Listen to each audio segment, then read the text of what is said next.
It's going to... Global infrastructure is crumbling this evening as the NintenByte Podcast continues its unprecedented rise. In cities across the globe, fans are rioting. The Pentagon has issued a statement describing the NintenByte Podcast network as a pixel-based prophecy. Some say the rise was foretold, others say it's just a really good podcast. We're talking twisted nipples, milk, and a sock puppet who doesn't talk. It's dangerous to go alone. Watch this. Welcome to the NintenByte Podcast, bitch. That's right, ladies and gentlemen, you're watching the greatest Nintendo podcast ever! Yeah! Is that a Joy-Con in your pants, or are you just happy to see us?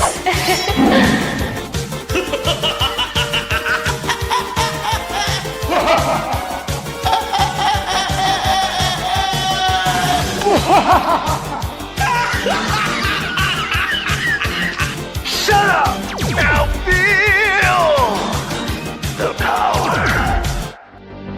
Everyone, do you feel that? Oh my god, I feel it! I feel it too, Gamer. What is it? It's the power of our podcast. I feel it!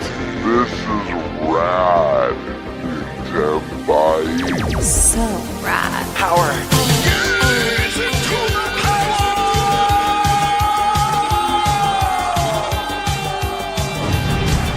Now bask in their glory. I'm NintenByte. Oh baby.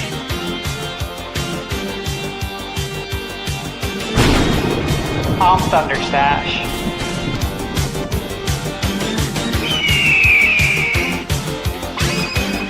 I'm Gamebird Classic.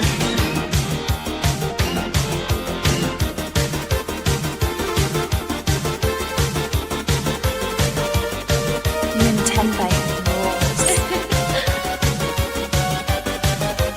Let's rock. Hey everyone, welcome to the NintenByte Podcast Season 3, Episode 34. Oh my gosh, it feels good to be back. I feel like I haven't seen you guys in a month. It's been a long damn time, man. But Two I'd have you episodes, back. 2 episodes, and it's like, do I even remember how to do this anymore? It's been a lot. This is our first episode of 2026, and it's so good to have us all back together again to start the year. I was telling Stash earlier today that it's just good juju, man, to have the whole core back. You know, we all had to miss some episodes last year. Who knows? Probably have to miss some this year. I know I have a surgery at some point, but it don't matter because we're starting the year with the good stuff. Now, some of you guys might be confused by who the hell is Calinius Maximus, maybe Dylan. First off, welcome to the show. Thank you. As it says below him, he is Gamebird's friend, and he's actually helping us run a topic today, a thing that we're really going to be doing all year long, kind of a video game fantasy competition, kind of like fantasy football, fantasy basketball, except for video games. And he's going to be kind of explaining all of that. We're going to kind of lock in all the rules and then do the initial draft literally live here tonight. So that's going to be fun. And it's a year-long thing. Like, we have to pick things throughout the year. It's going to be crazy from what I basically understand about it. It's my first time doing it. Gamebird and Calinius, I think, have a little bit of an advantage. Having done it before, but that's okay. Thunderstash has all the knowledge. So I don't know what's going to happen. I predict Stash is very competitive, that he's going to win this year. But I'm only saying that because my brain got fried the last 2 weeks. So I don't know what video games are anymore. I am very nervous about competing against Thunderstash this year in Fantasy Game Critic because he's our resident game reviewer. He gets the he's the man with the early access. We'll be dropping bids. He's like, I've already played that. I already know. So I'm playing a game right now that comes out on the 10th. I was playing it right before. So if you know release dates, you probably know what I'm playing. but I am Sure. not allowed to talk about it. Yeah. I won't say it out loud. I mean, maybe I draft that game. I don't know, but anyways, so that's gonna be a fun one. We have some other great topics today too, guys. They decided, I had no idea because I haven't seen the last 2 episodes. Sorry, had a lot going on. That said, they did save the 2026 predictions for when I'm back. So, as Stash was telling me, it just didn't feel right to do that topic without me here. So we're going to get into that for our first episode. We kind of went like a bingo card aspect. We're basically going to just revisit it quarterly and just kind of see how the cards are doing. Don't know if there's going to be any punishments or anything for this at the end of the year. We'll figure it out as the year goes on. We also have a ton of like rumors and like leaks and news and all this stuff. And a lot of it could have to do with an upcoming Nintendo Direct. So we'll talk a little bit about that. So lots of game stuff today. So let's just go around the room now and introduce everyone. And we'll start with obviously Calenius Maximus, the guest tonight. What do you want the public to know? The thousands, the public watching to know. What do you want them to know? I guess my only claim to fame is that I am Gamebird's friend. I had a YouTube channel for like 3 months. I think I did a couple game reviews. I'm just really into gaming. I play a lot of games. I finish a lot of games. I don't have time to talk about them most of the time. So yeah, that's me. Okay. Well, there we go. So he's kind of lame. That's kind of what he's saying. Absolutely. If you're used to Birdman, his energy is like the opposite of what I'm feeling right now. We'll see though. Well, as he warms up to us, the shit talking might begin. This is, fantasy draft tonight. You have no idea. The shit talking is so part of fantasy. So we've been playing for 4 years, and I think I won 3 out of the 4 years. So yeah, no big deal. No big deal. Yeah, no big deal. Yeah. It's already begun. I think one year I lost by like 100 points too. There was one year that was just brutal. It was so bad that I gave up like 8 months into the year. I'm like, I'm done drafting. I even had Redfall on my team that year too. So yeah. Oh boy, this is gonna be wild. All right, then we'll get to our resident sock puppet. Filled in my role on the podcast last 2 weeks. Yeah, and from what I heard, did so quite admirably. Eric Moore. Hello. I'm here, and I'm actually a lot less nervous because I'm not running things. So yeah, I'm sure that, especially that first time, had to be pretty yeah. nerve-wracking. Yeah, dude, he was talking to me all day, and he felt so bad because he wanted to leave me alone, but he's like, I don't want to fuck this all up. Yeah. I only asked a few questions. No, it wasn't too bad. It was just like throughout the day, and he came to my house plenty early to make sure he got it right. Yeah. So coming last minute and trying to be like, no, this one, that was not one thing I was gonna fuck up. Yeah, I do a lot of things last minute. That's not one of them. Yeah. So thanks, Eric, for filling in for my role on the show, and obviously having to talk more. It turns out the sock puppet can talk. We just had to eliminate me from the show for it to happen.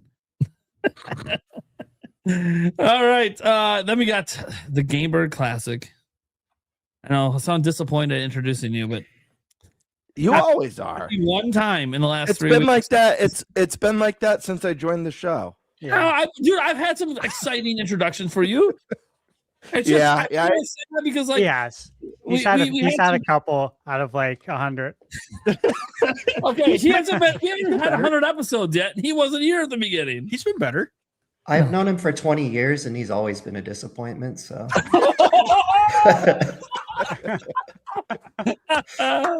there we go. All right, that took the heat off me. The truth revealed. It is very true. My mother tells me the same thing. But guys, like I great to be here. Yeah. And he's got great eyesight, by the way. And I was gonna wait till now to note this. It should have been fixed before the show, but I thought it'd be hilarious if you got roasted first and Calenius just did it. Your mic is peaking like hell, man. Is it crazy? Okay. Just throwing that out there. You keep getting distorted. How we sounding? Yeah, you just sound quiet, but I know it's hard to find that balance at times. We'll figure it out. Yeah, we'll get it going. Thunderstash. Yes, hi. Happy New Year. 2026. I hope everyone enjoyed Stranger Things. I hope you weren't holding your breath for episode 9. if you I were. I haven't mean, seen it it could happen, but no, the I'm on internet's Netflix been right going now. crazy about it, thinking Yeah, there's I'm going to be avoiding all another. of Yeah, it's nuts. Yeah. But yeah, Michaela and I saw it in the theater. We had a good time. We did that on New Year's Eve. I enjoyed it. What's new? Yeah, again, I'm working on some game reviews. For games that aren't out yet, can't talk about yet. And on my third monitor, I have my most anticipated games of 2026 video rendering. It's been stuck at 98% for about an hour. Oh, It'll go through. It's just, it's a lot. It's a lot of 4K 60 footage. It's heavy. It's heavy processing, but that'll be up tomorrow. That's all that's going on right now, man. I got the Suns game over here on the fourth monitor. And I got my picks up. I'm ready to roll, man. I'm ready to roll. Let's get the shit going. Oh yeah. Plus, he's got the Zelda shirt on. I got the Zelda hat on. Had to 40th anniversary this year. That's right. First episode of the year. I wasn't gonna wear a hat. I was gonna do my hair up, and I'm like, dude, Zelda anniversary year. Come on. First episode's getting the Zelda hat. Yeah. The episode. So probably all of February, I'll probably wear my Zelda hat just because it's time, baby. Might be some Zelda being brought up today. I think it's a pretty safe prediction that some of us probably brought up some Zelda today. What did we bring up? I have no idea. I guess we'll find out. Okay, cool. I'm Nintendo Prime. I'm back, guys. I know 2 weeks has been a long time. For those of you that just listen to the audio version or only watch the podcast every week, believe it or not, we have people that, even on my channel, they don't watch anything else. They just come to the podcast. That's cool. I love it. The podcast is great. One of my favorite pieces of content that I am part of. My son is home. I think that's the update I just wanted to let you guys know. My son is home. He's not 100%, and no one should expect him to be. It kind of hit him today. Everything going on. He's not really in a good place mentally, but he'll get there. He's got to go through his own process.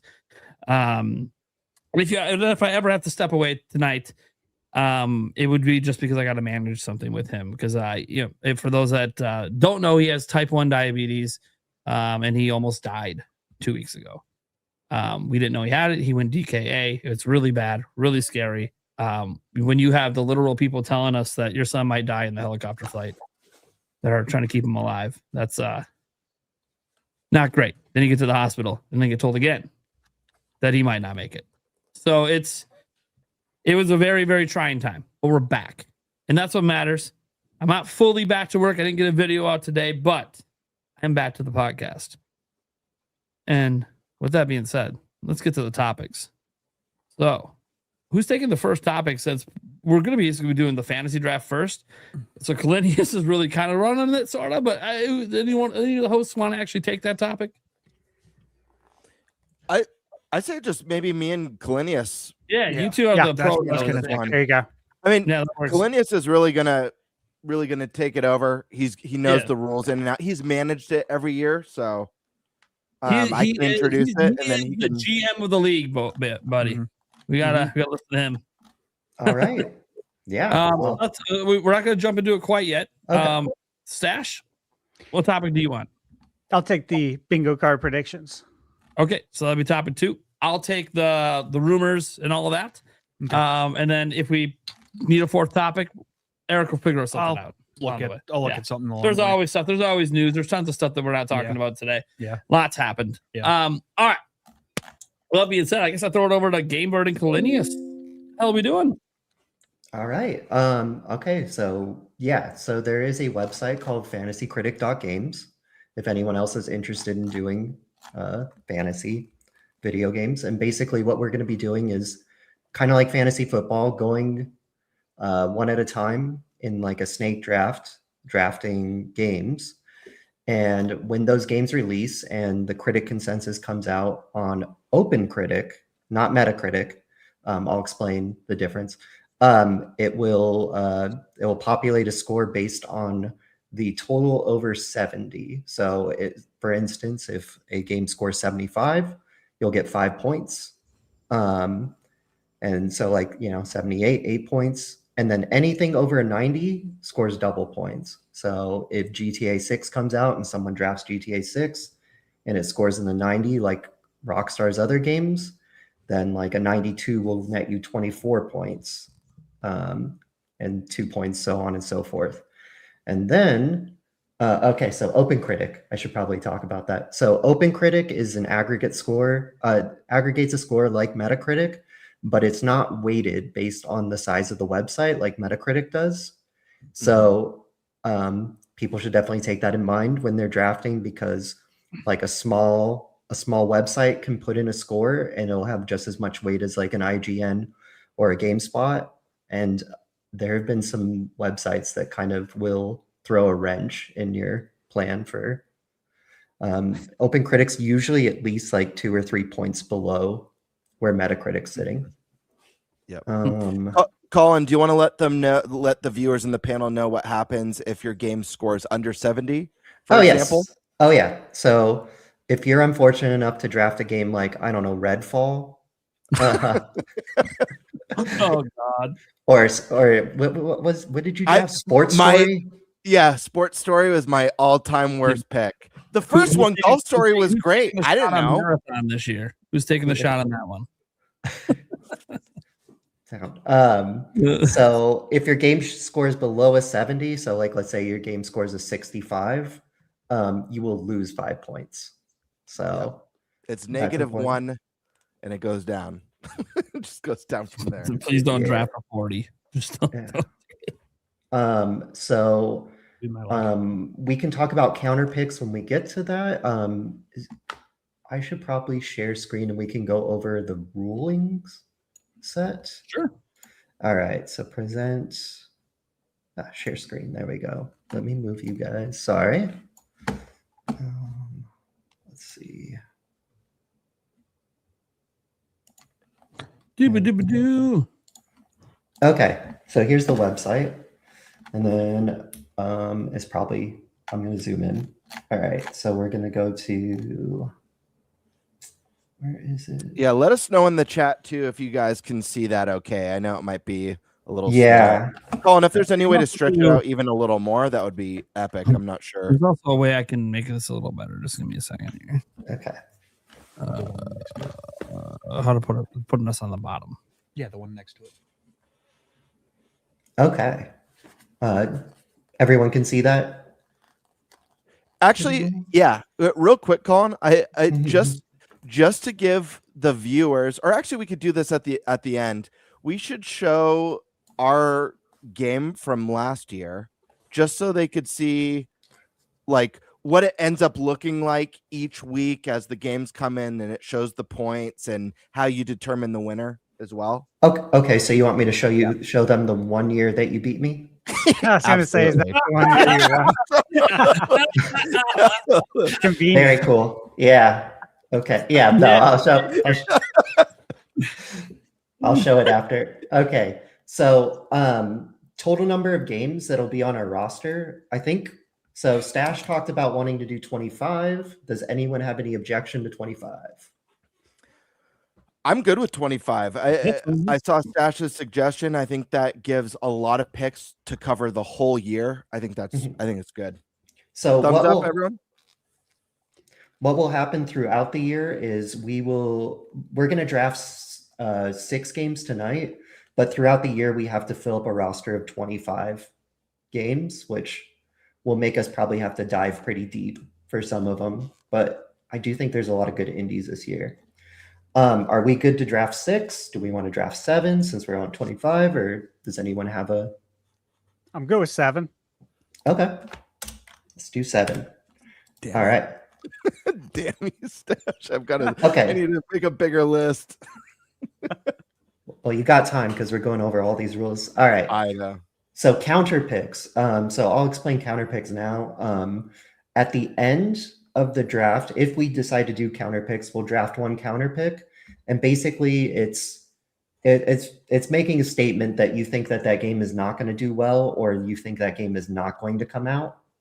So based on your counter pick, so let's say I'll use the same numbers I used last time. Let's say I counter pick GTA 5 and GTA 6 because I don't think it's actually going to come out, and it does happen to come out, then I would lose 24. I would lose 24 points on that pick if the game scored a 92. But if the game doesn't come out, I'd get 0 points, which is really good for a counter pick because usually a counter pick will net you negative points because most games like that people draft, at least when people draft, will score above a 70. So keep that in mind. And then is everyone good with 2 counter picks? We'll do 1 draft counter pick tonight and then 1 throughout the year. Sure. Okay. And then counter picks also lock the player to that game. So if the player, if that game ends up getting delayed, they're stuck with it.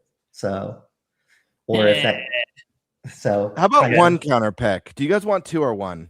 I'm scared of counter picks. I say do 1. 1? Let's do 1 counter pick. Yeah.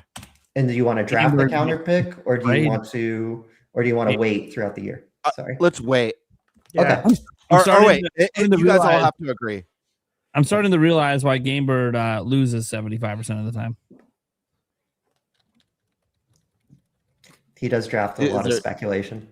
Yeah, I do. He's afraid of the counter picks. Like, can't be afraid in fantasy, buddy. I like to go big. Sorry. I just won my fantasy football league and won $500. So I'm on a roll with fantasy at the moment. I ain't afraid of shit. Let's go. All right. I mean, I'm good either way, but okay. We'll stick with 0 draft counter picks today and 1 throughout the year. Minimum bid amount. So the bidding is kind of like a I don't know if people play fantasy football, but it's a you bid like throughout the week. We'll bid for games that we want to add to our roster, and whoever has the highest bid will get the game on their roster. I think it's Saturday at 5 p.m. Saturday at 5 p.m. is when bids go, Pacific time is when bids go live. So I suggest we set the minimum bid to 0. That way, if someone is aggressive and uses all their money through all their $100 throughout the year, they still are eligible to bid 0 to get a game if no one else has their eyes on it. Does anyone have any issue? That sounds good. I think it would suck if someone only had like 5 games because they blew their wad and couldn't fill out the rest. Yeah, I like the strategy of the 0 bid too, is like bidding on an assumption that no one else is going to bid for a game. Because I do that too. Like even early in the season, I'll bid 0 on a ton of picks. I'm like, I don't think this game's going to get drafted. I'm just going to not waste any money on it and snag it really quick. And that adds a fun element because then sometimes you're all excited and then you log in and the other person has it. Yep. All right. Bidding settings. I put it to secret bidding. We can do public bidding, but I feel like the secret bidding like awards people that are I want it to be a secret to everybody. Yeah. Here we go. Okay. You like that Zelda reference? Oh God. Okay. Yeah. Keep Come going. on. It's All a right. secret to everybody. Trade settings. I left a standard. I mean, if 2 people think they're going to get the better end of a deal, I'm fine with it. I trust no one's going to collude. So. Anyone? Yeah, no collusions. Let's have a fair. Yeah, we're too competitive for that. Yeah, that's what I figured. So, okay. Game drops. Let's get to this part. So, will release means that the game has an official release date of 2026. I have it set to 1. I'm open to changing it. It's just I'd hate for like us to have too many where like suddenly like a preview comes out for a game we have and we're like, oh, maybe I should change my mind. Kind of fun locking you into stuff. So do we want to do 1 or 2 for will release? What do you think, Bird? 1 or 2? What? You and I did 2 last year, Colin, and that felt good. We had 20 games each. 2 felt really good because it was something I was still very anxious about throughout the year. So I think with 25 games, that 2 is gonna feel even more slim and make me think about my picks. So I think 2 is solid. Okay. You have unlimited will not release drops. So what it means by will not release is it's been confirmed that it's not coming out in 2026. So if you draft, for instance, unannounced 3D Mario and Nintendo stays mum about it the whole year, you're stuck with you can't use your will not release drop because there's no confirmed It has to be a known game that's already been announced. That has been confirmed delayed to 2027 or further. For instance, a game that screwed me last year was I drafted Mina the Hollower, and they just delayed it indefinitely, but like they didn't give a date, so it was just like, well, it could come out in 2025, so I was stuck with it. And you'll see when I show you guys the 1 year I lost after this. Any unreleased, this is just like a free, it is just like an extra free drop for like anything that like if you draft a speculative title. I can up this to 2 as well since we're going to 25. Up to you guys. That's for, we get 2 free speculative. So if I say new 3D Mario's coming out this year and a new 3D Zelda's coming out this year, I'd get, if it's set to 1, I'd get to drop one of those. Or if I get to set to 2, I get to drop both of them. Got it. What do you guys think? I'm open on this one.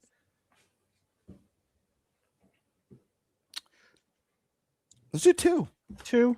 Yeah. Okay. 2. 2 seems fair. That lets us be a little Yeah. These rules I just leave on check. I don't think we really need super drops or only allow drafted to be dropped. I think anything that we bid on can be dropped as well. Counter picks, block drops. This is what I was talking about as far as the counter picks, like locking someone into a game that's you don't think is going to come out. So let me give you an example. Let me ask this. If Nate drafts Beyond Good and Evil 2, I can use a counter pick on him because I don't think it's coming out. Yeah, exactly. And then he's stuck with it. 3D Mario. But I mean, Joseph Gordon-Levitt's waiting for us to finish that game, so it'll be done soon. What happens though if I counter pick him and the game doesn't come out? I think you mentioned earlier, does he lose points? No, he is stuck with that game and he gets 0 points for it, and you get 0 points for the counter pick, which is way above the average for counter picks. Because like a lot of people, you're preventing me from being able to swap it out to get a different game and get points. Yeah, exactly. Yep. Cool. Yeah, counter picks often will like net the person who chose the counter pick like -12. Like that's a pretty good outcome because that means the game averaged to 72 and you're all, I only lost 12 points. You know what I mean? So getting a 0, that's like a massive win. Yep, exactly. So then here are the tags that that I have banned and allowed. We can absolutely change them. I'll go over the banned ones first and see if anyone has a disagree. So current early access. So like if it was 2023 and Baldur's Gate were coming out, we wouldn't have been able to pick that up because everyone already knew it was a banger because it was already in early access. Directors Pal World that's supposed to come out this year. Unless we want to. Okay. Director's cuts. I feel like that's like getting into like the like really big territory of like I guess, you know, is this a new game at all or just kind of like a re-release? So yep, agreed. That's good. Yep. Plan for early access. I'm happy to move that one over. It's up to you guys. I mean, sometimes really promising games just end up in early access. So I don't know if we want to move that one over. One thing to note real quick while we're on the planned early access, I do want to mention there have been examples that happened both to myself and Colin on different years where we drafted a game and it didn't get enough reviews. Yep. And by not getting enough reviews, wouldn't generate a score. And one of the games for me was, or it ended up not counting. It was Hades 2 because it ended up in early access at the beginning of the year when it really, right? Or what happened? Was that the year before? I forget. So that was the year before. Yeah. Year before, yeah. You picked up Hades 2 and then there just wasn't enough reviews for it to be counted. Yeah. So it was early access. I can put this in the non-ban tags and you can draft at your own risk if you want. I don't know. What do you guys want to do? Doesn't matter to me. I think you keep it there. Okay. Or you keep it banned. Okay. Is what I mean. Perfect. Yeah, because honestly, for the most part, everyone's playing console games. You're really not going to see many games in early access, if any. For sure. Ports. I don't know if we want to do ports. I mean, I don't think like a Nintendo Switch 2 version of a Switch game should count, but it's up to you guys. I would be interested in a port if it hasn't been on Nintendo. So not a Switch 1 to Switch 2 port, not a Switch 2 edition, but a game that's never came to Nintendo Switch coming to Switch 2. My thing with ports is there going to be enough reviews for them? Like, for example, well, Final Fantasy and Elden Ring will get reviews, right? Yeah. Yes. Yeah. That's the kind of stuff I'm talking about. Because, I mean, if you picked Elden Ring, 6 months ago when we were at PAX, based on how much crap everybody was talking about that game, you wouldn't be looking very good right now. Mm-hmm. So it's not a guarantee that the Switch 2 edition will get a good score. I'm fine with it. Doesn't change my draft plan. Yeah, I have no draft plan, so Either way. Yeah, and I can't say it really changes mine much, but I'd like to. I think it's good to have there for the ones that have never came to the one that's going to take Elden Ring on Switch 2. Just because you think it's going to score well because it scored well everywhere else. Released internationally, I currently have that one on the ban because we already know what it's going to score. You just look at Famitsu. Yep. Okay. Oh, sure. Yeah, that makes sense. Allowed tags. I have expansion packs. That has been either really good or really bad in mine. I think I drafted the Destiny expansion that got the best review, and then Cameron the next year drafted, what was it, First the worst Light? reviewed. Yeah, the worst reviewed Destiny expansion. I was like, that worked out really well for Colin. I'm taking it this year and screwed my ass. Free to play. If someone wants to draft a free to play new battle royale game, I mean, I don't see any issue. New game, obviously, new gaming franchise, partial remakes. This is where it gets weird because the labels I just left them all reimagining, remakes, and remastered. I feel like the lines have been so blurred at this point. I don't know about you guys. Yeah, I say keep it all fair game. Unannounced games. Yeah. If you want to draft virtual reality, I mean, go for it. We'll release internationally first. I think that's fine as long as it doesn't have review scores already from international. And then yearly installments. If you want to draft Call of Duty, please do. I'd love to see you not get the points. So who's drafting Madden? Go for it. Anyone have any issues with any of the Jokes on you. I'm drafting Madden for mobile. No, I don't have any issues. Those look All good. right. There's an option to do special game slots, but I didn't.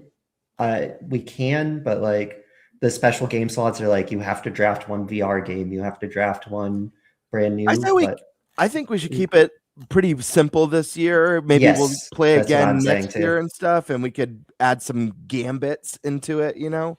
But yeah, I'm totally with you guys. So, one other thing to note too is if you guys, because I do like to speculate, I usually each year I'll usually throw in like 2 or 3 games that have not been announced or anything like that, and they'll actually put in placeholders. So if you like type in Zelda, for example, during a bid or a draft, it might say new unannounced mainline Zelda or new unannounced 3D Mario or 2D Mario. But if you want something very specific, let's say you want to draft because you're convinced Star Fox Adventure 2 is coming out or a brand new F-Zero game is coming out, you actually have the ability to type a game name, and the game manager, Colin, will be managing the league for us.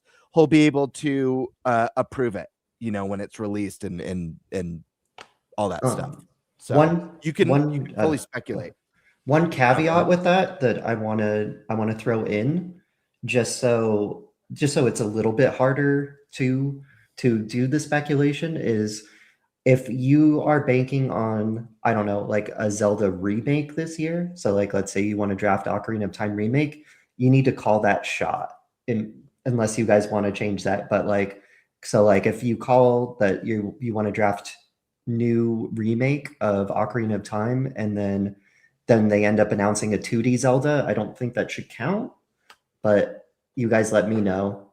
I was thinking that makes it harder if you want to do like a new 2D Zelda or a new 2D Mario versus a new 3D Mario. My 2 cents, I'd rather keep it specific. I think Zelda remake is vague. That could be any game, any caliber. I do like specific. I like the idea of like, if you think a Twilight Princess remake or Ocarina of Time remake's coming out, name it. Even Soul Calibur?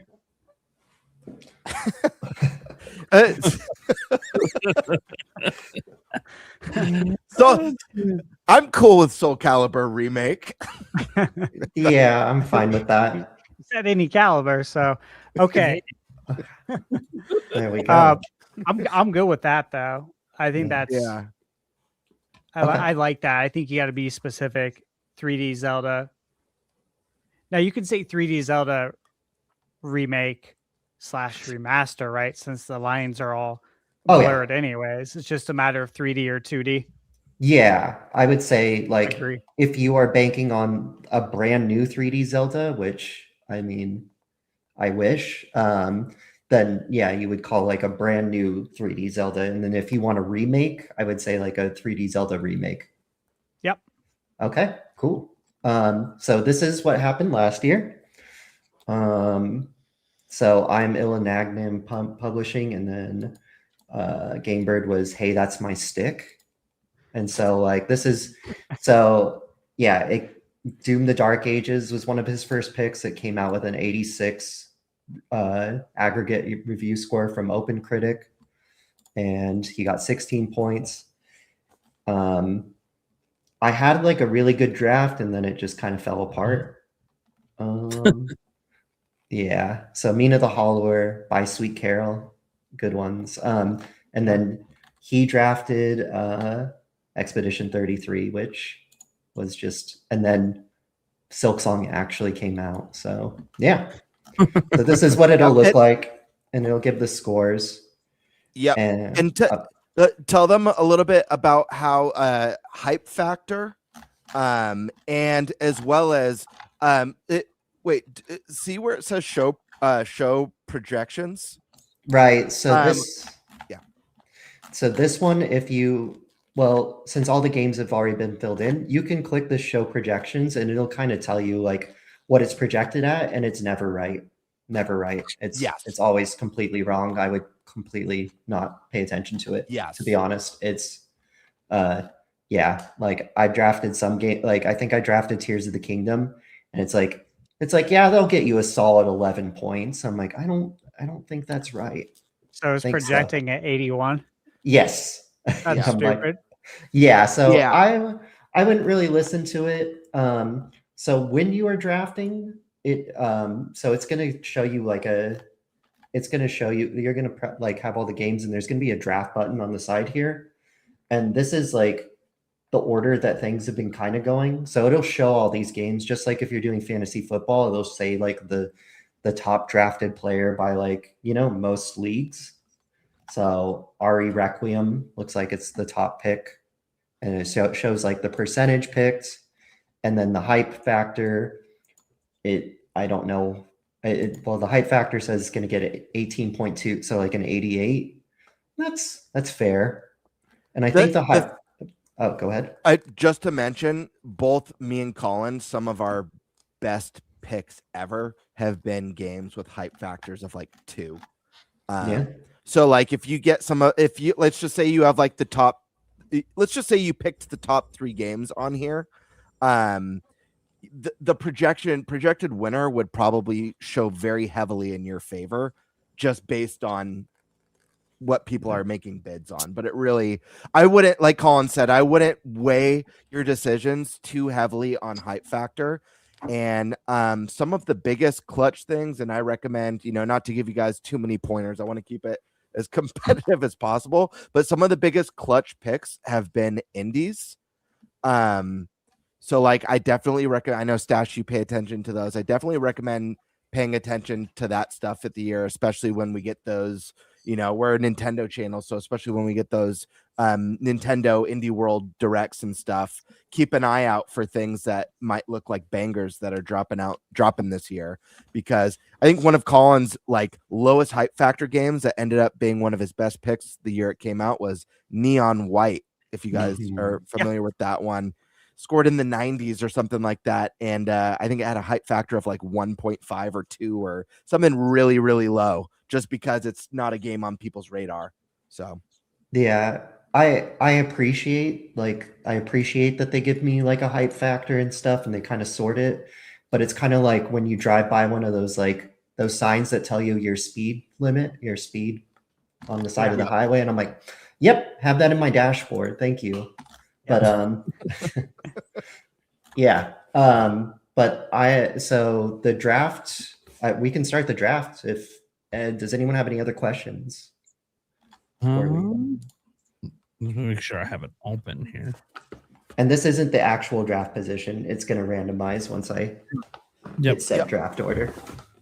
And so whoever goes first, I think should just be the person to share their screen for the draft. We'll only get to see that person pick, but it'll populate. It'll populate down here. It'll populate as other people are picking. That way we could keep it nice and organized and sounds good. Picking. Yep. Okay. Let's do this. Wish we had a backtrack for music as like some Jeopardy music. Go random. Pull up the ESPN draft music. All right. So or like the week. Spice Lord.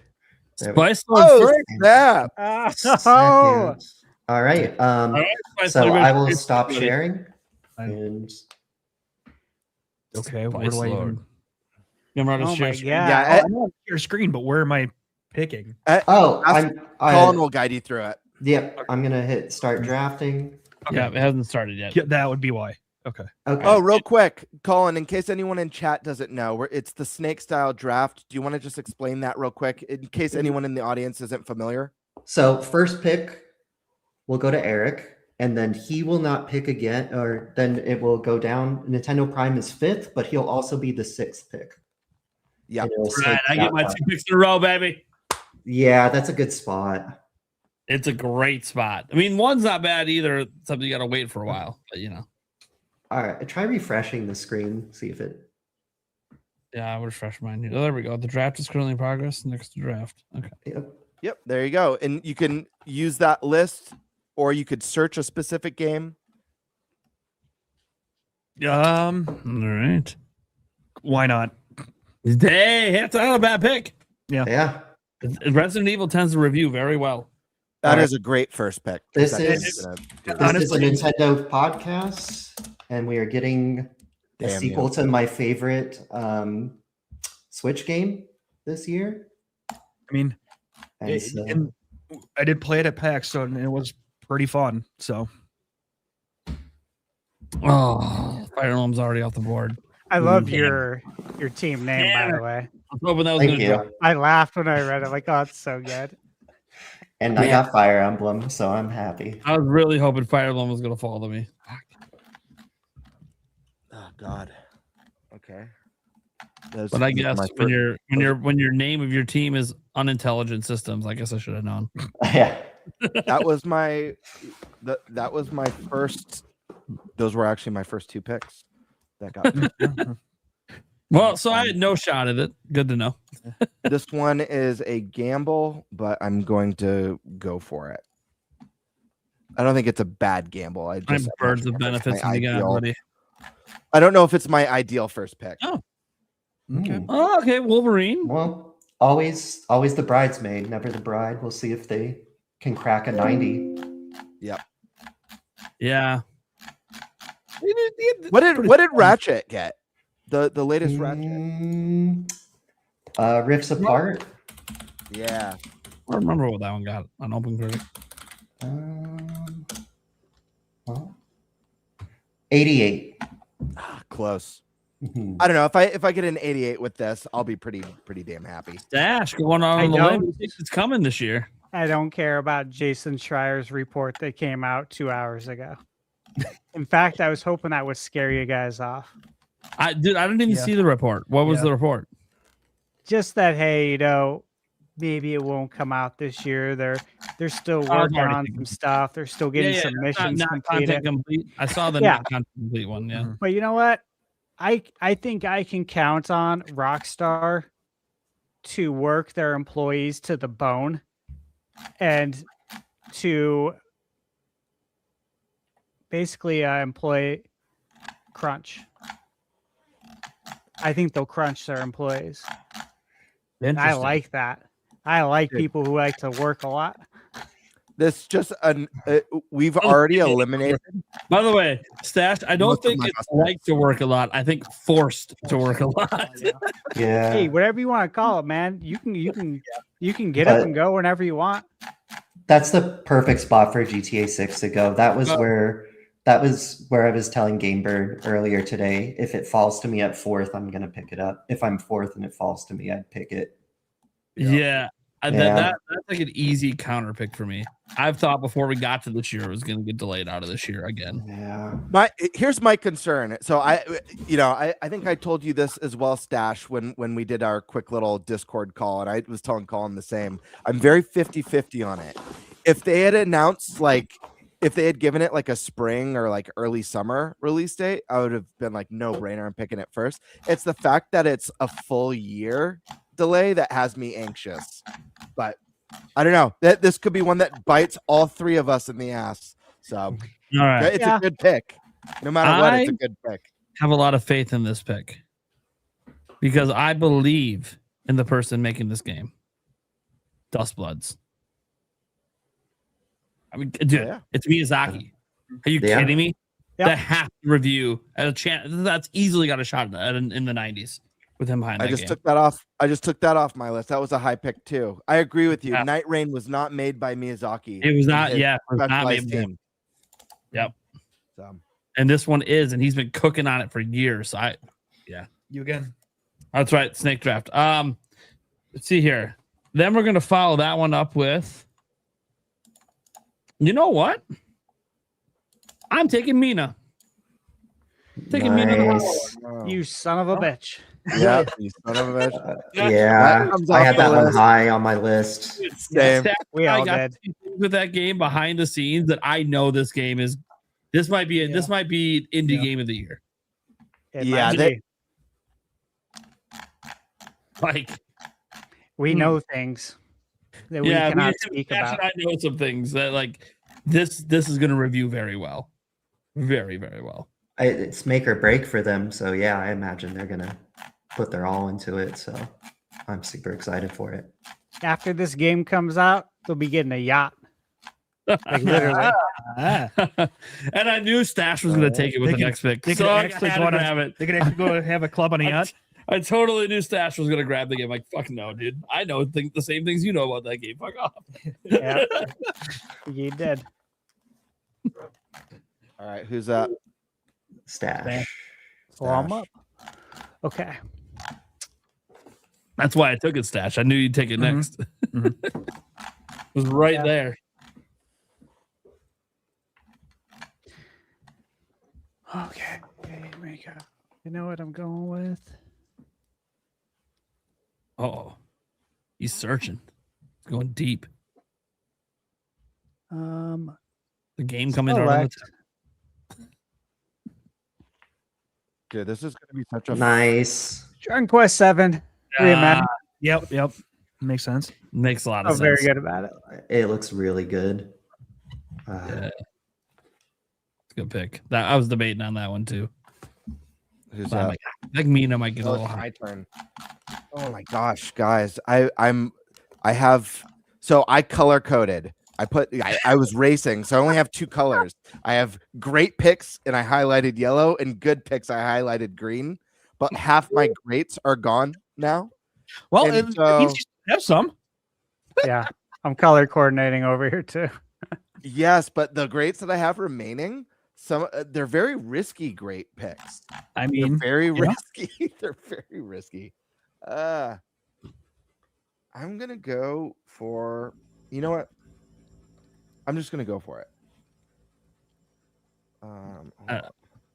Let me see. Depending on what this game is, I'm just gonna predict Gamebird's finishing last. Oh, you haven't seen my next pick if it doesn't get picked here. So Unironically, I'll probably think your pick is great. possibly.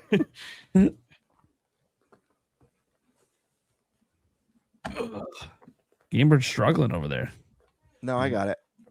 Oh, okay. That's not a bad. Okay, Yeah, that's a great pick. That's solid. Next pick. That's probably gonna get you some points. For my next pick, there is a fun little racing game that's going to Tokyo this year. That's gonna There it be. is. I did not think Ford would make it to me. Otherwise, I would have took that next. Yeah. What's an easy mid 80s or above? Yeah.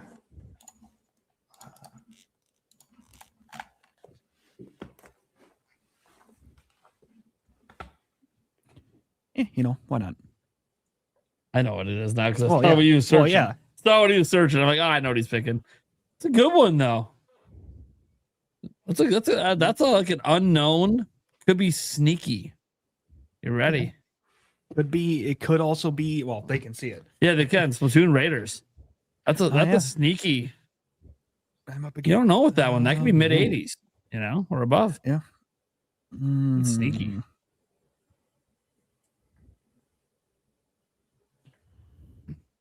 Yeah, people in the chat say Forza's easy now. I mean, that's what I'm saying. Forza's mid 80s and above, easy. Like that's an easy dub right there. All right. For my next pick, I'm going to. Sorrow. Okay. I'm gonna right some wrongs from the Game Awards. This game got totally snubbed for the RPG I already know category, it. Damn and it you. got a 90 on OpenCritic, and the Damn second you. game is way better. So Damn you. Yes. Okay. That was good. That's a good pick. Dude, I'm going.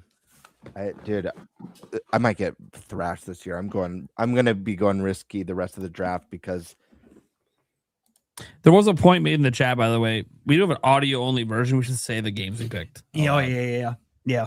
oh yeah, I mean, we can recap it again too. So he took the Trails in the Sky second chapter. Yep. Which is coming out to Nintendo this year. So that's phenomenal pick. Gonna review very Thank you, well. chat. That one's gonna So- review very well.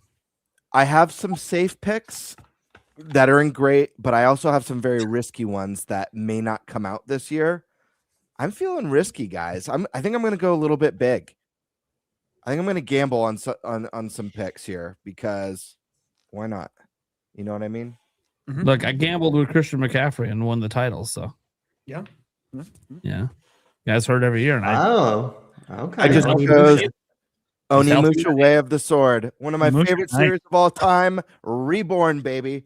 And it got some glowing previews last year, both at Gamescom and PAX. So And there's some personal bias there with that. it's personal bias, but I will say that I have to factor in the fact that Capcom hasn't really been missing lately. Yeah, there were some performance issues with Monster Hunter Wilds, but Capcom's kind of back and like better than ever right now. So I've got my faith in them. Hey, when do we go? Does it say like when I go twice? You don't. It's just first and fifth goes twice. Yeah. Okay. First and last. Yeah. So I started, then I went to Nate, and then the Got second round starts with Nate and goes back up to me, and then the third Yeah. round starts with me and goes back down to Nate. Yep. So it's It's a you know, snake. Yeah, it's a snake draft. Have you ever done fantasy drafts before? It's the typical way. Okay. Unless you're doing like bidding you know, Mhm. stuff, that obviously is a little bit different. Oops. Keep it there. All right. I've got my next pick planned. If someone takes it, I'm quitting the podcast.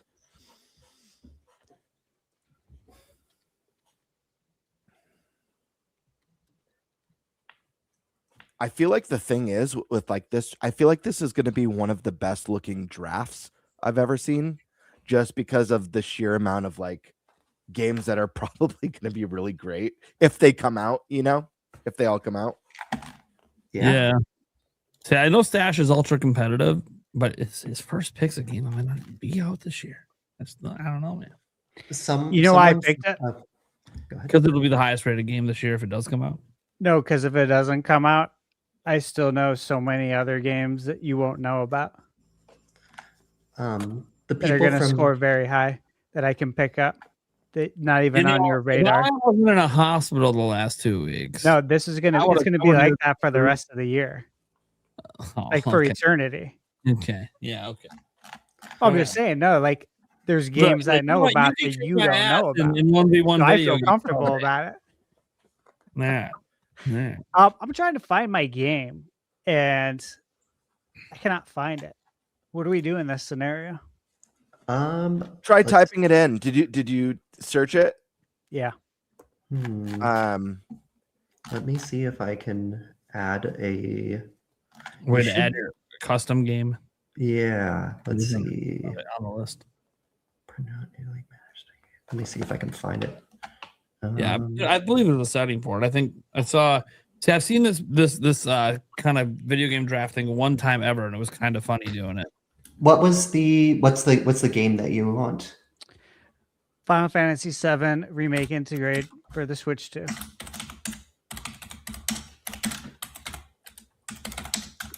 What an Alright. easy dub. That's a good dub. Okay, so add game to publisher, integrate. Okay, and then I will probably have to manually add the points once it gets reviewed, but let me know if that. There we go. There it is. Cool. Thank you. Mhm. All right. Then it gets to me. Let's see here. It's funny that you said that game because I'm probably gonna need it next one added as well. But let me just see. I'll search. Let's see if I get lucky. Hmon suggested that if someone wants to go really risky, you can pick Half-Life 3.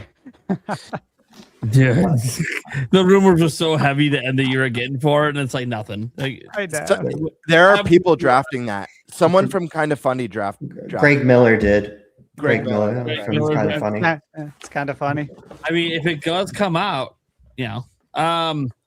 So I was gonna take a Final Fantasy game, but I wanted to take 7. What should we call it? Rebirth on Switch 2 because I think it's also coming out this year. All right. Might. I will. Yeah, I add think that. this will be early. This will come like third quarter or something like that. I'll even put. They've already said they're working on it and it's going smoothly, so I get. Yeah. They also said they're working on Final Fantasy 16. Yep. So But how many are they going to release this year? I think just those two because I think they want them out because I think the third one's coming out next year. So they want the first 2 out on Switch 2 before next year. Yeah, no, I agree. So that's why I think that one's gonna come. Let's see if it So for those ones, since I get what we'll have to do is I will go on to Metacritic and look at the Switch 2 version reviews. Since I don't think OpenCritic splits those out, so yeah, I'll do that for both of you guys, and I'll manually add the points based on the Metacritic score. Okay, sounds good. Thank right. you. The best commissioner right here. Right? Dude, I mean, has to. Only one. This one feels a little out on a limb, but I have faith that they didn't screw it up. We're gonna take Tomb Raider: Legacy of Atlantis. Nice. Hey, that trailer looked fantastic. I know. I have faith that they didn't screw it up, and that this is gonna be a high 80s. Mm-hmm. He embraced that one. We'll see if Stupid. We got Stash 2.0. I'm just trying to draw on the fact that the most recent Tomb Raider stuff's been good. So just keep being good, please. Yeah. No, I'm excited for that game. I just played through the last one in the trilogy in preparation.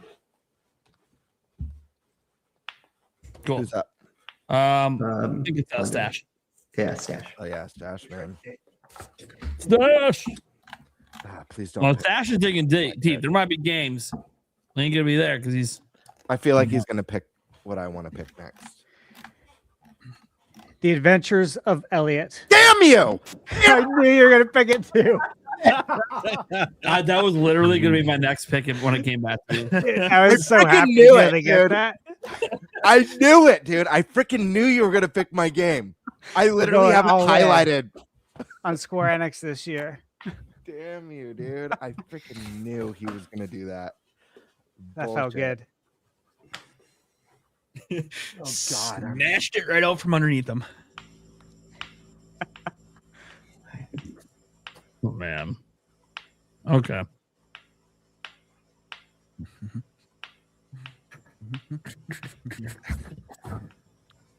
I'm gonna have the weirdest list, guys. I'm gonna have the weirdest list. That was like my normal pick. Damn. You gotta spice up the draft. Yeah. Spice Lord saw. Yeah, absolutely. You got to spice it up. Let's see. Hold on. Oops. There you go.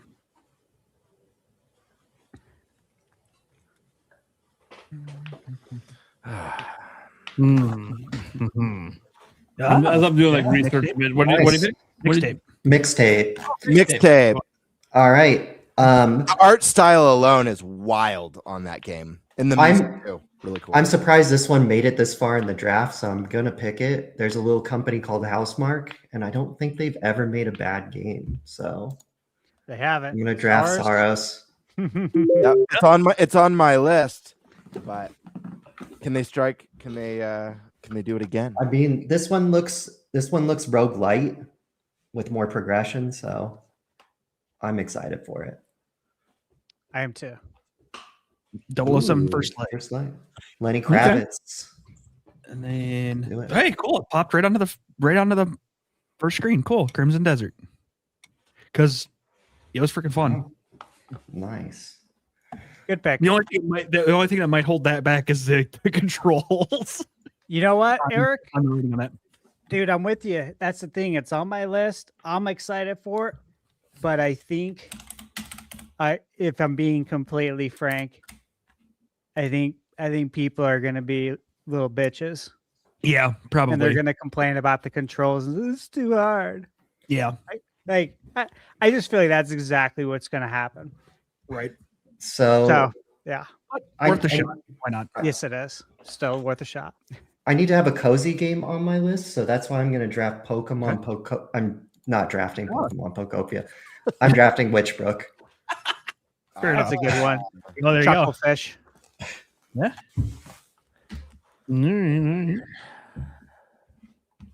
Safe or dangerous? You're going dangerous. I don't know why you're even debating. Gabriel, you're all in. Listen, Go home. We already This know. was my chance to have the most fun. Let's be real. You guys Yeah. got all the best bangers for like first picks, to be honest with you. So I only have a few yellow, which is great picks left, and they're all these three, I believe, are all like they may not even come out this year. So do I gamble on more games? Because I already have. What do I have so far? It's hard for me to see. Let me see. I just got to remind you. In the you 1 have, year you won, you gambled on Silk I Song. see.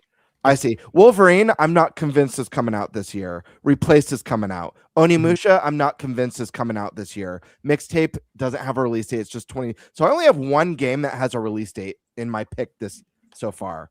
So the question is, do I pick a safe guarantee or do I risk it? I'm going to risk it. I know. I'm gonna So risk what it. did I say you were going to do? Why are we debating? Because it's fun. This game has to be a dumbass. It's all right. Here's the thing. This game looks so freaking good. And the company that's making this game is awesome. If this game comes out this year, I think it's going to be a sleeper hit. And no one's going to see this one coming. I guarantee you. We'll see. As like a draft pick. I'm telling you. Let me see. Yeah, I'm telling you. You can't even find the game. Yeah, there's it. It doesn't even have 2026. Actually, let me be a little careful. Hold on, let me check something else. 2026. There's Might a wanna be developer careful. interview 3 years away. No one saw that coming. I just got a little panicky. This one does have to. Okay, I'm gonna take another huge risk, but maybe less of a risk. Because if this game does land this year, this is gonna be a banger. I assure you. Okay. Control Resonant, nice. You'll probably get like 1 point for it. It's good. Okay. Well, I'm glad this is Someone's still gonna- available to me. The stash is just gonna have another banger right here. Ah, dude, Gamer- Lego Batman Legacy of the Dark Knight, brother. Yeah. That's coming off my list. I think that's Dude. gonna be in the high 80s. You son of a Looking bitch. on We're Tree all and seeing excited for Gamebird- this. Seeing Yeah. Gamebird's list compared to Stash's, it's like, okay, so Gamebird's out. He's not winning. Just side by side already is a slaughter. Hey, I will say You never know. draft day is important, but you could have the best draft day and get clobbered. Believe me. That's what people say that aren't good at drafting.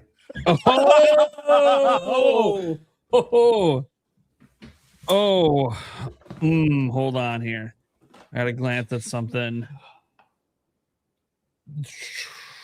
before I make this pick.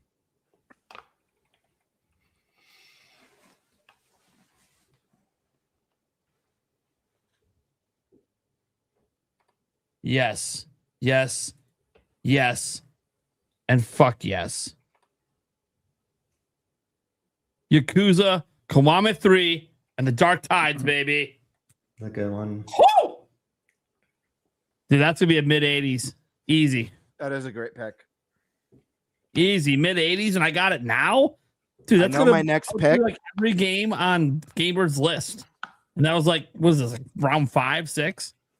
That is definitely the game in the series that most needed like a glow up. So It did. It did, yeah. And based on what they've done with all the other ones, like, come on. yeah, the Kiwami series is great. Yeah. Still on Nate. That's a great pick. Yeah. I know my next pick. Please, guys, do not pick it. Well, yeah, like I'm supposed to know what you're. You know what? I don't know what your next picks are because you're picking shit that ain't even coming out this year. Like, let's Find just out. we just be realistic here. Hey, we got a lot of gameplay for Control 2 in that Game Awards trailer. They showed quite a Yeah. lot of gameplay for that. So You should draft a Mega Man. I hear it's coming out in 2027. I'm gonna take a risk now. Okay. I finally, feel- someone with balls. Thought I I've was- been a little safe. Hey, I had a semi risk. I'm gonna go with faith on some former CD Projekt Red devs and take Blood of the Dawnwalker. I know. awesome. The I know rest- my counter pick. the good devs, it's a good game. Yeah. Not confident it's going to be good because you spun off from CD. Okay, so you suck. Every time teams come together, they're like, "We're ex devs from this, and we've got this super ambitious game." I know. It's just me just being stupid because I want it to be good. What was the survival horror on the space station? Why can't I think of it? The one that bombed completely. Starfield? No, on Jupiter's on one of Jupiter's moons. That one did bomb technically. You're thinking of the one that is like kind of like a successor to Dead Space, right? Yeah. I forgot what it was called. Came out last year. Colonel Syndrome?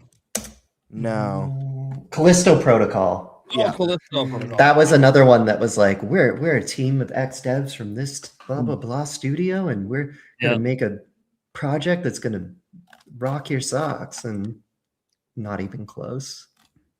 On the stash, man. I'm still looking for the final. There's 2 more picks, right? Yes. I'm actually feeling really good. I got to be honest about my picks. That makes one of you.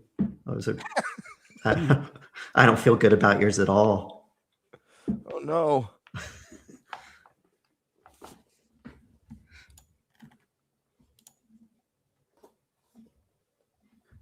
Okay.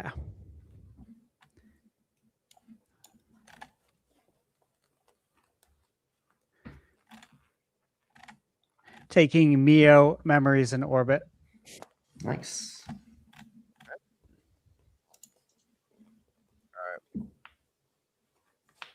Go paper this time. But I do think it's a great pick. The series has done really well for the most part. And I know I loved the series that I've played so far. Really good. So. What is happening right now? Damn it. I wanted Neo 3. That's a good one. Hopefully it's not too hard for people, and then they give it a bad review score. Right.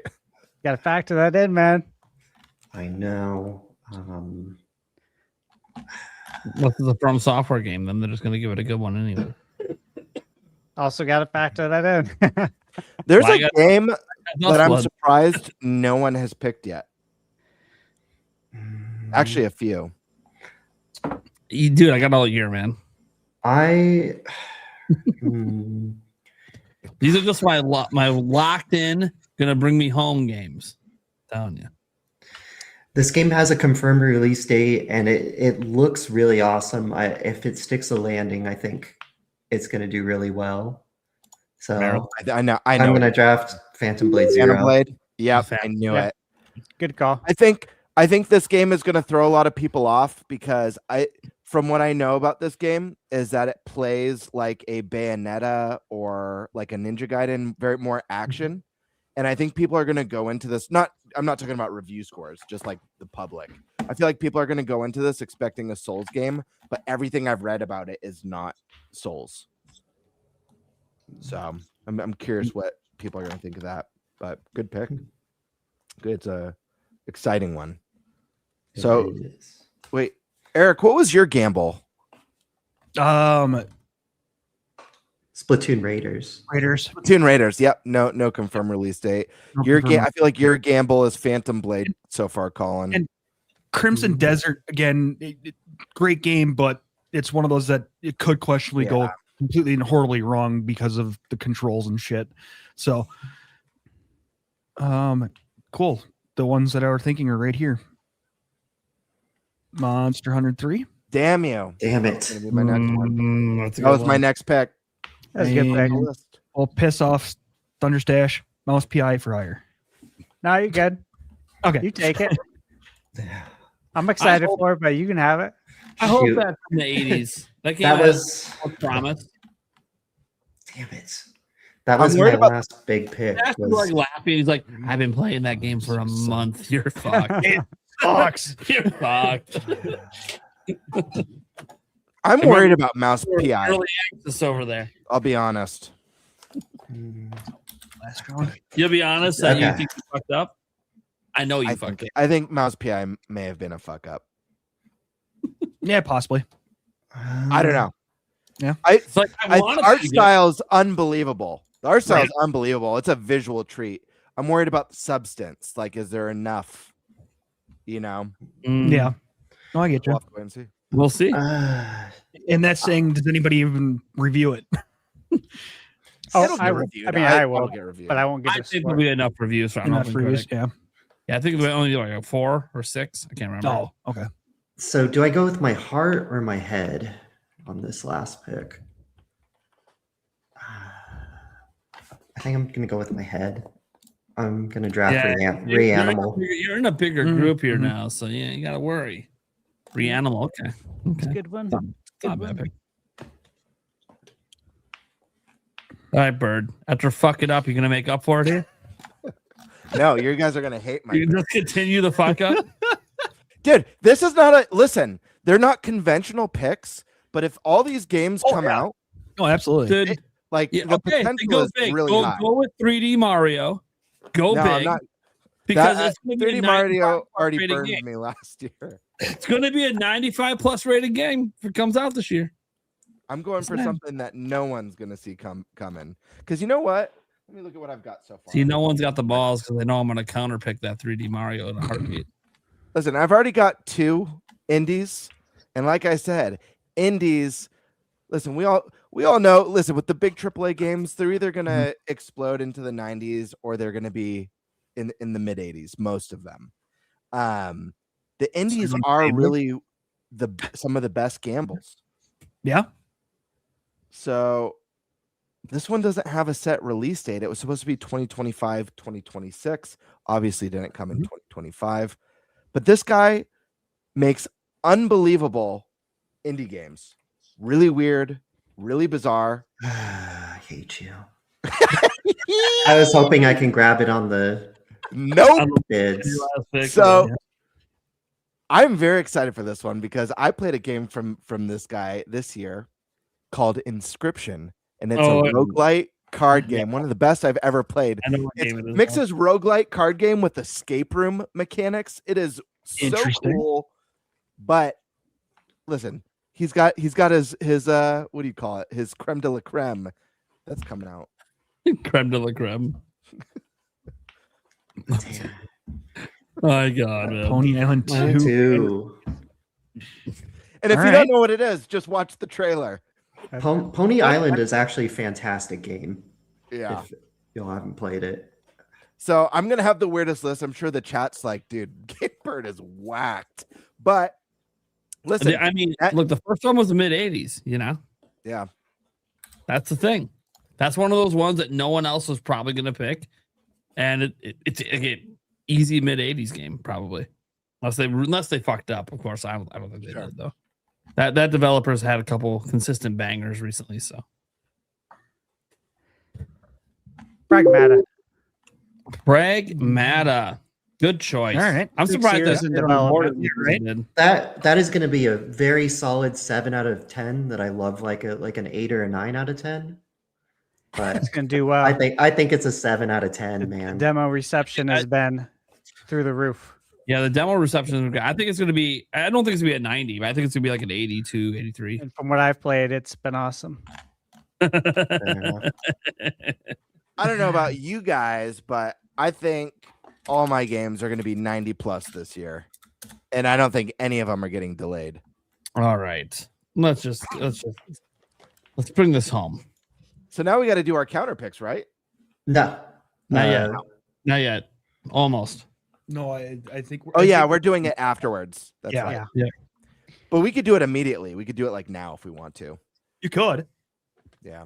but we haven't filled out our boards yet, so there might be something that comes up that goes, Yeah, dumbass. I'm gonna probably hold mine and wait and plot against you guys. Just wait, man. Wait for you All to make right. a bad decision. I'm probably the only one here that's even going to play this. It's going to easily be mid 80s. Okay. World of Warcraft Midnight. Yeah. That's a solid If you pick. look at all the recent X packs, they're all like mid 80s on Open Critic. What did you say about Xbox? X pack, expansion pack.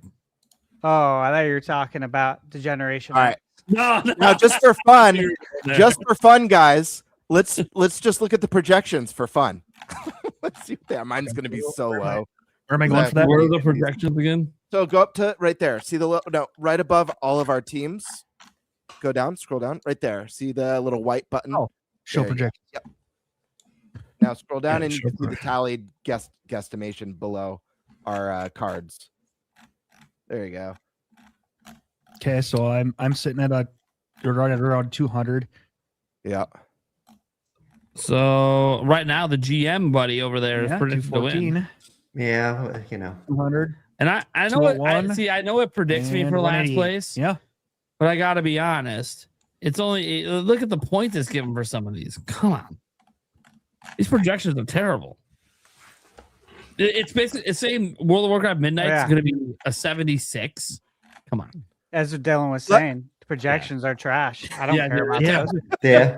this is garbage, kinda. dude. Final Fantasy Rebirth on Switch 2 is going to be a 77. Get the fuck out. Well, that one is just They don't know it's not in their system, but yeah. yeah. I mean, yeah. There's some weirdness, and I'm sure some of your guys are fucking weird too. Like Marvel's Wolverine at 86, that actually seems reasonable. That's plausible. Yeah. Yeah, Tomb that was Raider's at plausible. 72. Yeah, and that doesn't feel right. Splatoon always scores in the 80s, so that'd be. I think it's a different kind of Splatoon. So I Yeah, don't know. right. It could flop because it could be Yeah, completely different. Yeah. GTA at an 86 in their fucking dreams. It's gonna win Game of the Year if it comes out this year.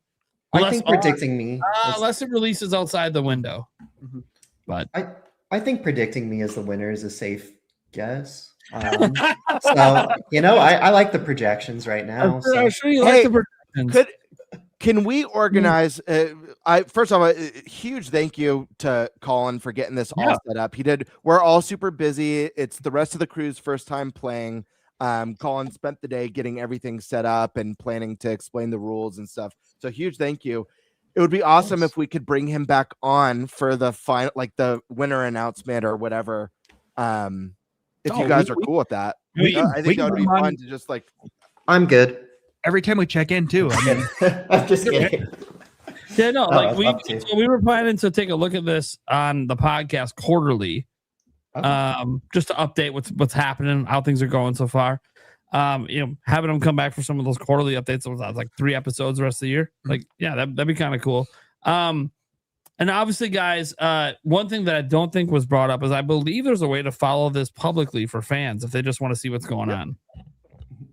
So I don't know how that all works, but like I'll get links and tell people like how you can go check this all out. Yeah, I can send you a link, and then I did make it public, and I think it's just called NintenByte Podcast League. Yep. It's NintenByte Podcast Fast Fantasy League. Yep. There we go. Yeah. right at the top here. There we go. So literally fans can follow this all year. You don't have to wait for the quarterly updates if you just want to follow and see who's doing what. Because you guys don't know, like obviously you see there's 25 spots. We bid and get more spots throughout the year and add things to our so like this is going to look way different by the time we get to our first update than it does right now. This is just the start of the year, and it kind of goes every week, and we kind of do our thing. So yeah, and then half of GameBird's list is going to be missing right now. Half of these games because they all get delayed.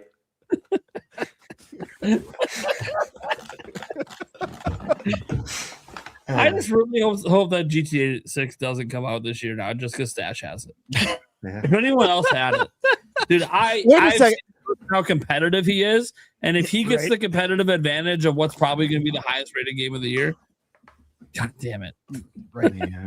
I have a question. I don't think we ever encountered this problem, but can more than one person counterpick the same person? So, for example. Could you guys counterpick Wolverine, Onimusha, Mixtape, Control, and then I'm just like locked into like 4 or 5 games? Oh yeah. You can counterpick the same person. You can't counterpick the same game. So yes, got it. Yeah. That's brutal. We're not colluding, but if we were, we could collude to fuck you over. Yes. Yes. brutal. That being said, I kind of feel pity, so I don't want to counterpick anything you have. I feel so bad for you. Well, the thing is here's the risk. You have to be convinced that these games aren't coming out, because I'm telling you right now, the ones that might not land this year, I guarantee you are all going to score. I guess the biggest wild card to me, to be honest, is Mixtape. But I think Control will, if it releases, is going to be a banger. Onimusha, I think that is a safe mid 80s at worst, and Wolverine, I think, is a mid 80s at worst. So Mixtape is really the one. So you guys counterpick at your own risk. Just be aware, you might want to hold off. Yeah, okay. Hold off so I can drop something. Because I'm freaking out, man. before I can't swap out anything and then none of them come out. Oh man. Should we just go over a quick review of our teams? Sure. Yeah. For the audio listeners, because I don't know if we did a very good job. Yeah, let's do it. Eric, you're at the very top. So I'm at the very top. First. I'll do mine. So I have Resident Evil Requiem, Splatoon Raiders, Hollow Knight Silksong, Sea of Sorrow, 007 First Light, Crimson Desert, Monster Hunter Stories 3, Twisted Reflection, and Mouse PI for Hire. Awesome. Oh yeah. Colin, Yeah. So I have Fire Emblem Fortune's Weave, Forza Horizon guys. 6. Say your team names too, because people are going to be looking at our leagues, call. and it doesn't say our names on. Well, I guess it says Spice Lord and Lannister, but for Yeah. audio listeners, I am Del Fuego. Nice. I am Unintelligent Systems, and I've got Fire Emblem Fortune's Weave, Forza Horizon 6, Trails in the Sky Second Chapter, Sorrows, Witchbrook, Phantom Blade Zero, and Reanimal. damn, that dude, you've got a really solid list. Yeah, he does have a really good like list. he's covering like the broad. Winning. I'm very Some- jealous of his list. It's broad genre. He's got the tactics game. He's got the racing game. He's got the RPG. He's got the cozy game. He's a He's gamer. got the action game. Sure, The he's a big gamer. indie. Yeah. He's a gamer. Bull crap. That man clearly isn't raising 3 children. He's a I gamer. know. I know. Listen, guys, my team is birds with benefits, and my picks are It My is. favorite It is. team name, by the way. It is. my game picks are Marvel's Wolverine, Replaced, Onimusha, Way of the Sword, Mixtape, Control, Resonant, Neo 3, and Pony Island Panda Circus, baby. Nice. I will say if Pony Island 2 does come out, there's no way to fuck it to 72. So that's these predictions are wild. All right, right. Stat. This is Thunderstash Gaming, and that is also my team name because I want everyone to know who wins. And fear. Yeah, no confusion. Just straight up, I'm the best. All right. Here we- First pick was that I got was Grand Theft Auto 6, and then Dragon Quest 7 Reimagined, Final Fantasy 7 Remake, Intergrade, The Adventures of Elliot, The Millennium Tales, Lego Batman, Legacy of the Dark Knight, Mio, Memories in Orbit, which so far it's really great, and Pragmata. All right. Mm-hmm. Yep. All right. And then my team names, I'm going to prime you up. And my games right now, we got the Dust Bloods. Just believing in Miyazaki. It is what it is. All he makes is high 80s and 90s games. So I'm hoping. Mina the Hollower. I already know it's going to outperform this prediction score. I'll tell you that right now. I think that might be your star pick, to be honest with you. I honestly think that it's game's gonna be really, really 90s. high. I honestly think it's gonna be a 90s game. It's gonna be up.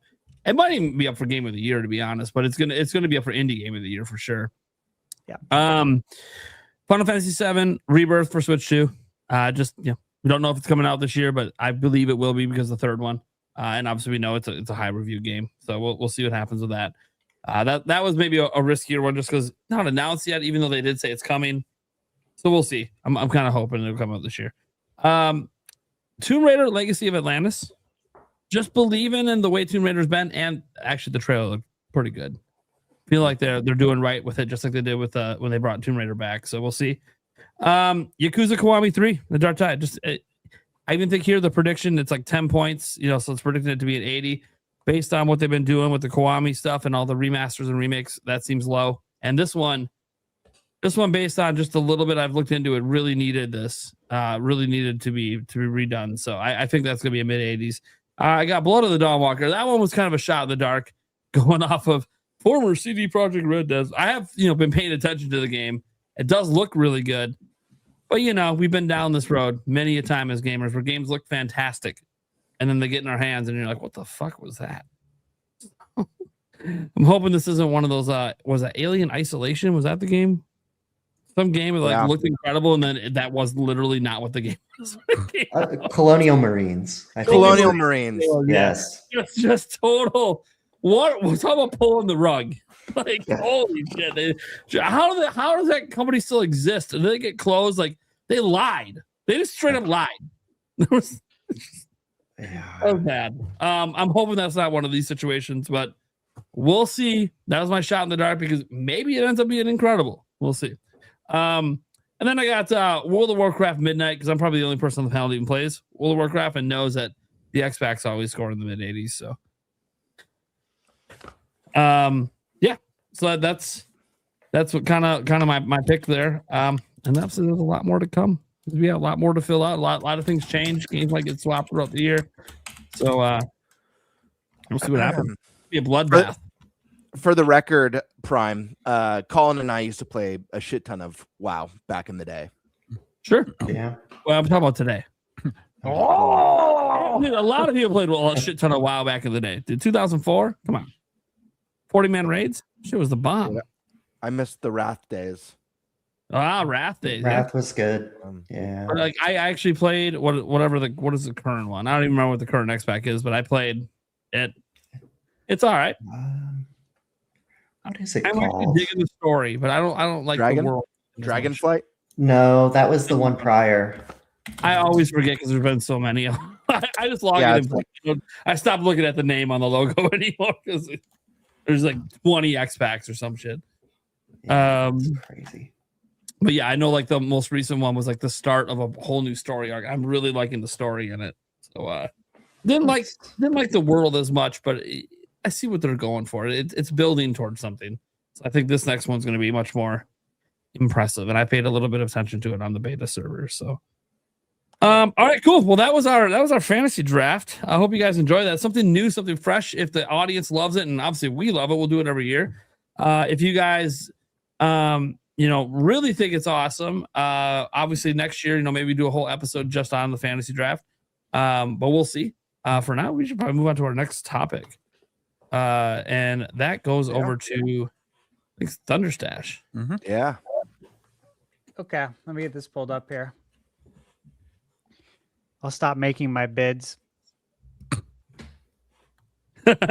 You're already working. You gotta. Come on. That's a sneaky thing. Was it? Is there going to be new ones this week, like this Saturday? Yes. So you can start bidding now.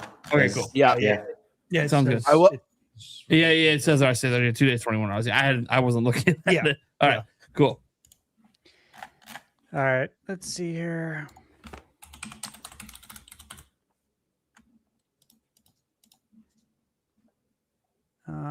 Okay, 2026. Actually, hold on. I gotta get my drink for this. I got a good drink for this. Oh, whoa! Now a good drink. It's not gonna be alcoholic. It's gonna be something like. Has he got milk? Is he going with just plain old milk? Oh, whoa! It's in a bottle. Hold on. What are we doing? It's got a classic here. Oh shit! Ready? Dad's root beer. Yeah, okay. I saw the bottle. Like he didn't grab like a beer, did he? Oh, he did a root beer. Yes. All right. I was gonna say the only thing I've really ever seen Stash drink like alcohol wise was sake bombs. So, and boy, did we do a lot of those. And I can't wait to do them again. Those were good. Oh. Those were good. Yeah, that's good. Okay. All right, guys. So this is our 2026 Nintendo bingo card predictions. Okay. So let me explain a little bit how this works. So again, these are predictions only, not confirmations. you have to choose unannounced Nintendo related developments only. So no officially revealed games with known 2026 release windows. For example, Fire Emblem. You can't put that on there. We already said 2026 at the end of the trailer. The next thing, we're not predicting release dates. We're predicting new things that are coming to Nintendo. Rumored or leaked ideas are fair game. This can be a mix of Nintendo published titles, third-party games, indie, doesn't matter. You think we're gonna get a hardware revision? Put it on your bingo card. Mm-hmm. You think we're gonna get a special edition of something? Of maybe some hardware? Put it on your bingo card. Put on the You think we're gonna get some new accessories that haven't been announced? Put it on your bingo card. Of course, there's no guarantee any of these will happen. That's the fun in this. Wait, Stash Man, question. When you say unannounced Nintendo related developments only, so that means, like, for example, you cannot predict, like, if I was going to predict that there's a Fire Emblem dedicated direct that's going to land this year, that wouldn't be allowed? I think that's allowed. Yeah. Yeah, It's because it's related to an announced. Yeah, you can't say Fire Emblem It's coming out. is coming out, but you Got can it. say Okay. direct. Yeah, that's an unannounced. Nothing thing. that's been We don't confirmed. know if it's gonna get. Never I happened. mean, Sure. it should. Yeah. But we don't know. Feels like it should, but we don't know. Yeah, that's totally Cool. All right, let me see. I got a couple more bullet points here. Yeah, I think that's good. You guys have the notes, so you see what the rest of it says. Okay. Now let me ask you this: do you guys have your bingo cards done? Yes. Yes. All right. I think we give it to Dylan then to kick us off, since you are our guest. Mine's done. All right. Well, thank you. So yeah. I'll go ahead and kick it off. I do have so Gamebird didn't give me the correct info, so I have a few maybe known quantities, but I have caveats with them. I wanted to make them spicy, so We like spice here. let me Yeah, it's all share good. screen. I do. Okay. we love spicy things. All right. Let me know if you guys can see And- this. Let me mention this too, just for everybody, for all our listeners and everyone watching. We will be doing regular callbacks to this bingo card throughout the year to see how we're looking, just like we're gonna do regular check-ins on the fantasy critics. So this will make it, of course, a lot more fun. All right, take All the right. stage. All right. Is that good? Everyone can see. Yeah. Okay. So I know this year that or I guess it was last year, huh? Master Chief came to PlayStation. I'm not a big Halo fan, but I do think that Halo is due on at least the Master Chief Collection on Switch 2 this year. I think Makes sense. we'll finally get it. Good pick. I do believe the rumors about the Witcher 3 DLC, and I think that is a no-brainer to put on the Switch version of Witcher 3, and I think we'll get a Witcher if we haven't gotten a Switch 2 version of Witcher 3, I feel like that's an evergreen title. For my third, let me know if I'm going too fast. You're good. Okay. Oh, you're doing good. Okay, cool. My third one, I don't think we're going to get a new Smash, but I do think we're going to get a Switch 2 version of Smash. And I do think we'll get one more character pack. And I do think like the two most requested some of the most requested characters, and I think it will be like a third party pack. I think we'll finally get Doom Guy and Crash Bandicoot. That's a fun pick. That's a good pick. I like it. I believe the rumors about Pokemon Wind and Wave. It's Pokemon's 30th anniversary. I absolutely think that they would. I mean, Game Freak is the weirdest company like in the world. I can complain about them forever, but I do think that there's no way they don't release a new game for the 30th anniversary, but they've done stranger shit. So, but I'm calling this one is going to happen. Next one, I do think Monolith Soft has something in the chamber, and I don't think it's going to be a Xenoblade, and I don't think it's going to be a Xenogears, and I don't think it's going to be a Xenosaga. I think it's going to be some sort of new Xeno titled game. I maybe it'll be Xenogun. I don't know, but I think they're going to step away from the Xenoblade series and they're going to try something new, but still call it Xeno something. My next one, I don't think there'll be any Mario game. I don't think there's going to be a 2D. I don't think there's going to be a 3D. I mean, we'll get the movie, but for some reason, I just don't see it happening this year. This one I was iffy on for Mario Kart World DLC, but I looked at Mario Kart 8 and the Wii U DLC released the same year that they released Mario Kart 8. So I think we're going to get some DLC, and I think it's going to be similar to what we had gotten in the past, where it's like other Nintendo. So like maybe some F-Zero levels and some Zelda levels. I don't know how they're going to connect that to the world map, but like I'm interested to see how they do it. Because right now Sonic Crossworlds is just like killing them in the DLC. I do think that the Ocarina of Time remake is coming out, but I do think it's going to be somewhere in between, like what we got on the 3DS and a complete reimagining. I think it's going to be not 1-for-1, but closer to 1-for-1 than like an actual like completely reimagined. Yes, I think it's going to be. Yeah, I think it's going to be something in between. I think it's going to have like modern sensibilities, like even a jump button, but we'll see. I know this team is doing Adventures of Elliot, and they just did Octopath Zero, Traveler Zero, but like they are probably like next to Obsidian, like one of the most like prolific companies at putting out games just back to back to back to back. So I'm really hoping that we get a Triangle Strategy sequel announced. Probably my favorite game by that team. I think it's like Creative Business Unit 5 or some bullshit, some bad name for a team.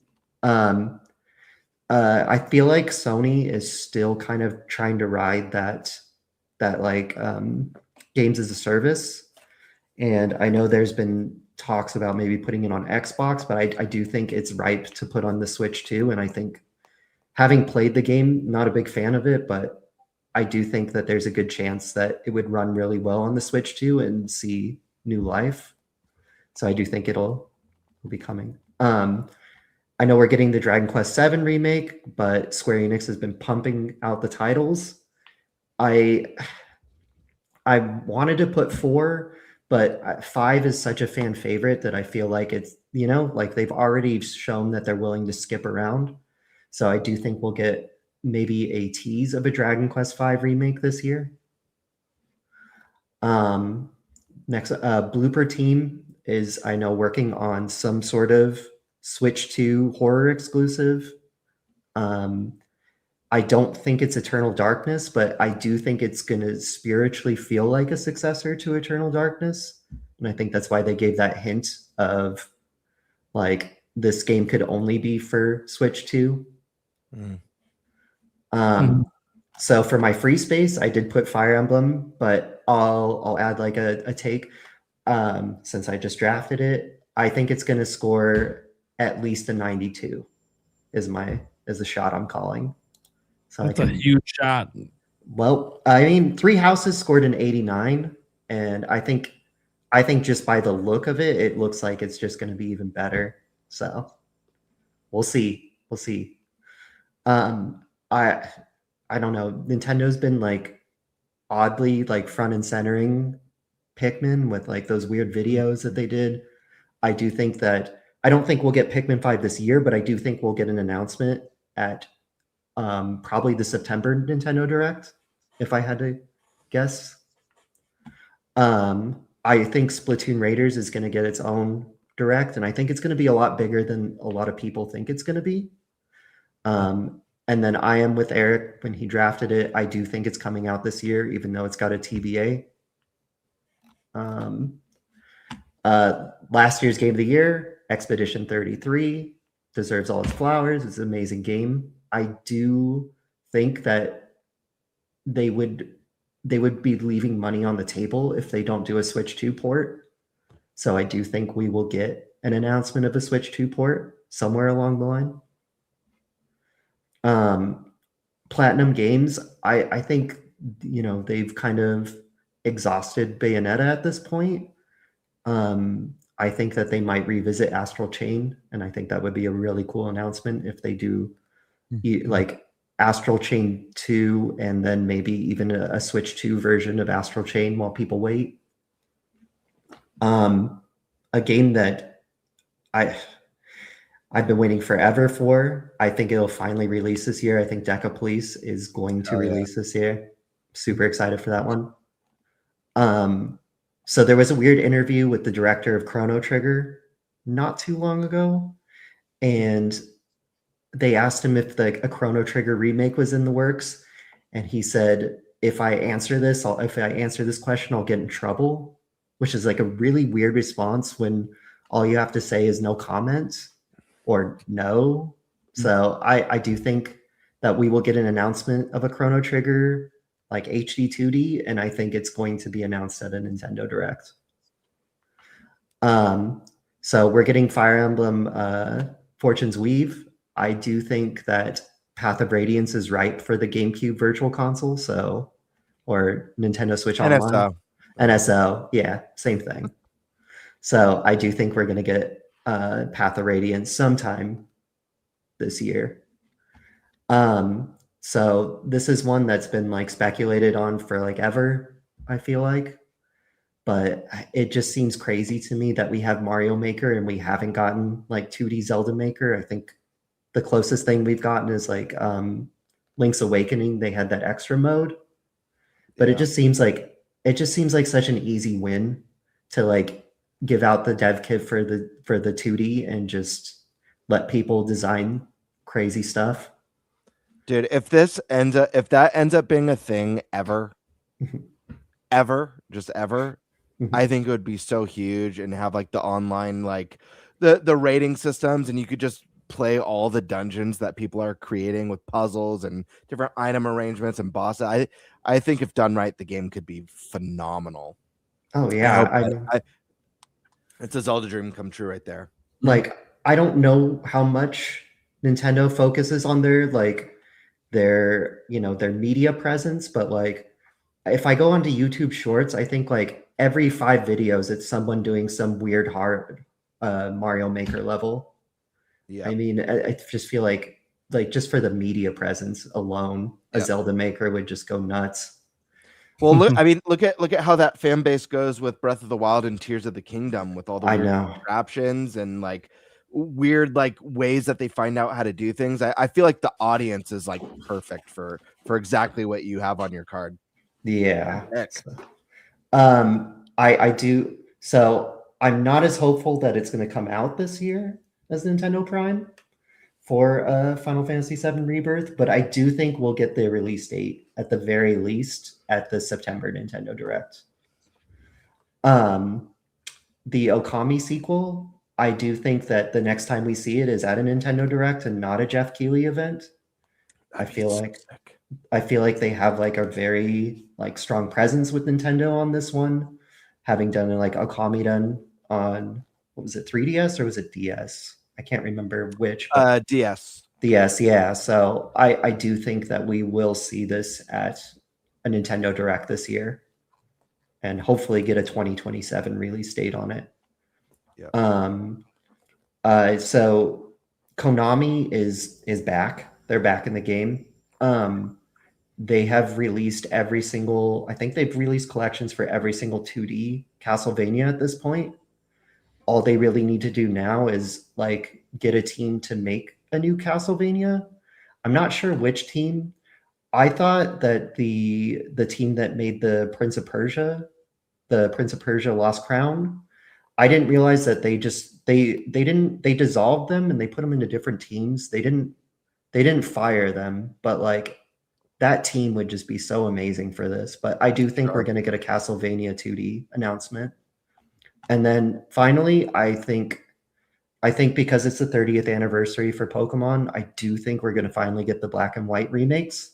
Hell yeah. But it's going to be a monkey's paw situation. It's going to be the most bare bones, basic, just like Diamond and Pearl, because I feel like Game Freak is like 7 steps behind the industry on like everything. So we'll see. It's my favorite Pokemon games, but like I hope they do them justice, but I'm just like not holding my breath for a good remake, but I do think we're getting one. So that's my bingo card. Hell yeah, dude. Hell yeah. I like it. Yeah. Yeah. That was good. That was a good Thank card. Our cards started a little similar. Okay. And then I changed them, but some of the stuff that I had originally on it, I don't anymore. Shoot, I'm definitely gonna lose then if we had similar cards. I'm just kidding. Oh. I'm sorry, you're my only target tonight. I know. Yeah. I mean, to be fair, Stash usually wins a lot of the bingo cards, but Okay. we'll see. One thing Stash sometimes does, and when his bingo card comes up, sometimes the bingo card is like 2 bingo cards in one. The amount of games he packs into them. Yeah, sometimes it's just add pretty to wild. Bingo Inception. You'll see card this within a is probably bingo card. happening now because this is for all of 2026. I guarantee he's going to have more than your standard number up for the bingo card. He's already nodding his head. We know. We've been down this road. He can't limit himself. It's impossible. I made it this morning. I'm like, I got to add another row. Yes, he can't help himself. So. It's all good. It's all good. It's all good. Well, I'm going to go last. If Yeah. you guys are good with that. Yeah, it's your topic. You say who goes next. All right. But I want to be mindful of who's ready. Bird, are you ready? I'm ready. Yeah, ready whenever. I think we're all Yeah. ready. I'm ready. Okay, Yeah. good. All right. Bird, let's hear All it. right. Let's get this pulled up. And nothing's going to be hidden, so you'll see it right away, but I'll go over everything. Hopefully there's no mistakes on it. Perfect. All right. So, first pick, NSO update. What I mean by that is I think there's going to be a major update this year, kind of like how we're getting Virtual Boy. I'm not counting Virtual Boy, obviously. That could include adding a brand new system that doesn't exist. It could be adding themes, achievements, whatever it is. But I think there's going to be some meaty update happening at some point this year. I don't think Virtual Boy is the 2026 end all be all that's going to bring, get those numbers up for NSO. My second pick is, guys, it's the Zelda anniversary. I fully expect we're going to see some Zelda themed controllers this year. I'm hoping gold ones. That includes it. That could be Pro controllers or Joy-Cons, but I guarantee there's going to be some sort of Zelda 40th, or if we get that Ocarina of Time remake, some sort of cool Ocarina of Time celebration controllers that we'll be seeing. I've been putting this one on every freaking bingo card since I joined the podcast, because I do think that Star Fox is going to come back with a vengeance on Switch 2. I don't know when, and I don't know how, but I'm really doing my best to will it into existence. So I'm going to just expect it to be on my bingo cards for the foreseeable future. This will be a great time. Bring it back. Shock people. A themed Switch 2. I think there's going to be a lot of big games this year, whether it's Pokemon, the next Pokemon, or something for the Zelda remake. But I also think there's going to be, beyond controllers, we're going to get a themed version of the Switch 2, probably with a bundle too. But themed Switch 2 I think is a no-brainer for this year. I also got Chrono Trigger this year. Fingers crossed on this one for a beautiful HD 2D orchestral version of what is, I think, a perfect 10 out of 10 game and one of the best RPGs to this day ever made. Twilight Princess NSO. I think this year Twilight Princess will be landing on the GameCube NSO. Bradley the Badger, one of my favorite announcements from the Game Awards this year. This game looked this game looked so cool, and the director of the Mario and Rabbids game is working on it. You know that this man has a deep love and respect for Nintendo, and seeing him tear up when Miyamoto came on stage was one of the coolest things ever. I fully expect this game to get announced for Switch 2 this year, or see it in, even if it's just in a montage. I feel like we're going to get some sort of a Switch 2 confirmation on this one. 3D Mario reveal. I think we're going to see 3D Mario this year, late in the year. I'm saving it for the September Direct, but I think we're going to get a peek at what Mario's doing next. Hi-Fi Rush, one of the coolest indies on Xbox. We know Microsoft has a plan to put as much Xbox stuff as possible. We're getting indie. This is a special gem. I think this game would succeed more on Switch 2 than any other platform on the market right now, and I fully think that there's going to be some sort of announcement for that. It needs to happen. Metaphor. This is one that we've talked about many times. It's Atlas, guys. It's an RPG. It's one of the best RPGs of the last few years. And I think we're all in unison when we say Switch 2 and Switch is the place for JRPGs. It's just a perfect machine for that genre of games. We got some Eternal D. I think Eternal D is going to drop on NSO this year. Maybe around Halloween season. The Halloween part isn't on my bingo card, but this seems like a cool one. They're going to need to fill out the GameCube NSO platform. And I think one of the things that makes NSO fun is when we get those special games like this that are really meaningful, and there's really no other way to play it. I think this one makes sense to get in this year. A new Platinum game. I think Platinum's going to announce a new exclusive for Switch 2. I don't know if it's Bayonetta 4 or a new Astral Chain or a new IP, but I'm banking on some sort of reveal for a brand new Platinum game that's exclusive to Switch 2. Zelda movie trailer. I think we're going to be, I think we'll probably get 2 trailers this year. We'll probably get a teaser earlier in the year, maybe middle of the year, with a banger, like first full trailer, maybe towards the end of the year. I have a mistake on here. It shouldn't say RE for Resident Evil. I was using an old bingo card. That's supposed to say Deca Police. I apologize. I'll have to edit that. Deca Police finally comes. We'll let it slide to this year. Cool.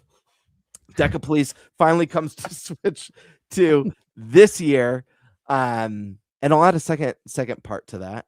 I think it's going to be a sleeper hit. I think this is going to be one that people don't pay attention to, that actually reviews a lot better than most people think it will. Classic Sega reboots. I think it's time that some of these awesome games that have been teased get like fully revealed. That could be Crazy Taxi. It could be the new Golden Axe, but I think they're going to get revealed for Switch 2, and I wouldn't be surprised if 1 or 2 of them landed on the Switch 2 this year. But at the very least, we're going to be seeing one of those. I could see Crazy Taxi being in a Nintendo Direct this year, and I think that would be really cool, especially with hearing how ambitious, from what I've read, Sega plans to go with it and make it a little bit more like Forza Horizon style. Sounds really cool. New Monolith game. That could be a brand new IP. It could be a new Xenoblade, a new Xeno trilogy that they're starting, like Colin said. But I do think Monolith has been very quiet for many years now. I think they're working on something big in the background.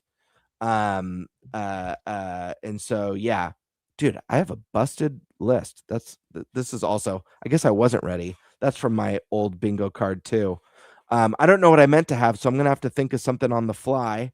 Let me think. I'm just gonna take a page off of Eric, because I don't know what I'm supposed to have here in Colin, and say that Splatoon is supposed to land this year. It's gonna land this year, guaranteed. And new Luigi's Mansion. I think it's time we see what that team's been working on for the last how many years now? 4 years, 3.5, 4 years. So Luigi's Mansion 4 would be really exciting to see. The third game was one on the series. Here's some hopium. Final Fantasy IX remake. We haven't even gotten the third Final Fantasy VII revealed yet, but of all the games from the NVIDIA leak, this is the only one that hasn't come true. I have a strong feeling that this is real, and this could be the year that we finally see it, or it finally gets teased. And I guarantee you this game will 100% come to Switch 2. I think we will get actually, no. Okay, scratch my Splatoon one. Sorry, guys. I'm beefing tonight. I had to throw us together right before the show.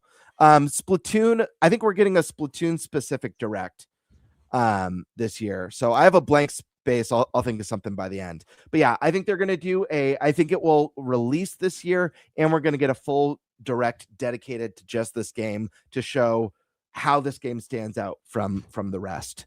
Metroid. I think we're going to see the next Metroid game.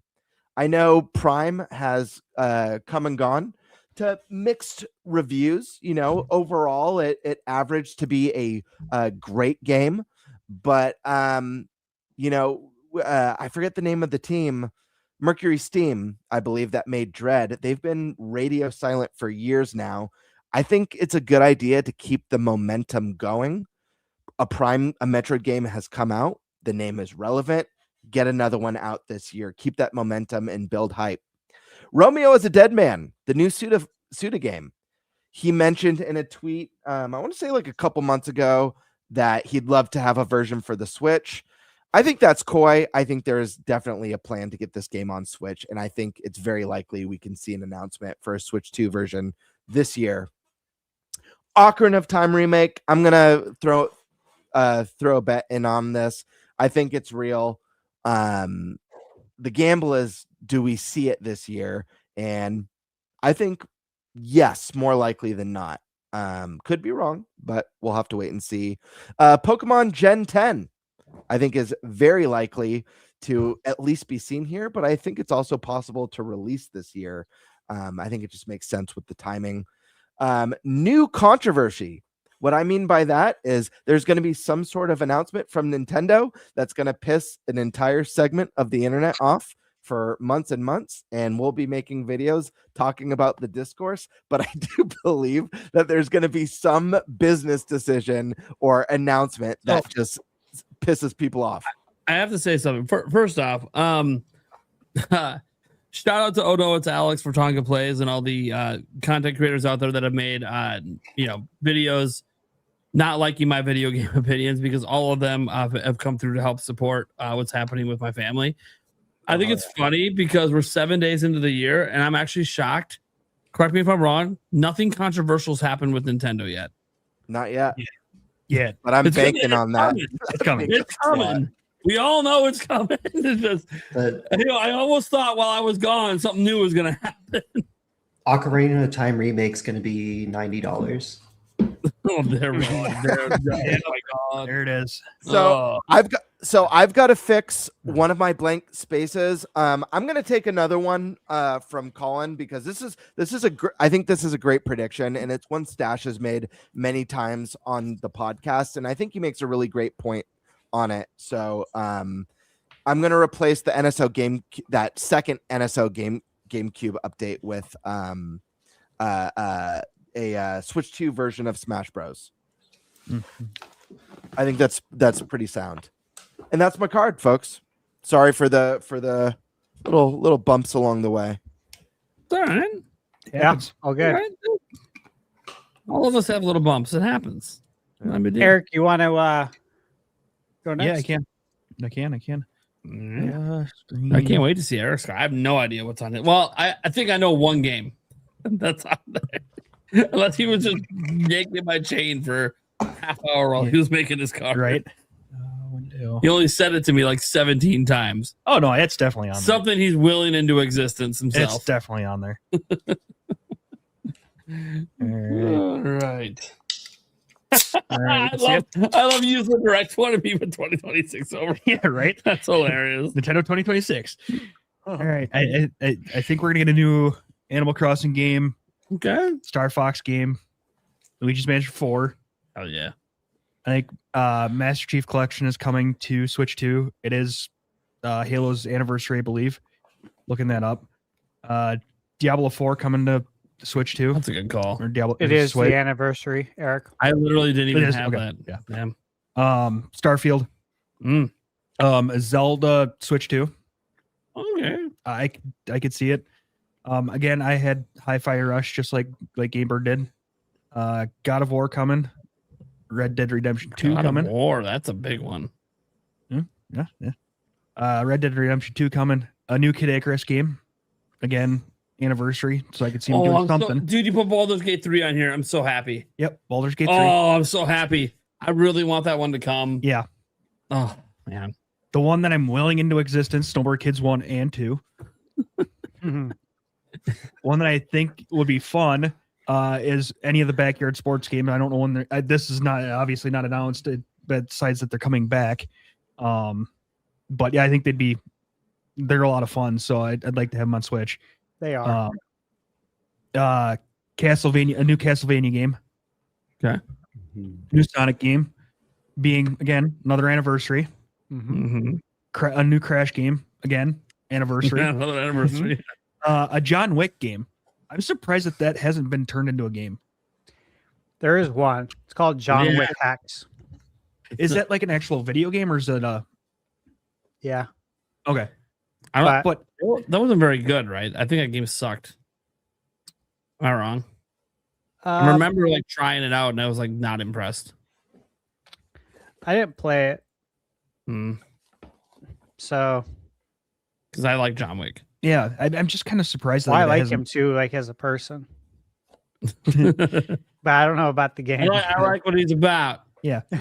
You fuck up my dog, I fuck you all up right? permanently. Oh man. I'm just kind of I could see like a 007 type game, but being John Wick. What themed. John Wick style? Yeah. Yeah. Pikmin 4 Switch 2 edition. Pokemon Gen 10. Again, anniversary. So Mega Man. New Mega Man game. Come on. You're so overdue. Right. A brand new game. I don't know. Brand new franchise, brand new game. Brand new something IP. that we've never heard of before. Yeah, new IP. Yep. Mario Kart World DLC, Splatoon Raiders, and then Zelda Echoes of Wisdom DLC. DLC. Okay. Good one. Nice. I like that list. I Me like too. Eric. I never know what he's bringing to the table. Good list. Even though, aren't you guys sitting pretty much at the same table? Yeah, we try not to look at each other. No, we try not to look at each other because then it and he sits here and I actually sit at a different desk Yeah. when I do it just to make sure that we're not spying on each other's stuff. I was just making a joke. Well, yeah. Oh. I mean, yeah. Just Well, I play, thought- play on you- words. You said you don't know what he's bringing to the table. Yeah, well, But I you're mean, We are the same technically sitting at the same table right You are now. on the we're same sitting at the table, table right so- now, but we weren't sitting at the same table. We made it. You know what I mean? I know. Well, I We're don't know not if you know. worried. I don't really talk about how my studio is. That I don't do most of my work at this set. This is a Right. set. This is not where I actually edit videos and do all my research.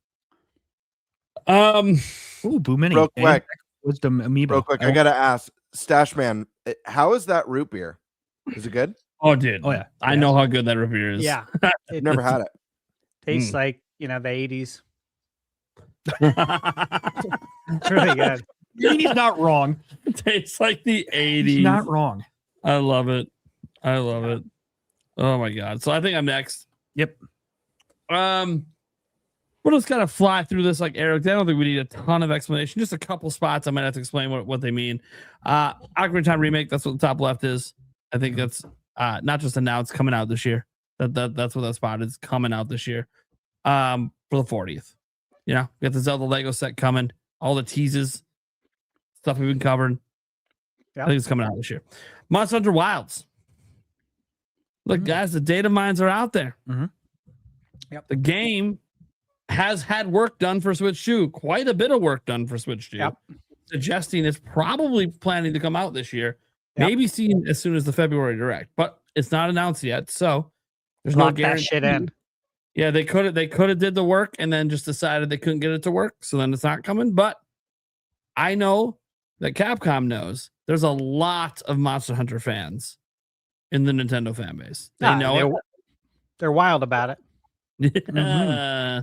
So I mean, we're talking about potentially millions of sales missed out if they don't get it over to Switch 2. So the fact that we already had definitive evidence that work has been done means that they're pretty serious about getting it over. By the way, I'm extremely curious how it runs, since it runs like shit on pretty much everything. But hey, they're putting in the work. So Right. they obviously feel like they can do something here. So we'll see what happens. Fallout New Vegas. Look, we saw the reports today. If you didn't see it from Windows Central, Jez Corden, he's pretty connected with the Microsoft stuff. And Microsoft brings a lot of their stuff, multi-platform. Fallout's more popular than ever thanks to the TV series. Season 2 somehow ranking higher than Season 1. I barely started Season 2 because I'm trying to finish off Stranger Things. But yeah, that's that one's coming over this year. New Kirby game. I didn't know how specific I wanted to get because I feel like they should go with another Forgotten Land style, but just a new Kirby game. You know, whether it's a spinoff, whether it's a side scroller, whatever they decide to do. I think there's gonna be something Kirby, brand new, not a remake, not a remaster, brand new Kirby game this year. Call of Duty finally making its way to Switch 2. I know, like we pretty much know what Call of Duty it's gonna be, but since it's not announced yet, I just went with just Call of Duty in general. But Call of Duty is coming to Switch 2 this year. So the Joy-Con 2s you see there, those are just there to say that I think new colors are coming for Joy-Con 2s this year. New colors, new colorways. We got the orange, we got the blue. I think there'll be some other ones. They might line up with game releases. I don't know. But I do think some new colors are going to be coming. So do you think they're going to stick with the black and do the I colored no part idea. of it? Or do you think they're going to actually give us different colored shells? I have no idea. Just new colors. Fair enough. Pokemon Winning Waves. It doesn't really have to be that. It's supposed to just Gen 10. I know that's what the leaks and stuff say it's called. But they might change the name. But Pokemon Gen 10 coming out this year. Like 30th anniversary, but more than that, more than the anniversary stuff. It's really just that we literally had the Giga League, and this was the target year for Gen 10. So I think it's probably on schedule. I think the games are probably going to disappoint like Pokemon games usually do, but it's coming out. So that's all that matters. Mario Kart DLC. Don't pay attention to what's some fan-made image, but Mario Kart DLC, I think it's coming this year. Not just announced. They're going to begin it this year. It's going to be a multi-year, wave thing, which is totally fine. They did that in the past. They'll do it again. Makes a lot of sense. Luigi's Mansion 4. I think no 3D Mario this year, but Luigi's Mansion 4. Grand Theft Auto 6. Now this one's kind of interesting. I don't actually think it's coming to Switch 2 this year, but I think it'll be announced for Switch 2 this year. It'll be a 2027 and launch alongside the PC version. That's my predictions. I don't actually think it's coming this year, but will be announced for Switch 2. Crimson Desert. There was the GameStop thing, which could mean absolutely nothing. But I don't have to rely on that because I played the game at PAX West and asked the people there about it coming to Switch 2. And they said, "Oh, so people on Switch 2 want to play this." They kind of left it and look, you guys were there. The podcast crew was there. They can confirm that it was very much a wink, wink, nod, nod. Wink, wink, nod, nod. Can't quite say the words out loud you want to hear, but we're doing something. So I'm gonna say Crimson Desert's coming over. Might not be on day one. Depends on when they got the dev kits, but it was sometime this year, or at least announced. Clockwork Revolution. You guys remember this game? Of course, can't wait for it. Yep. Dude, it looks incredible. So good. This is on your pure hopium. I don't even know if they have dev kits. I don't even give a shit. I know Nate the Hate said dev kit issues are pretty much resolved at this point. That's great. But dude, this game needs to be on Switch 2. It looks so good. Yeah. Timing shouldn't be an issue with that game. Yeah. Tomb Raider Legacy of Atlantis. Already said this in a prior topic. I think this is a no-brainer to come to Switch 2. They've been bringing Tomb Raider stuff over. I think you got to get this one over. And why isn't it announced for it already? I don't know. Things are different with Nintendo. For some reason, we have to wait for directs for half of the game announcements that happen at other things. It's weird. But that's just the way it is with Nintendo. Fable 4. Now, this is a weird one because I think it's coming to Switch 2, and I think it's going to come to it this year. But this is the caveat: is if Fable 4 even comes out this year. Like, we don't know that Fable's even coming out. Like, I know it's slated for this year. I feel like it's a good candidate for being delayed. But I think Microsoft's bringing everything to every platform they can. So, Red Dead Redemption 2, technically not announced yet for Switch 2, but lots of rumors and reports around that. Makes a lot of sense. We have the first one already. Why wouldn't we get the second? Ace Combat. Come on, baby. Ace Combat 8 on the go on Switch 2. Come on. Mm-hmm. Yep. Come on. That makes too much sense. Yep. Lords of the Fallen 2. I really enjoyed the first one. I haven't played the second one yet because I've had a hunch for a while that it's coming to Switch 2. There's no really rumors or reports around it. It's just something I think is going to happen. Star Wars Galactic Racers. I know it's not announced for Switch 2, but come on. The original pod racer was N64. What are we doing? Get this game on Switch 2. This next one, again, you've seen some Joy-Cons there. This is actually me saying that at some point this year, third-party Joy-Cons that are specifically just for Switch 2 are going to come out. I don't know what company's going to do it first. I don't know if Torii. I don't know what's happening because there's been no announcements. But I think third-party Joy-Con 2s, not people making trying to make their Switch 1 ones like jerry rig and then work with. No. I mean like proper third-party Switch 2 Joy-Cons from someone will come out this year. Super Meat Boy 3D. I don't even know why this isn't announced for Nintendo yet. It's crazy. How is this game not announced for Nintendo? Like, it's a huge audience. Like, dude, we bought the hell out of Super Meat Boy. So it only makes sense that it just wasn't announced because it was announced before Switch 2 came out. So they just, they're waiting until they get closer to release. They'll do a Nintendo Direct drop or something, or maybe an Indie World. Dune Awakening. Not a game I'm super excited for, but I do think it's going to find its way over to Switch 2 this year. Bloodstained. I think that's kind of a no-brainer to come over. I did throw 3D Mario on here, mostly as I didn't know what else to put in the spot. I don't actually think it's coming out this year, as is well known. But I guess it gives me a spot in case it does come. But I actually don't think it's going to. Just I want to clarify that. It's more of I'm not going to complain if it's here, and I didn't know what else to put. So hey, you don't need to clarify it. Yeah. We all know you're Nate for 2028. Yeah, I know. 2028 for Mario. I know. So I just wanted to clarify. This doesn't mean like any other Mario game that's not announced because there's a billion spinoffs. But Wind Waker HD. Yeah, I think we'll still get that this year along with Ocarina of Time. They'll just spread them 6 months apart. And then Metroid Prime Echoes. That to me is on there as an NSO. I don't think they're remastering it. I think it's just going to NSO this year. So okay, there you go. Cool deal. I like it.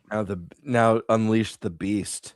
I feel bad that 3D Mario's on there. Honestly, guys, time crunch. I barely got this thing done. So yeah, just say what I say. There's going to be a teaser trailer or a trailer for it. Because I don't think there will be one though. Well, that's because you make 0 sense. Sorry that I follow Nintendo's game development so closely. All right, here we go. Stash with the double bingo card. Here we go. Okay. First up, Halo Master Chief Collection. Again, this is a big anniversary. 25 years. Xbox is going to start their marketing cycle soon for the 25 years. And really, there's no better time to bring the Master Chief Collection over to Nintendo. Baldur's Gate. Yes. Again, expecting mouse as well. This has been on other bingo cards, so you guys know this. Kingdom Hearts. We're gonna actually get Kingdom Hearts. It's not gonna be the cloud version, okay? So, will it be physical? I don't know. I'm not going that deep. I'm just saying we're gonna get it. It's gonna be the non-cloud version. Silent Hill 2 remake. I expect this to come to Switch too. Wave Race Blue Storm. Oh, coming to GameCube NSO. please come to GameCube NSO. Give us some online Not- play with. No new wave race. No, absolutely not. Damn it. I wish. That water though, those water graphics, man. I know. Professor Layden. It'll come out this year. It better come out this year. I mean, come on. I know. Oh man. Mario Kart World DLC. You'll see. Yeah. Fully expect it. Again, been talking about this since I think 2024. Now, what this generic box art means, again, is the text right here. The new Mario will be revealed. We'll see it. Hell yeah, dude. I'm right there with you. Not released. Just I'm revealed. just saying it's going to be revealed. I don't need to give any other prediction outside of that. So you're not If confident. it's revealed, I win. Gen 10. So not Pokemon. confident this year. Good to know. Gen 10 Pokemon will come out, of course, for the big 30th anniversary of Pokemon. Yes, I still 100% believe Prime is coming to Switch 2 editions with mouse Joy-Con controls. I'm not going to go into my whole spiel as to why, because we've already been down that road. Expedition 33. Please this year. Fully expect it. Castlevania, again, I've talked about it several times for I think over a year at least. That again, the anniversary collections, Dylan touched on it. That's why I think this is coming out. That's why I think, you know, other games will be coming out, like Metal Gear. If you look at the Metal Gear Legacy Collection, Metal Gear Legacy Collection 2 is in development right now. And then they'll eventually get Metal Gear Solid 3 remake that's already out. Same thing for Castlevania. They have a very successful show as well on Netflix. So now is the time to strike. Now is the time to stop making the casino games. Take all your winnings that you got and go promote the new Castlevania game. I don't think they're going to stop making things. It's like, No, you know what? I'll tell you what. I talk about this in my video that's going up tomorrow about my theory with this, but it includes the casino games. I was gonna say, like, it's like 60% of their revenue is casino games. I don't think they're going to stop that, but yeah. No, I think they're using that money to fund development. That would be nice. Yeah, that's what I said in the video. All right, so Starfield, again, been expecting this for over a year, long before the rumors started. Xenoblade Chronicles. So this is really, this pick is that we're going to get Xenoblade Switch 2 edition. Okay. It can be any of them. I don't know how they're going to roll it out, but all this pick signifies is that we're going to get Xenoblade Switch 2 edition. End of prediction. Elder Scrolls Oblivion Remastered. Fully expect it. Runs great on Series S. That's a great pick. I agree with that. That's a very good pick. I'm surprised no one else had that. Thanks. Of course, Smash Brothers. Been saying this again, I think for about a year. Switch 2 edition. It makes sense for so many reasons that, you know, I just won't go over because it's a long list. I can make a video probably out of it. Zelda, again, same thing. I won't go over all the reasons. We all know them. And yes, Ocarina of Time, specifically. Monster Hunter Wilds. 100%. I'm in on that. Metaphor Fantasia. Again, please. I reviewed this game January 1st, 2025 on my channel. I said in the review, expect this to come to Switch 2. Put your money on it. I do fully expect it. Chrono Trigger. Again, been talking about this since, well, I think it was since we're leading into the 30th anniversary. So when it was still the 29th. So since 2024 that I expect this to actually happen. And then shortly thereafter, there were some talks, right? And there were some slip ups actually.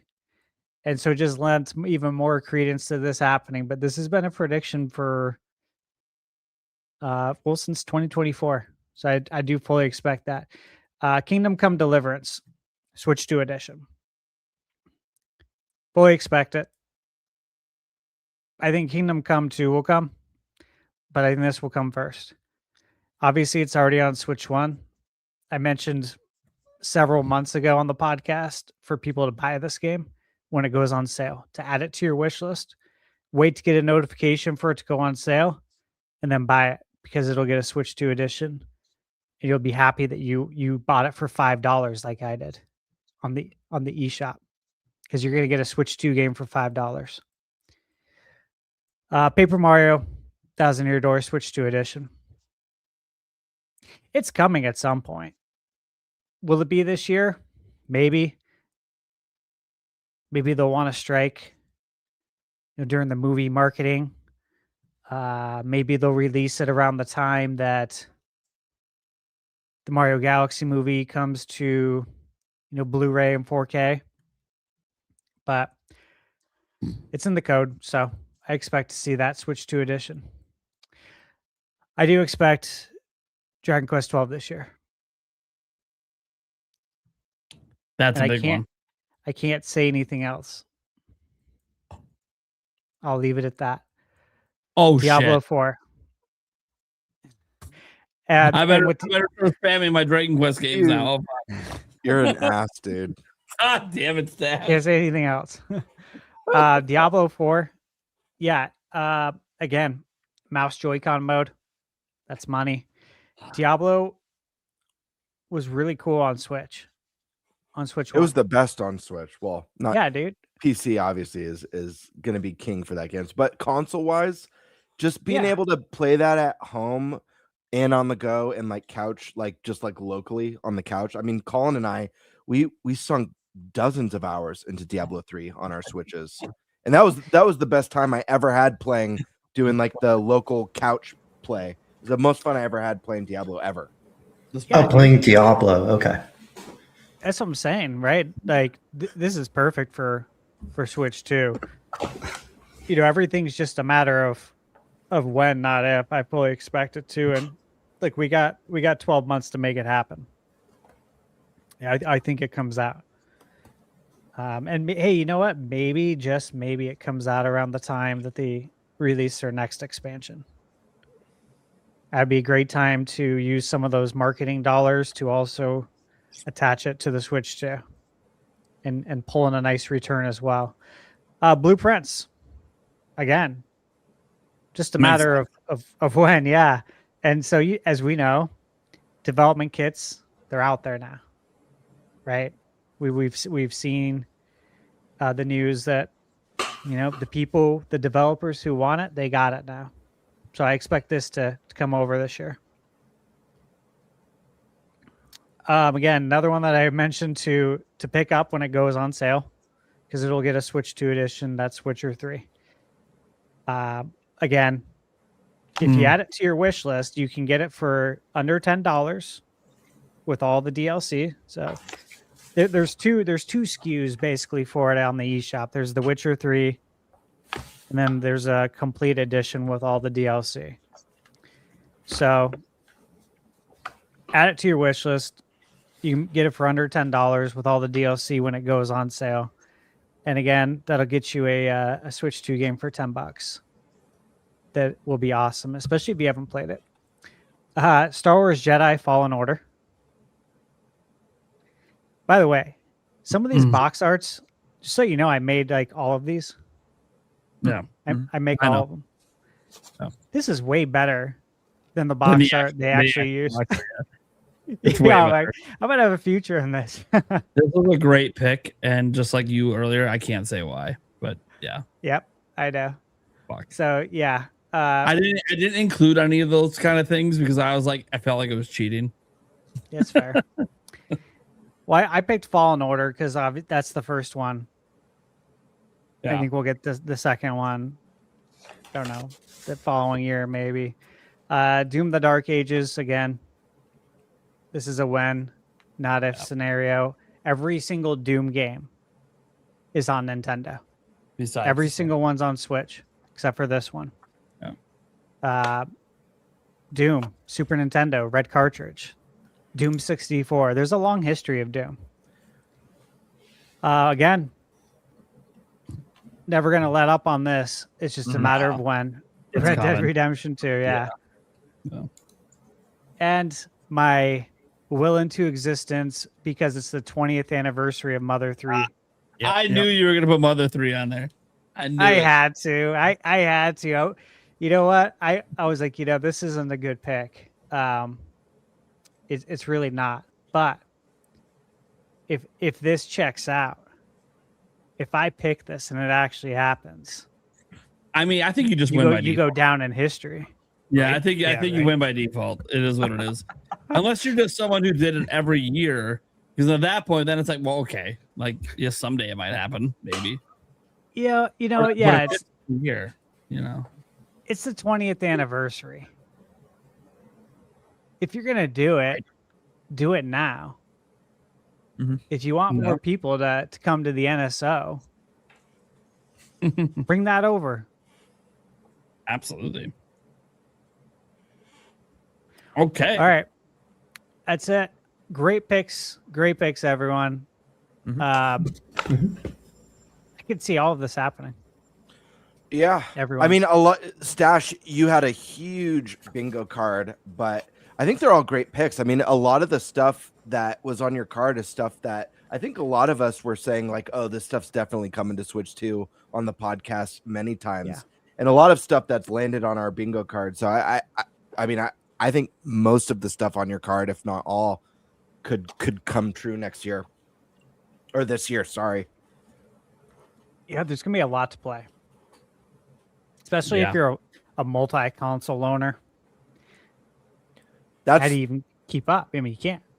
you can't. Mhm. That's the worst part about being a multi-console player. It The is. backlog is Yeah. it's like an evil force of Hangs nature. over you. I know. Hangs over you. Okay. So I guess, guys, that's time for me to go into the rumor mill and obviously talking about direct stuff. So just to be very clear, there is no current rumors on when the next Nintendo Direct is happening. Okay. There's nothing out there yet. Usually there's one in February. Usually we start to hear some rumors towards the end of the month of January. But it's interesting to talk about because there is a lot of rumors for a bunch of games. And a lot of these games would be the kind of things that you would see in a direct. So we're going to go over a bunch of the rumors that are currently going on. And dude, so many of these happened while I was gone. So this is insane how many just like popped up in 2 weeks. And we'll start with the first one here coming up from Nintendo Universo here. Let me share their post here over on the website that they have by Necro Felipe. And he says the developers of Ark Survival Ascended are working to release a version of the game for the Switch 2. So the studio behind Ark Survival Ascended has confirmed it is actively working on a version of the game for Switch 2. According to Jeremy Stiglitz, co-creative director and lead programmer at Wildcard, and I know I butchered that name, please forgive me, in an interview with WCCF Tech, porting the title to Nintendo's new console only became feasible thanks to the performance improvements of Unreal Engine 5.7. So that's a really recent version. That is incredible. That just improvements to the engine, maybe even improvements made specifically so it runs better on Switch 2. This is a big That's deal. what I'm kind of hearing here with 5.7, even from some developers I've talked to. Like, it really feels like this was specifically targeted to make this engine work on Switch 2. So the internal test revealed that the improvements in the new version of the graphics engine provide a performance gain between 33 and 40% on the GPU. This was a huge update.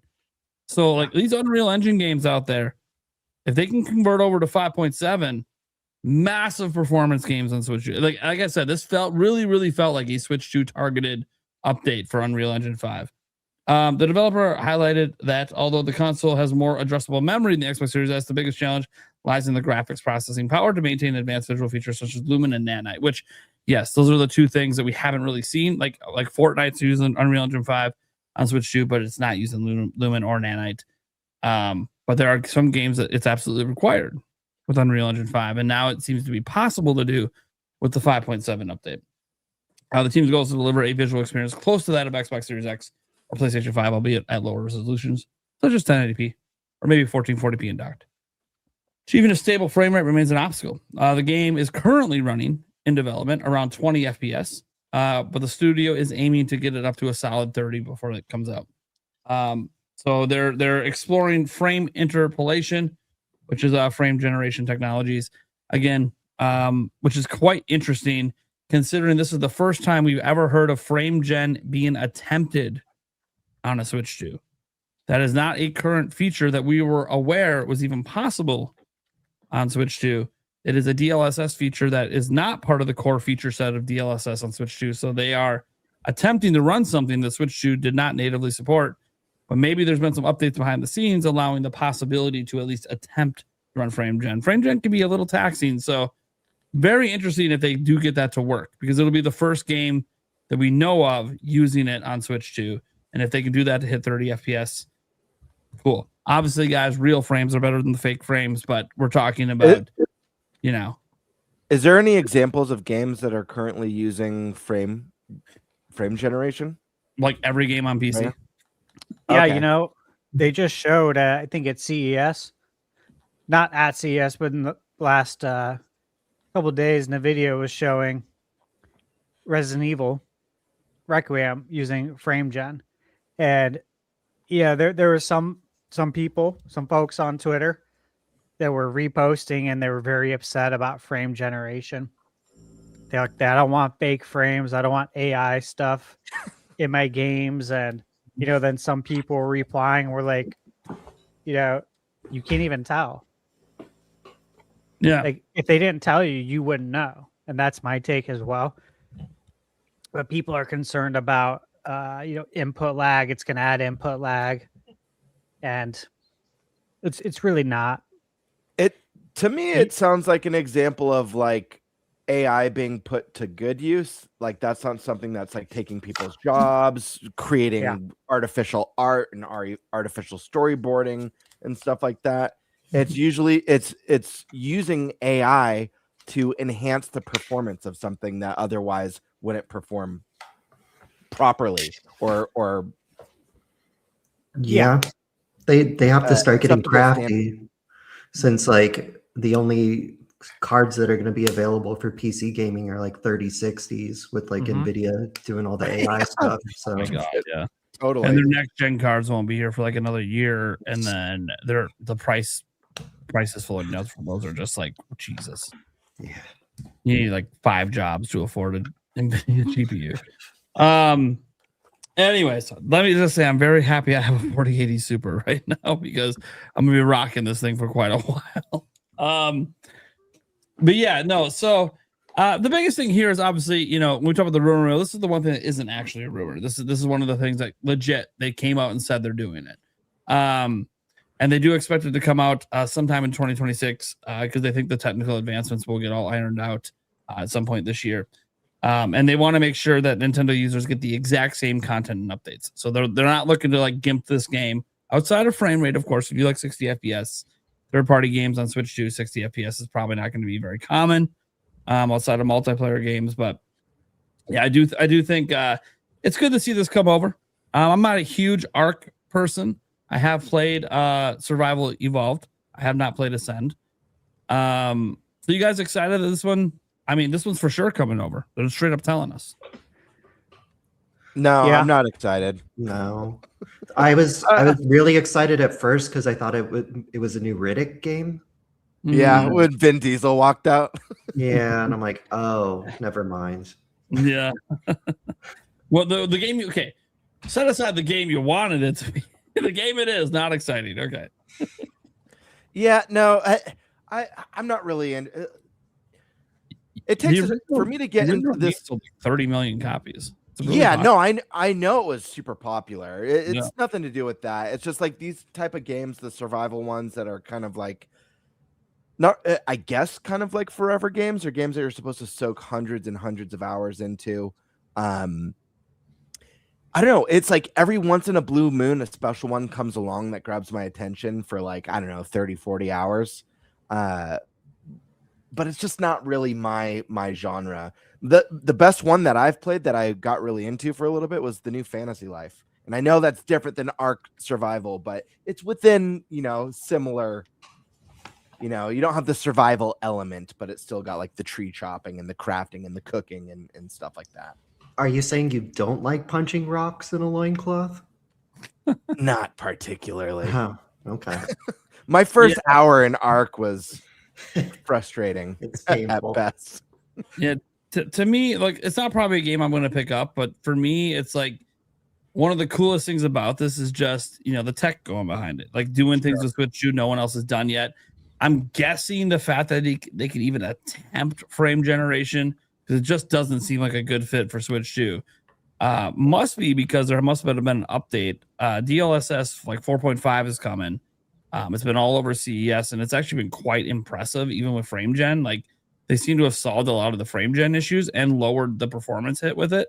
So I'm wondering if that also means they were somehow able to pack a lighter weight update for Switch 2 for their DLSS, and that's what they're working with is like the latest version that's not, hasn't been seen in a game yet. Because there's already a fully custom version of DLSS on Switch 2 that doesn't exist anywhere else. And maybe there's another one that will enable the possibility to even attempt frame gen that we just haven't seen yet. So I think that's interesting. Frame gen before DLSS 4.5 had kind of a bad reputation, lots of ghosting and other problems. All that seems to have gone away if the CES reports are right. So we'll see. And again, it says they're experimenting with frame gen, doesn't mean they're going to actually use it. But the fact that like it's even something that they can attempt to use, that means that there is development pipelines for frame gen on Switch 2. So that's new because that was not existing last year. So I'm guessing that's related to 4.5, which by the way, does not mean the Switch 2 would ever have the full 4.5 update. No, there's going to be certain features that won't be there. But if they're able to somehow get frame gen to run at like 30 FPS, and they were showing some of this stuff at CES that at 30 FPS, actually frame gen was doing really well. So we'll see. That's obviously just one. I figured we'd go with that one first because it's the only one that technically is not a rumor at all. We just straight up know it's coming. Next up, this one I'll just kind of talk about because there's multiple sources on this one. The Fallout New Vegas, Fallout 3, etc. They're reportedly in development. Similar to kind of like the Oblivion remaster. Hearing about this from like Windows Central and Jez Gordon, and Nate the Hate has chimed in as well. And Stash wanted to make a note here. Per my bingo card from season 3, episode 9, July of 2025. Many times before that. Stash will make sure he gets a little credit for a prediction versus people that might have direct knowledge, but hey. Thank you. Had to make sure. I was questioning if I was going to read that off. I'm like, you know what? He made the notes. I wasn't expecting you to. That was just for you. Yeah, I know it was just for me, but I was like, I usually make most of the notes. If you guys don't know that watch the show, I usually make most of the notes every single time. But because I've been out of the loop and I'm still not fully back, Stash kind of did pretty much all the notes today. So I was like, and the last two episodes. So like I wanted to make sure that he got his little public recognition in for saying this back on season 3, episode 9. Anyways, so yeah, Fallout games. Obviously, Fallout's had a huge resurgence, especially with the show doing incredible. Even Fallout 76 has started to get some pretty great updates. People are starting to enjoy that. Dude, the crazy thing is, I never thought in a million years, it's because of the Fallout show. Yulia was playing Fallout 76 today on Game Pass. And I'm like, wait, honey, are you playing Fallout? Dude, you're not even all you do is play Zelda and Fortnite. Where the fuck did Fallout come from? Like, dude, let's go. Like, the Fallout 76 isn't like the greatest one to play, but I mean, it's not a bad game now. They've had a lot of updates to it since the olden days when it first came out, and it kind of wasn't all that. Since the duffel bag days. The duffel bag days, yeah. Man. It is much better than it used to be. And obviously, it's got updates in it now that include stuff from the show, so that makes people obviously want to play it more. So yeah, I don't know. You guys excited for these games? Potentially coming over to Switch 2, maybe? Yeah, actually, New Vegas. New Vegas is a big one. Yeah. New Vegas. Like that's the fan favorite Fallout. The show. I only barely started the show. I've watched like 3 episodes. Really loved what I watched. I know season 1? 2 season 1. Season 2 good. just came out.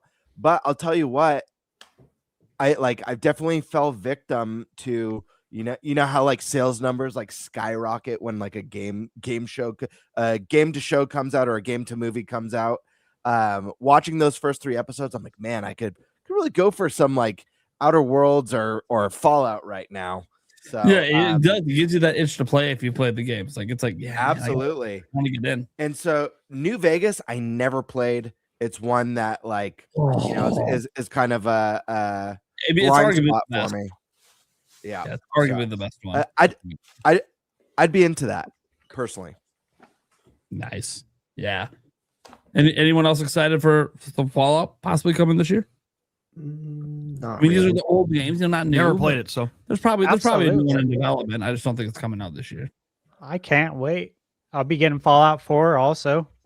Which- Yep. Fallout 4 we know is coming. Yep. It was already announced. Yeah. That's already announced, I'm yeah. very excited. I'd be interested in playing them with mods, but like I Yeah, just get mod- so mod- annoyed at like the weight limits. It just got so Mhm. frustrating after a while. I'm just like, I can't deal with this. And then why are the games so brown? They're so brown. The whole game is just brown. Yeah, they're hideous. First time playing Bethesda? Oh no, I've played. Like the definition of every Bethesda game. Oh yeah, I've been playing their games since like For a Morrowind. long time. Yeah, they aesthetically are pretty much identical, like every single game. Okay. Then we get to this is one of the really cool ones. Again, it's a rumor, but it's really more so a data mine. Monster Hunter Wilds. We obviously popped up on a bunch of our bingo cards. We did expect this just because Monster Hunter does so well, but there was always the caveat that it really has performance issues on like everything it's on, and Switch 2 is even a lower performance target. So could they ever make this work? Well, yeah, actually, there's a bunch of stuff from Datamine showing that it can work, and some of the sacrifices they're making to make it work that actually seem to make sense, and most people seem to not be too bothered by. If they bottom line, we haven't seen it run. It hasn't been announced yet, right? But they're doing a lot. Monster Hunter Wilds version of Switch 2 uses DLSS for upscaling, which is no surprise. I think it's gonna. I pretty much think every AAA game is gonna be using DLSS moving forward. Now that they have the dev kits and have them for a while. NPC rendering technique has been modified and reduced in distance to avoid creating a CPU bottleneck. Totally makes sense that they would do something like that. Apparently, I read that this also might apply to the monsters as well, which again makes sense that you got to lower basically how far out you're seeing stuff, because so they'll still popping. There's going to be popping, which isn't too shocking. And the game will have local multiplayer, seemingly not online multiplayer, but local multiplayer, which is still a big win to have multiple people playing on one Switch 2. Interesting. And I think they even said, based on what I said, it might not even be on one Switch 2. It might just be people with different Switch 2s playing together. But again, the details are kind of vague because it's all from a data mine, and there's a lot of assumptions being made about what some of the stuff in it means based on what I read. But like the DLSS is not an assumption. There being local multiplayer isn't an assumption, and obviously the reduced distances, and that's all literally in the code. So I think this is one that just makes a ton of sense. Mostly just because Capcom knows how big the Monster Hunter audience is. If people don't understand, like people always say third-party games can't sell on Nintendo. People only buy first party. 8 million copies of Rise sold on Switch. So like this is one of those franchises like Dragon Quest that does sell gangbusters on Nintendo platforms. And part of that's just because of that exclusivity deal they had back in the day with like Wii and DS and 3DS. But history. In history. Like it doesn't really matter what the reasons is. The bottom line is there's a lot of Nintendo fans that like to play Monster Hunter. So like I know we never got World or anything like that, which again probably couldn't even run on Switch. But if they got this running and running decently well, I mean, it's the same engine that Requiem's using. It's probably the wrong engine for the kind of game they're making for it. But what? I mean, that's why it runs like shit on everything, because they're doing things with this engine that was never really meant to do. But you know, if they got it to work and it's running at 30 FPS, that's my big thing is it doesn't run at like a rock solid FPS on anything. So I'm really scared that it's like a 30 FPS, but it runs at 15. But we haven't seen it yet. So this feels like one of those games, and maybe they wouldn't because of like the work that it would entail. But obviously, it makes sense for as many Monster Hunters as possible to be on a Nintendo platform because it sells. Yeah, it's going to print money. Much. The audience is there. There's a history of it. You know, even on the handhelds. You're literally saying, I don't want to make money.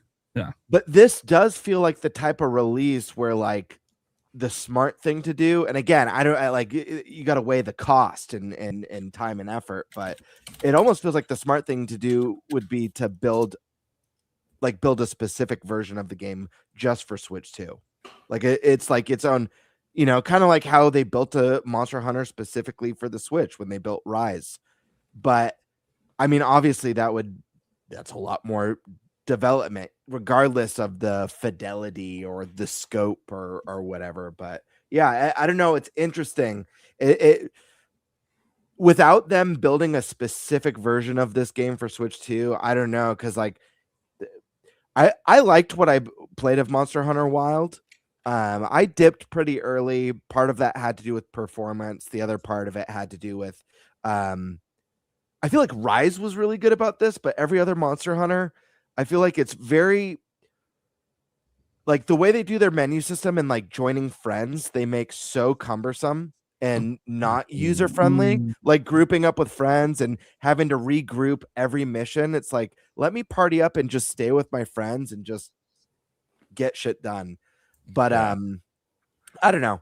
I'd be interested. I think it makes sense. I'm worried about performance given the performance on you know, the higher end more powerful.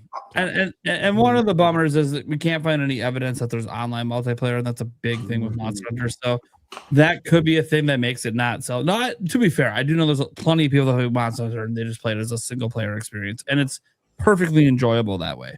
But as you know, Gamer was saying, like, yeah, there's also a lot of people that like to play with friends, and you know, that would be a drawback here.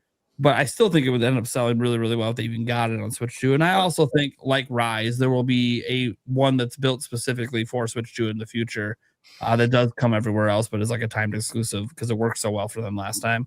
But yeah, I mean, it's one of those things that I feel like the game, and it feels weird because it doesn't run well in anything, but I feel like it maybe could add online multiplayer and other things if they would have had dev kits at the beginning of development.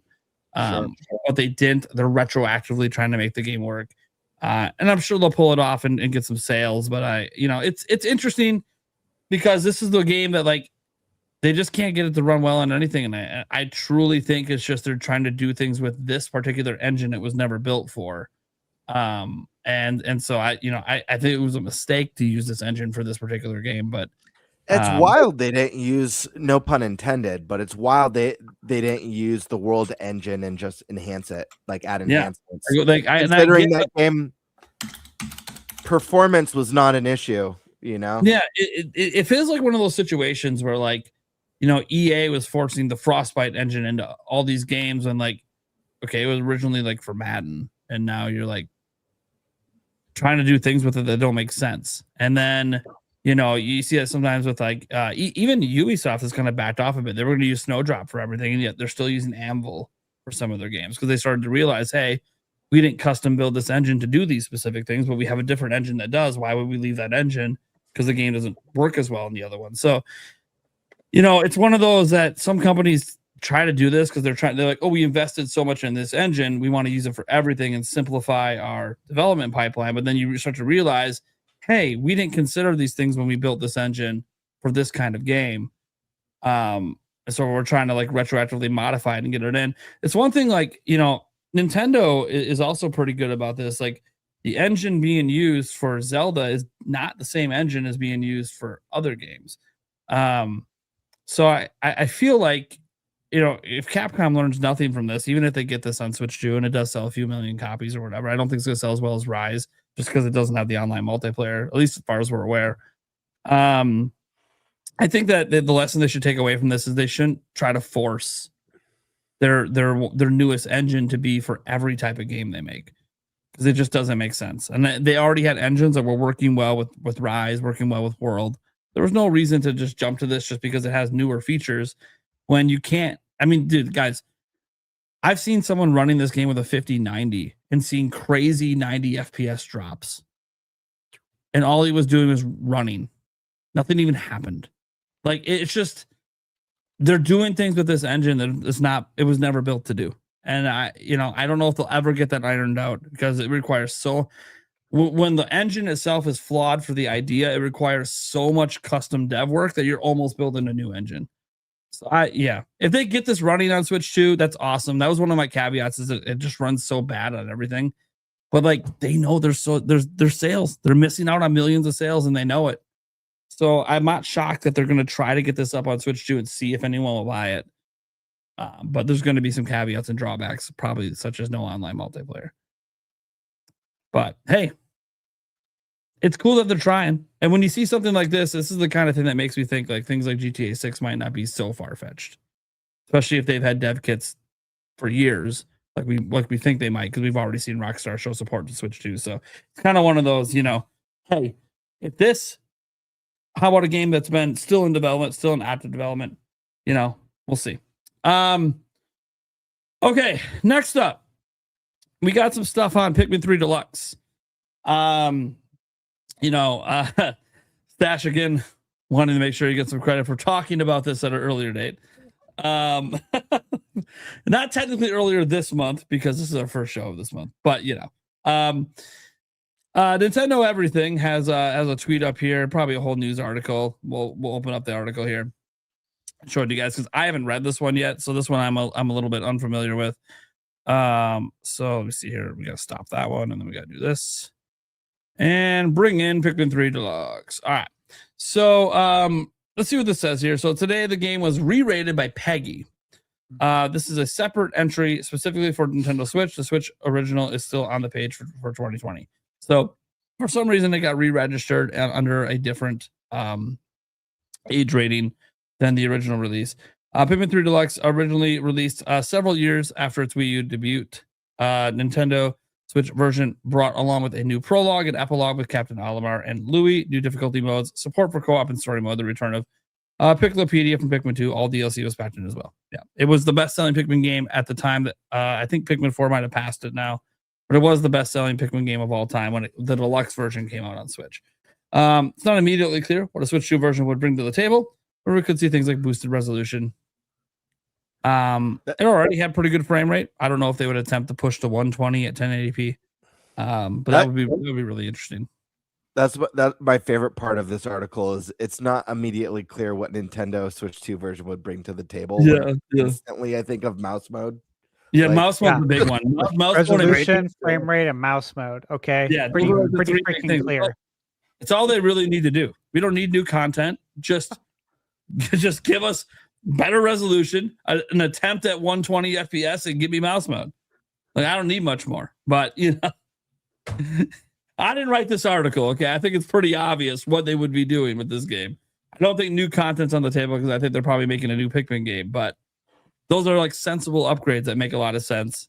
And it's a Wii U game, so getting it to run at 120 shouldn't be too difficult on a Switch 2. But yeah, so I think this is something anyone who likes Pikmin would like to see, especially if it's just like I'd like it to be a free upgrade, but this is Nintendo, so a $10 upgrade. Yeah. Which also means probably an $80. No, better not be 80. Did this come out at 60? Yeah, better be a $70 Switch 2 game, please. If anyone who's like remotely interested at Pikmin who didn't get a chance to play this, or maybe Switch 2 is your first console, Pikmin 3 is excellent. Like, it is amazing. And the extra content they added for deluxe was needed. That was the one thing with 3 is like you got done with it and you're like, dude, that was incredible, but why is it over? It kind of felt like, wait a second, that was like one of the best games I've ever played, but why is it? It's like it just suddenly ended. And so the new content edition was like really, really big for deluxe. So yeah, really, really happy to see that that's probably something that's in the works, at least maybe for this year.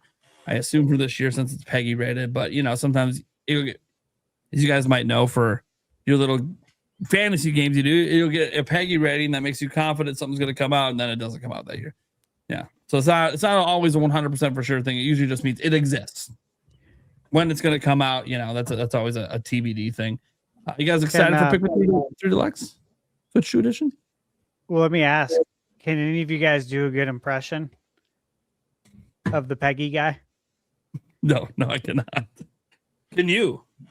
Oh, Colin does really good. I don't think You're so. full of Do it, you? dude. Stop it. Do you No, seriously? he's No, just but saying, but you know who he does do really No. well is Fozzie Bear. I do not. Dude, I don't know why you say that lie every time.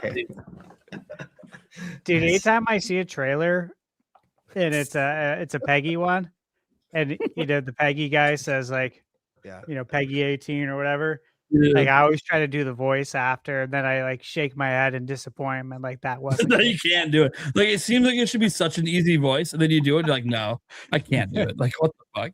Like this doesn't seem hard. Nope. Yeah, That I don't know voice what is just- draws me to trying every time either. Because you keep thinking it's such an easy voice to replicate, right? It should be. It seems like it should be. No. No. It's just not. I do that with some of those voices. I used to do it with. You guys familiar with the Anyplex?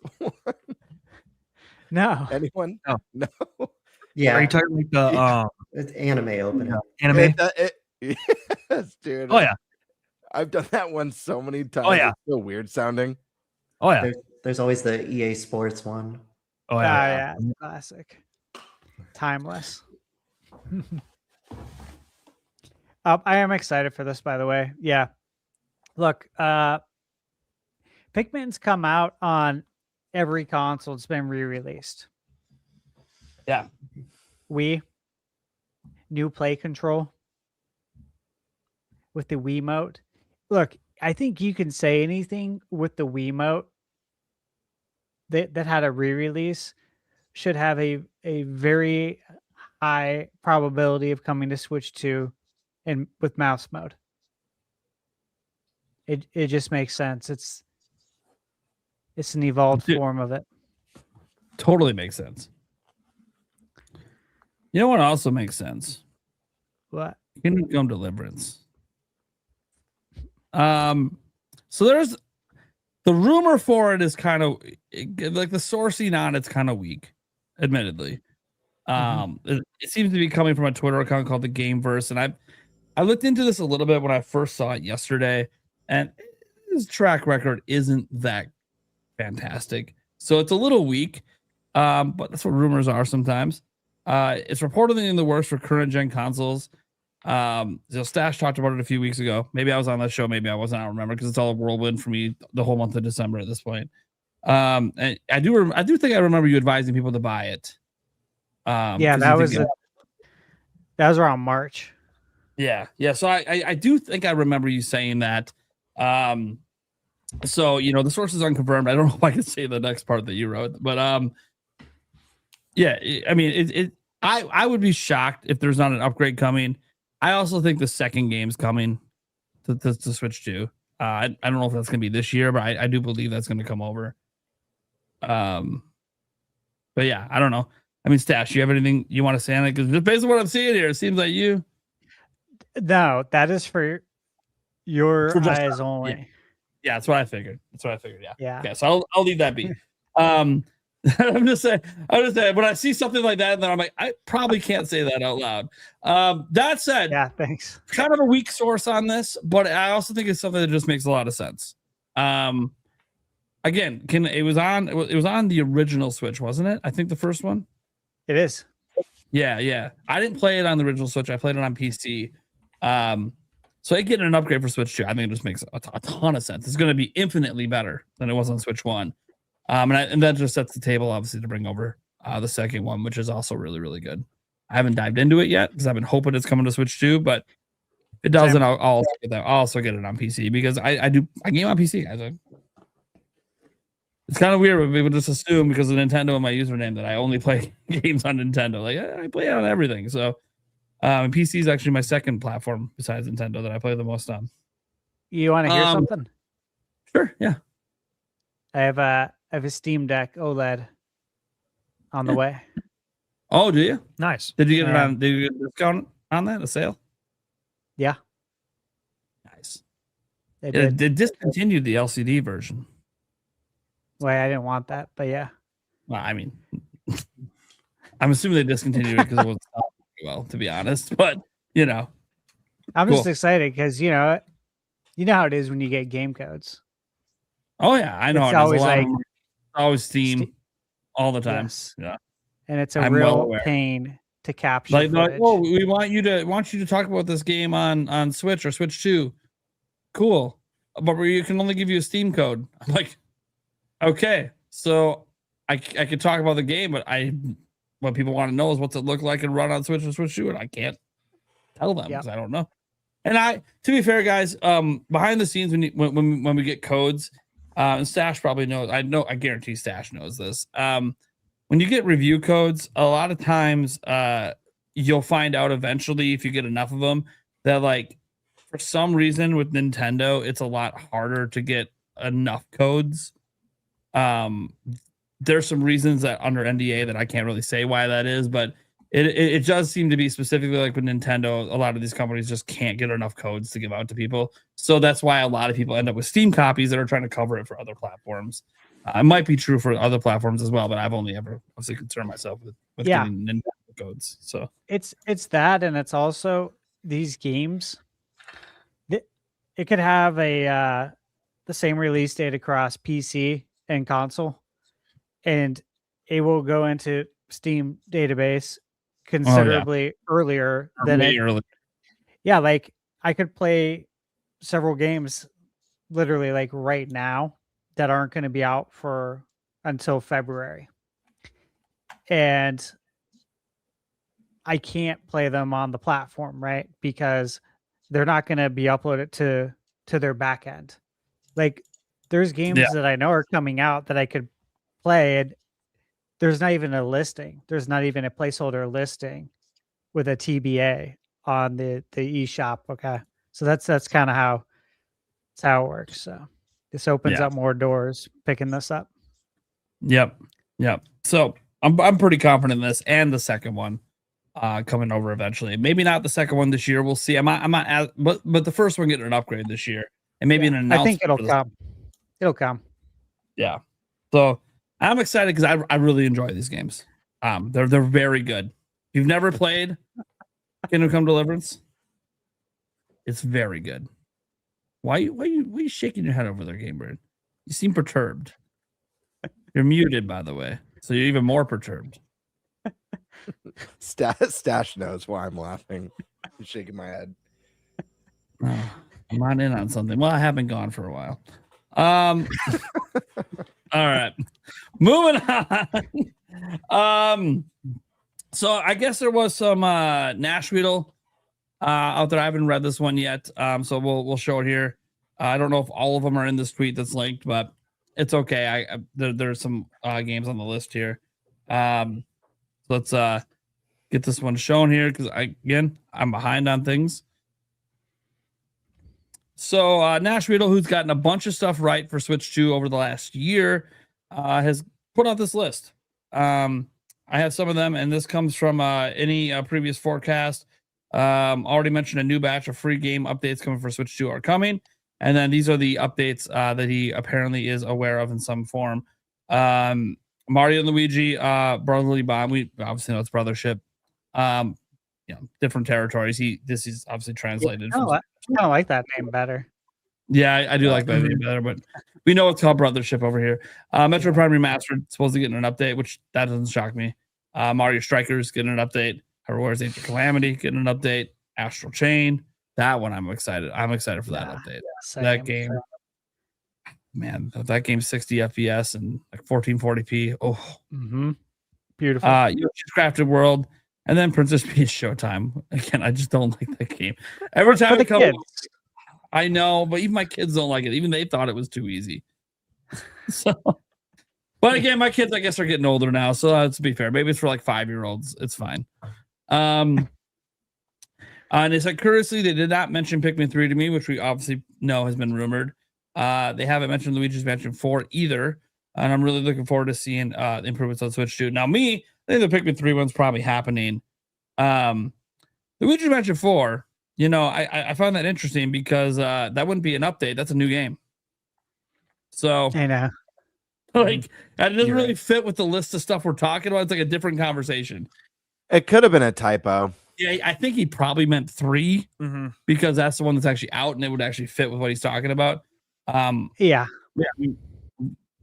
But Luigi Mansion 4 is obviously going to happen at some point. The series sells too much to not happen. So, so Nash Vito's been pretty accurate with stuff, especially last year. Last year was like a big year full of a bunch of W's for his rumors. So, I don't think any of us are going to shout that Nintendo's going to continue to do Switch 2 editions and free updates and all this stuff to all these various games. Like, I don't think that shocks anyone. It's going to be a consistent theme, and we're going to keep hearing the narratives that Switch 2 has no games. It's all Switch 1 games, despite all the brand new games coming out every month. But, it is what it is. You know what? I could cover just Nintendo, and I would be just as busy as I am like covering all of them, because there comes a point of like no return where you're just so busy it doesn't even matter. Yeah. Right. When it comes to covering games. But even if I just covered Nintendo, I would be just as strapped. That's like how many games are out and how many like Switch 2 editions there are. And it's crazy. I don't know how anyone would say there's no games. Ash is like a solo reviewer over there, guys, and he literally can't review everything. There's too much. He's got to pick and choose what he's going to do. Obviously, sometimes, if he gets early access, that can help, but there's just too much. And I don't say too much for the industry. To be clear, there's such a wide variety of people that play games, right? That but for any individual, there's so much coming out on every platform, even Xbox. It's they got some bangers this year too. I think gamers are just eating well on every platform. I think this year is going to be like a win for all gamers. They are, as long as they play stuff, as long as they play new stuff, and as long as they don't get hung up on things that don't matter. Yeah, sometimes you get hung up on things that don't matter, and then sometimes you have like some gamers, and some of you guys in the audience might be this way, and this is not meant to be offensive in any way, but some people only like, hey, I only buy one game a year, and if that game that I want to play doesn't come out, then screw that. And I understand there's budgetary reasons for that as well. Gaming's more expensive than ever, but I always try to encourage people, like if you're someone who only plays a handful of franchises, like expand your boundaries a little bit. There's a lot of stuff out there, especially with like third parties and the sales they run. Like I've never played Dragon Quest, and one of the next games I'm playing is gonna be Dragon Quest 3 2D HD. And then I plan to go from that to 1 to 2, then to Octopath. So I'm going heavy RPG coming up here soon. So I'm going to be busy, and I'm also scared because I was told that Octopath Traveler is like 200 hours to actually beat it. And I'm like, oh, fuck. Like, I'm not going to be able to put the game down, but also fuck. Because then I wanted to get to Intergrade, and I just don't think I'm going to get to Intergrade, and anyways.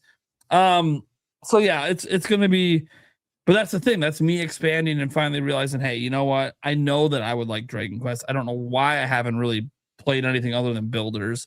So let's do it. Like, and I played Builders and I hate Builders, but that's not normal Dragon Quest. I don't like Minecraft style games. Yeah, I just don't like it. I understand its appeal. It's just not for me. I don't like that stuff either. Yeah. I mean, I like building with physical Legos. That's fun. Same, yeah. Maybe it's just an 80s thing. I don't know. But either way, I have nothing wrong you with it. You don't like doing the town building stuff? Not so much in that kind of game. I like city builders like Anno. 117 packs of mana. I love stuff like that. I love the town building stuff when it's not too intensive. And an example, like a good game to give it as an example, is I used to love the the town building in Dark Cloud 1 and 2. Because it really was like, oh, now you can, like, you get the blacksmith place. Where would you like to place it? And you kind of just place it on the plot.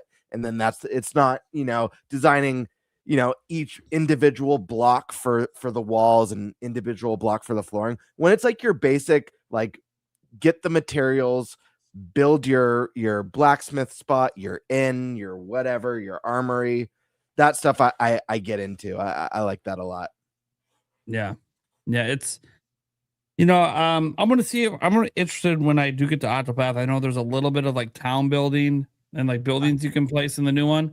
So I'm curious if I'm going to like that feature or not. I'll probably like it more than builders, but we'll see. Thank you, Will. Yeah. So again, I have lots of RPGs coming up, which are the things that take the longest to play. So I think some of the Dragon Quest ones I might be able to, I don't know. After watching Stash's review of like some of the Dragon Quest 2D HD ones, it's not going to be as quick to get through them as I thought, but it's okay. It's my first time through, so it's going to be fun. That's what matters. You're going to love it. 3 and 1 go by really quick. 2 is a bit longer. Yeah. Yep. Yeah. Oh, Colin just played through all 3 of them. I think I was mentioned it on a podcast recently that I have a friend who just replayed or just played for the first time. Those 3. Yeah. It was your first time. That's right. Yeah. How'd you like it? I love them. Like I played 7 on the 3DS and like I got bored after 100 hours, but like I'm excited for 7 remake with like some of the modern sensibilities. Super stoked. Yeah, I'm super excited. That's cool. Yeah, I have 7 up there on the shelf. That's a really good one. But yeah, again, like you said, 100 hours. Yeah, it takes like 20. No, not 20. It takes a couple hours though to like get into your first battle on that one. It's crazy. I was like, wow, a lot of walking. Mm-hmm. But it's really good. The concept is amazing. I cannot wait. I know, I'm excited. Yeah, I'm looking forward to this. Diving into the Dragon Quest world, I might become Dragon Quest obsessed, and then I guess Nintendo games take a backseat. I might not see it for 6 months. We'll see. To be fair, there's a whole lot coming out from Nintendo themselves in the first 6 months so far that we're aware of that I'm like that stoked about. I mean, I'll probably play Mario Tennis if it continues. I hope it's good, man. Yeah, I hope this is a change for their sports because they just used to be so good and they've lost a little bit of that magic. I really hope that story mode is what really separates this one from the other recent entries. My bar is pretty low, so I think the low point for Mario Tennis was Wii U. I don't think anyone disputes that. Like the worst ever. Like, fuck was that doing at $50-$60? What the fuck? It's not even like a quarter of a game. Or what the fuck they were doing. And then Aces was obviously a massive improvement over that. So like it felt like this big leap towards, oh my god, this is amazing. But it's like, okay, it's actually still lacking in some ways, but this is actually a video game. Like a real true video. Like, yeah, okay. Aces is fine. So I'm just hoping it's just a little bit better than Aces. My bar is so low for this. Like, just keep giving me incremental improvements and maybe we'll eventually get back to greatness. But if it's a massive leap forward, sweet. I would love it because Mario Tennis was one of my favorite things when I was younger. So I just don't know how, like, thank God this one has a story mode, but like even when I think of like Mario Kart or any other Mario sports, like I mean, this is the company with like the most iconic video game characters of all time. I feel like not including story modes in these games, even Smash Brothers not having one. Subspace was awesome, but back on the Wii, but I feel like not having these story modes is kind of a disservice because there's so much you could do, so much fun to be had, and like creativity to like why these characters are battling in a tennis tournament and stuff.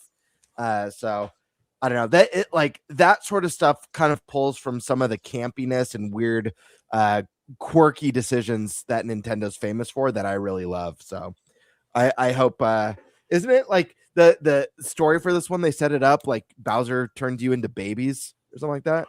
Like Yeah. that's how it Yeah, starts. that's what it looks like. Yeah, That's like I love that. Yeah. It's so dumb and weird, and I love it. Like babies playing tennis Yeah. is set up for the story. Yeah, it looks promising, but again, we'll have to wait and see. My bar is pretty low, so I think it could probably pass my bar, but we'll see. Besides that, though, like, hey, diving into a bunch of RPGs to start the year, I don't think it's going to be too crazy. For me, obviously, it's just a time thing with the children, but you know, I'm still going to play them because I love RPGs. All right, so the last rumor that I guess I just want to make sure we cover is Zelda. Actually, there's been, I mean, you guys have probably seen lots of videos over the last 5 days on this. I was a little late to it. Even my video ended up doing pretty well for my comeback video. I don't know if it did well because of that, or if it did well because of the story about my son at the end, but either way, the video did well because people are excited for Zelda. And the rumor comes from Special Nick. And Special Nick, you guys know, he's been on our show before. I don't know if he's been on the NintenByte. He's been on the Nintendo Prime podcast, though. Yeah, back in the day. It's hard because he's in Australia. So like the time zones are just not really compatible to come on a podcast. But I've known him for years.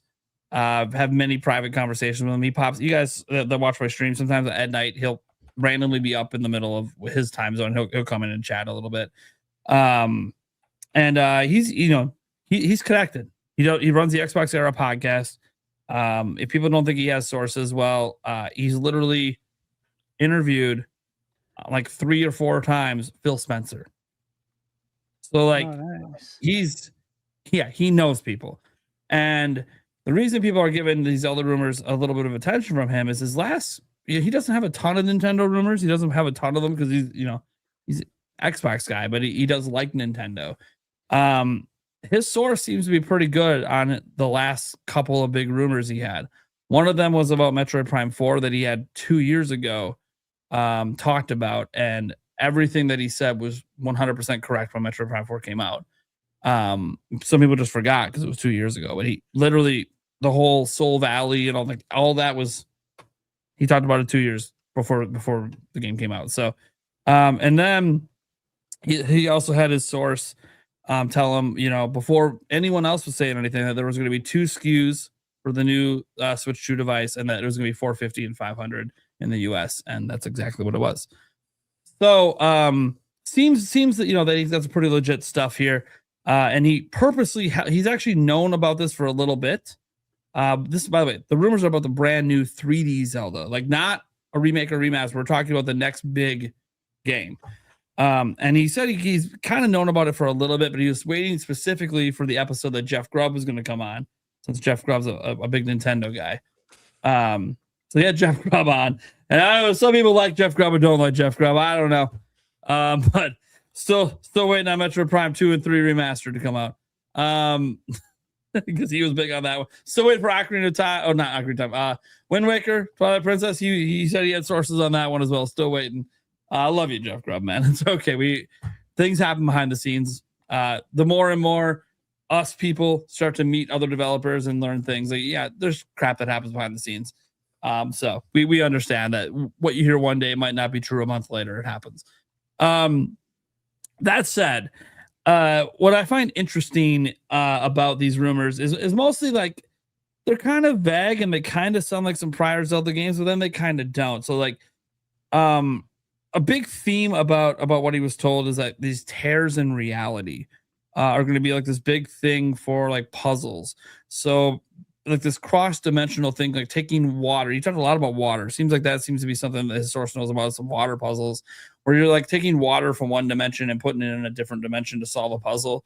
Definitely sounds very Zelda-like. And Zelda's had multiple dimensions before. You talk about the rifts and echoes of wisdom, even just not last year, 2 years ago now.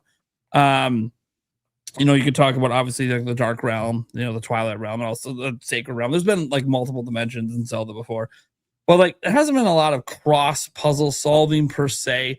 Like, yeah, in Echoes of Wisdom, you can get rid of a rift and then it opens up some stuff in the overworld, but you didn't do something in the rift to solve a puzzle not in the rift. So that aspect seems to be new. This does remind me a little bit of a mechanic in Skyward Sword. If you remember from, I think it's the desert temple, Lanairu maybe temple. Lanairu, There's yeah, time Lanairu. stones, and Yep. you use the time stones, and it reverts within like an area to the past, and what Yeah. it kind of changes how you interact with the dungeon. Really cool. It made me think of that a lot. Yeah. Using the rift to manipulate like you did in that game. Yep. And obviously, I assume there's something completely different and unique about all of this, like there usually is when they revisit ideas like that. So it'll be very interesting to see how that works. And obviously, we all know, guys, that like this is just like one thing in the game that's going to have a whole bunch of things, right? Like this isn't going to be the only thing. It's going to be. And again, this is assuming that any of this is true. It's just a rumor. But that was kind of like the big thing we got about it was the tears in reality. I think there was a couple other things, but that was like the big part of it was the tears in reality. So it's using the same engine as Breath of the Wild and Tears of the Kingdom. That was another thing. I'm kind of confused at some of the anger in the comments I've seen about it using the same engine, as if that's a bad thing. I think people just don't know what they're talking about. I think it's just they don't know. Totally. People think the same engine means the same art style. The same engine doesn't have anything to do with the art style at all. The same engine is the engine that they build. It's what they build the game in. It's the physics. It's the tool sets and all that stuff. So I think people are thinking they're going to get a game that looks like Breath of the Wild and Tears of the Kingdom. Yep, And I if that were the case, like I understand the disappointment in that, because while I love those art styles, I think new art styles with Zelda is one of the exciting parts of an announcement, seeing the new theme they come up with. But no, using the same engine is smart, because look at what they got away with Tears of the Kingdom. Literally, your core abilities are abilities that are designed to break any game engine, and it didn't break that game. That engine works remarkably well, has incredible physics structure. Build on it, enhance it, and then create an original, unique art style that we've never seen with Zelda before. Yeah. And you're off to a great start. And shortened development time. I always tell people this. Twilight Princess and Wind Waker use the exact same engine. Yet the art styles are entirely different. The gameplay is entirely different. So it's one of those things that using the same engine, all it really does is just make game development faster. But also the engine, as we have seen on Switch 2, runs incredibly well on Switch 2. No real reason to go away from it.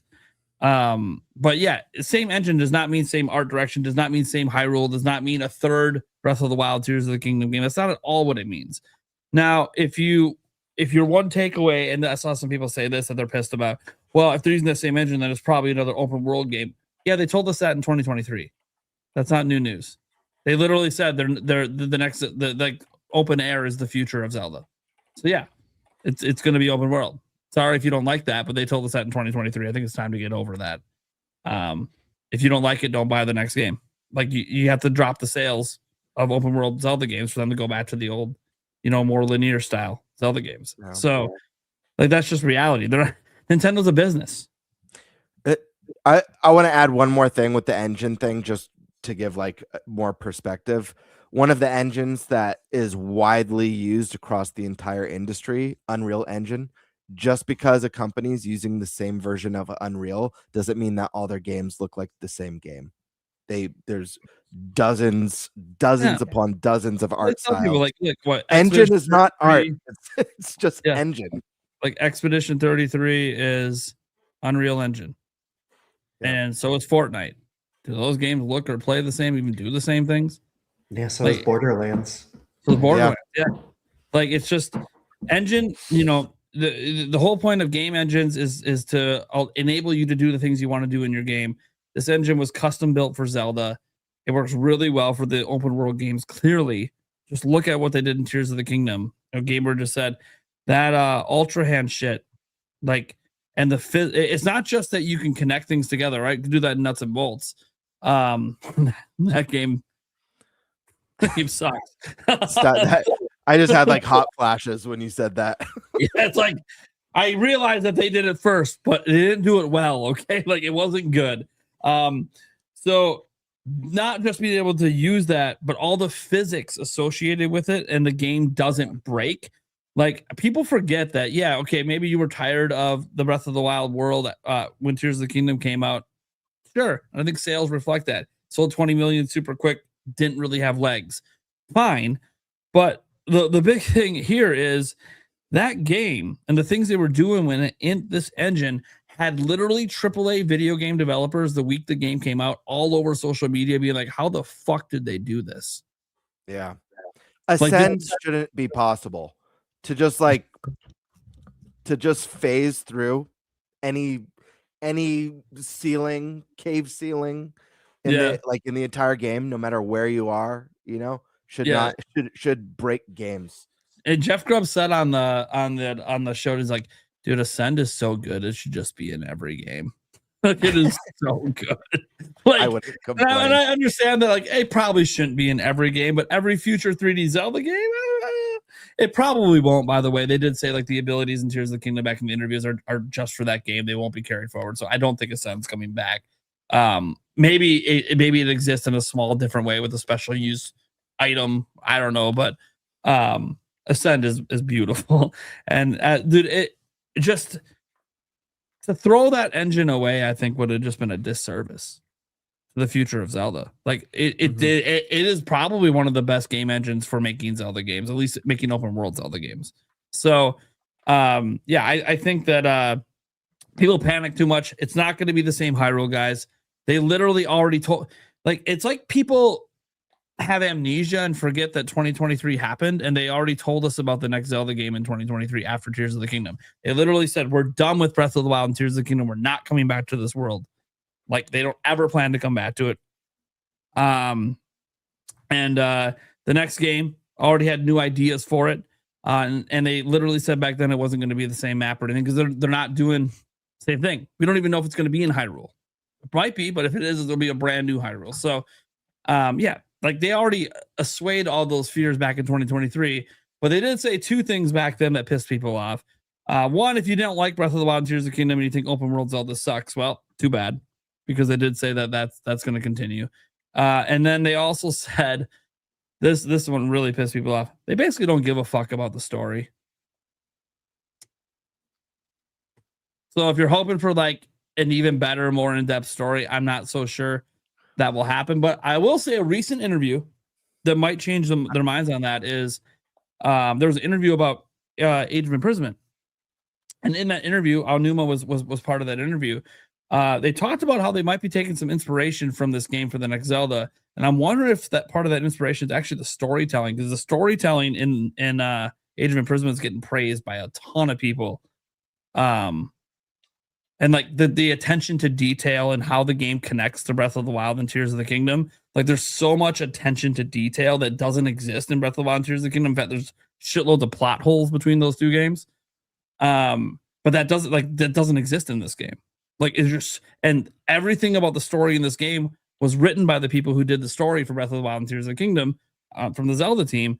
So it might have been like Aonuma maybe had his eyes opened a little bit that, hey, our story team can cook and people like it. This is one that, like, just because he made a comment, I feel like it could have been slightly taken out of context. I don't agree that they don't care about story. I don't think they care about timeline stuff. I think they do that just for, to be fair, saying I don't care. They didn't say those exact words. That's a gross. Right. But it's I think on, or not tacked on. That's even a bad word. I think story is one of the areas where the next entry maybe has a lot of potential. Sure. Just because the fact of the matter is they can't just whip out another Breath of the Wild and Tears of the Kingdom, regardless of a different art style or a different world. The game should not play and feel like those games. It should feel like a new Zelda experience, because we're just going to get diminishing returns. And I do think that part of the reason that Tears of the Kingdom didn't sell as well as one, yes, it was it was a continuation revisiting the same map, but I think there's a whole second element that a lot of people never talk about with that game is regardless of the critical praise, regardless of what a milestone and how important Breath of the Wild was when it came out, the game was also very divisive, and there was a lot of hype leading up to it with the perfect scores. But if you bought into that, if you're one of maybe 10 million people who, or one of the 30 million people who picked up Breath of the Wild, and you hated breakable weapons, or you hated that you got all your abilities in the first 30 minutes of the game, like that sort of stuff, even though you were a day one purchase because of all the hype, you might have been like, oh, Tears of the Kingdom's kind of the same. It wasn't really for me. So I think a smart approach is a fresh approach, and they could still build off of ideas that worked and were very universal. But I was telling Colin, Colin and I, we talk regularly. We've been best friends for like 20 years. But I was telling him, like, you know how Monolith helps out with the Zelda team with like the world building and the world design, like the thought of Monolith like chipping in on like lore building and story building. I mean, this is a team that's made probably the best stories on first party Nintendo games with Xenoblade 1 through 3. Dude, oh my gosh, dude, it would crush. And yeah, I know like Aonuma had comments after Skyward Sword that like it wasn't his goal to create a very story driven Zelda game. Like that wasn't his goal, but it was one of the things that people pointed out a lot, and positively. That was one of the highlights of that game. So I do think there's a chance that this game has, if not like an incredible, I'm not saying it's going to have an incredible story, but I could see it being more focused and a little bit more substantive than what we got in the first two games. I think a greater attention to detail is going to be allotted to the story writers, as again they proved in Age of Imprisonment that they can have this great attention to detail, and it's not detracting from the gameplay or anything. It's actually added to the game, and I hope that's a lesson they're taking from it. It's funny you brought up Monolith because they also had a recent interview where they talked about the stuff they're working on, including Zelda, and being like, hey, we're more involved with this next Zelda than ever before. And it's like, that's great. So whatever that means, obviously we don't know. But I mean, I'm assuming this next Zelda game being made is probably, again, back-to-back Zelda games, the biggest team Nintendo's ever put together to make a game. And I think a lot of people's fears about, hearing some of these rumors will be vanished the moment the trailer drops. Yeah. We're going to see it and be like, yeah, okay. Like, this team knows how to cook. There's a reason that when they dropped Breath of the Wild, it was a 97. When they dropped, Tears of the Kingdom was a 96. And now when they go in a brand new direction, still in an open world, that it'll probably be another 95 plus rated game. Like they know what they're doing. And they're going to wow people again. The thing is, I think we're seeing the game this year. I think they're going to tease it this year. And I only say that because Nintendo, I think it's coming out in 2028. And it kind of fits like their normal death cycle. Mario? Yeah, with Mario, same year. Yeah. They did it in 2017. Let's do it all over again. That's going to be a crazy year. That would be an insane year, but so was 2017. That's what I'm saying. So let's repeat that. Repeat that mid-gen. Are you kidding me? That's incredible. 2 evergreen titles dropping mid-gen like that. Oh, man. Yeah, they can really be evergreen, dropping in the middle. They can, yeah. You can put an 8-year generation. 4 years of selling 5+ million copies every year. Yeah. Let's go. 4 years when you could do it for 6. Why not? Games take time to make, Stash. Nintendo told us games take more time to make. They literally told us coming into the gen, it's just going to take longer to get the games. What matters, obviously, is how good the games are when they do come. I know Stash is ribbing me because he has there's no shot in fucking hell that Mario's coming out in 2028. So, but then again, he wouldn't commit to this year because he is holding off that it might be next year, but it'll be announced this year. That said, I do think that Zelda's coming out in 2028. No one seems to think I'm crazy for saying that because it does fit with their normal dev schedule. But what also fits is they tend to tease the game a couple years early before it comes out. Sometimes not intentionally so. Like when they teased Breath of the Wild in 2014, they thought it was coming out in 2015. Didn't. 11 years. Yeah. We're going to wait 11 years for a new 3D. I'm not going to let this go. Like, we haven't already had this conversation, and I didn't already make my case that team's never made 2 games at the same time, and they just made Donkey Kong Bonanza. But I already made my case, too. Yeah, you did make your case. I know. And your case didn't defeat the points I made. What was my case? I don't care what your case is anymore. My case is that they had another development team. Yeah, I know that's you don't your need case. the same people. You could train people. Yeah, I know. That's how you grow. That's how you replace people that retire. Okay, well, they weren't Cross-train. replacing anyone. They were Why using the think they same are? team that has literally only ever made one game at a time.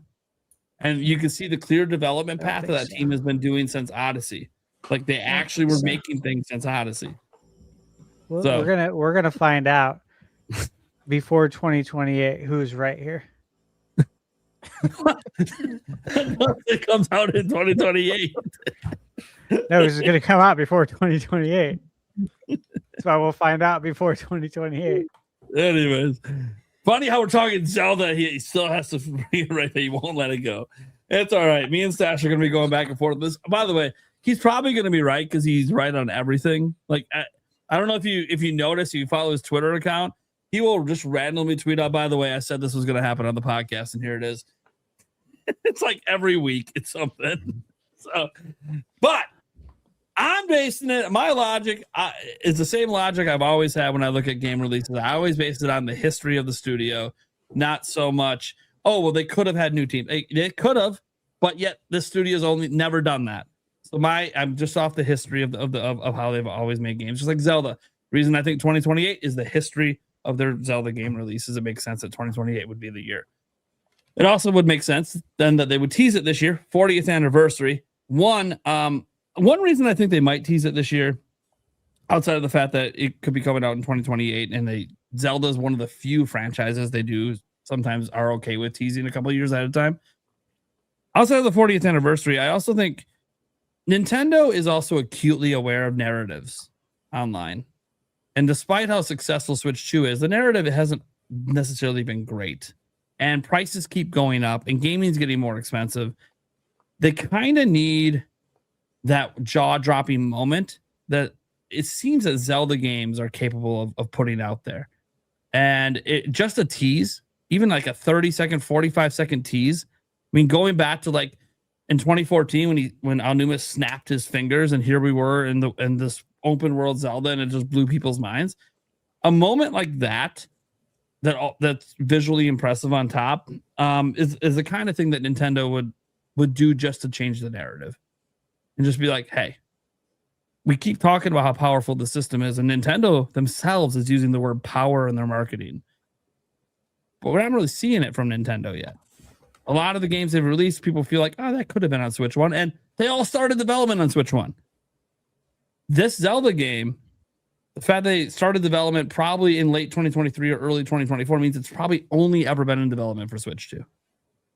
So it would be the jaw dropper. I think a Monolith Soft game would too, but people don't get as excited like in the general public for Monolith games, even though I think they're incredible. But Zelda, yeah, teasing that during the 40th anniversary, I think that would really go far for helping the narrative for Nintendo.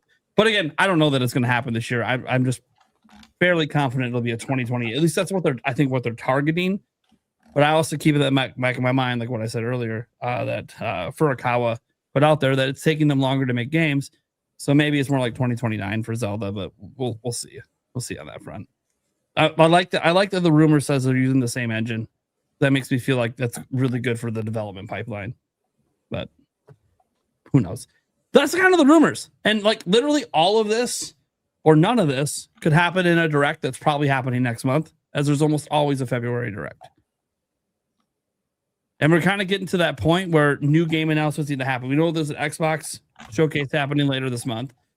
Like what, on the 26th, I believe? That's what someone told me. Don't quote me on the 26th, but I know it's later this month. There's some Xbox event happening. So PlayStation will probably have one eventually. You're muted, Gamer. Yeah, I know. Just testing. If I was paying attention. I said it's so like the Xbox showcases are so weird now because it's like it's special events to announce all the games coming to other platforms. There's gonna be PlayStation. That's the thing. Like, people, are you gonna live react to it? I'm like, dude. Well, not only do I usually live react to it, now there might be Switch 2 logos. So like, yeah, of course I'm gonna live react. There's a developer direct in January. that's what it is. Yeah, that's what they kind of call it, developer directs. Yeah, they usually tell you what games are going to be there ahead of time. Yeah. But yeah, and I'm Is sure anyone Sony will do watching? eventually. Is anyone watching the showcase tomorrow? Is that Showcase the tomorrow? well? That's something plus showcase, isn't it? Yeah, the new game plus. New Game Plus. Yeah, I just heard about it like 2 days ago. This looks pretty badass.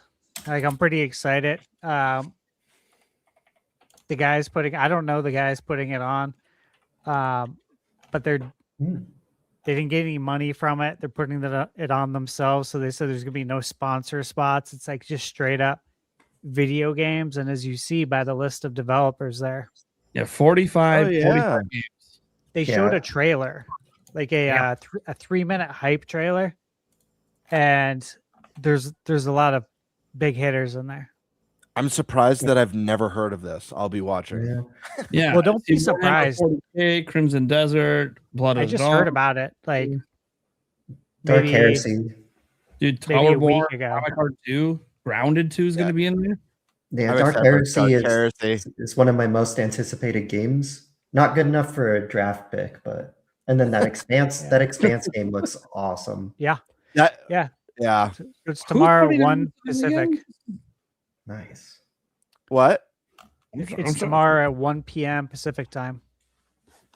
Yeah, Dude, I'm trying to figure That's remember- right when my lunch starts. My lunch break. Oh my God. I'll have to watch it. Here, I just threw it in the chat. There's the X link, and then they have a link tree there. Yeah. Yeah, Got it. should be really cool. Yeah, I'll probably watch it. watching Guys, that. if people are wondering if I'm going to live stream it, I don't know. Things are kind of all over the place for me right now, but I'll be watching it. If not, from my phone at least. They have a lot of. I mean, just even looking at the developers in it. I think 45 games. It says. Yeah, that's what it says. Yeah, 45 games. I thought there was a cool story about the people that are running this too, if I remember right. But maybe I misread about how this even came together. But yeah, they got some big games in there, so it's pretty interesting. Okay, so that's kind of it for like the rumor mill and all of that. There might be some other stuff out there that I missed, but forgive me, I've been on hiatus for a couple weeks. A couple things. Sure, what do you got here? There is a new Sonic Universe movie listing discovered in some marketing partnerships. Okay. Daniel Rickman claims there's a new Sonic live action TV show in development for Paramount Plus. Live action. Wait, a new Sonic Well, one? they already did did one. They did a Knuckles one. Knuckles. Wonder if this is a shadow. Yeah, probably a shadow. They're going to expand the universe. Yeah. It's really popular for them. So, We're talking about Big the Cat, guys. It's gonna be Big the Cat. Yeah, Nice. bring back Big. And then Pokemon Wind and Wave official site has seemingly been registered. yeah, I did see that earlier today. So if you, Has you begun. go to Pokemon.com/windwave, it will redirect you to the Pokemon. Yeah, it's not a dead URL. It's not a dead URL. Yeah. It will redirect you to the Pokemon website. Which a lot of companies will do that when they're trying to set it up. Mm-hmm. So you can go to the official website, but they don't want to launch it yet. Mhm. Why are we looking at this graphic again? We're in 2026. Nothing Right. bad's happened yet. We don't have any controversies yet. Just because it's on your bingo board that there's going to be controversies. Hasn't happened yet. Any controversies were from last year. matters For those listening to the audio version, Gamebird just randomly throws up this graphic he made about a fake like National Enquirer magazine article that's just got like all these different doom and gloom for Switch 2 because of all the controversies that were happening last year. And that was all I had. So I can't wait to see this year's edition by the end of the year. Before we get to the Q&A section, I guess we'll probably just go to that here because we're kind of late. Yeah. Although this is like normal for the show. right. I want to throw out there just one correction I saw today in the news that, I think, again, I can get a video out today, so I know about some stuff because I tried to work. Guys, stop yelling at Nintendo for Hulu leaving the Switch. I saw that. It's leaving everything, guys.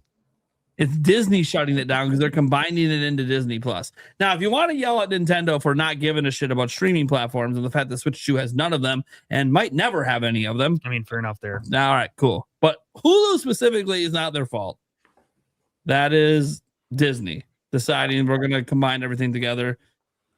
Don't ask me why we don't why YouTube works on Switch 1 and not Switch 2. Don't ask me. I don't know what the fuck's going on. Okay.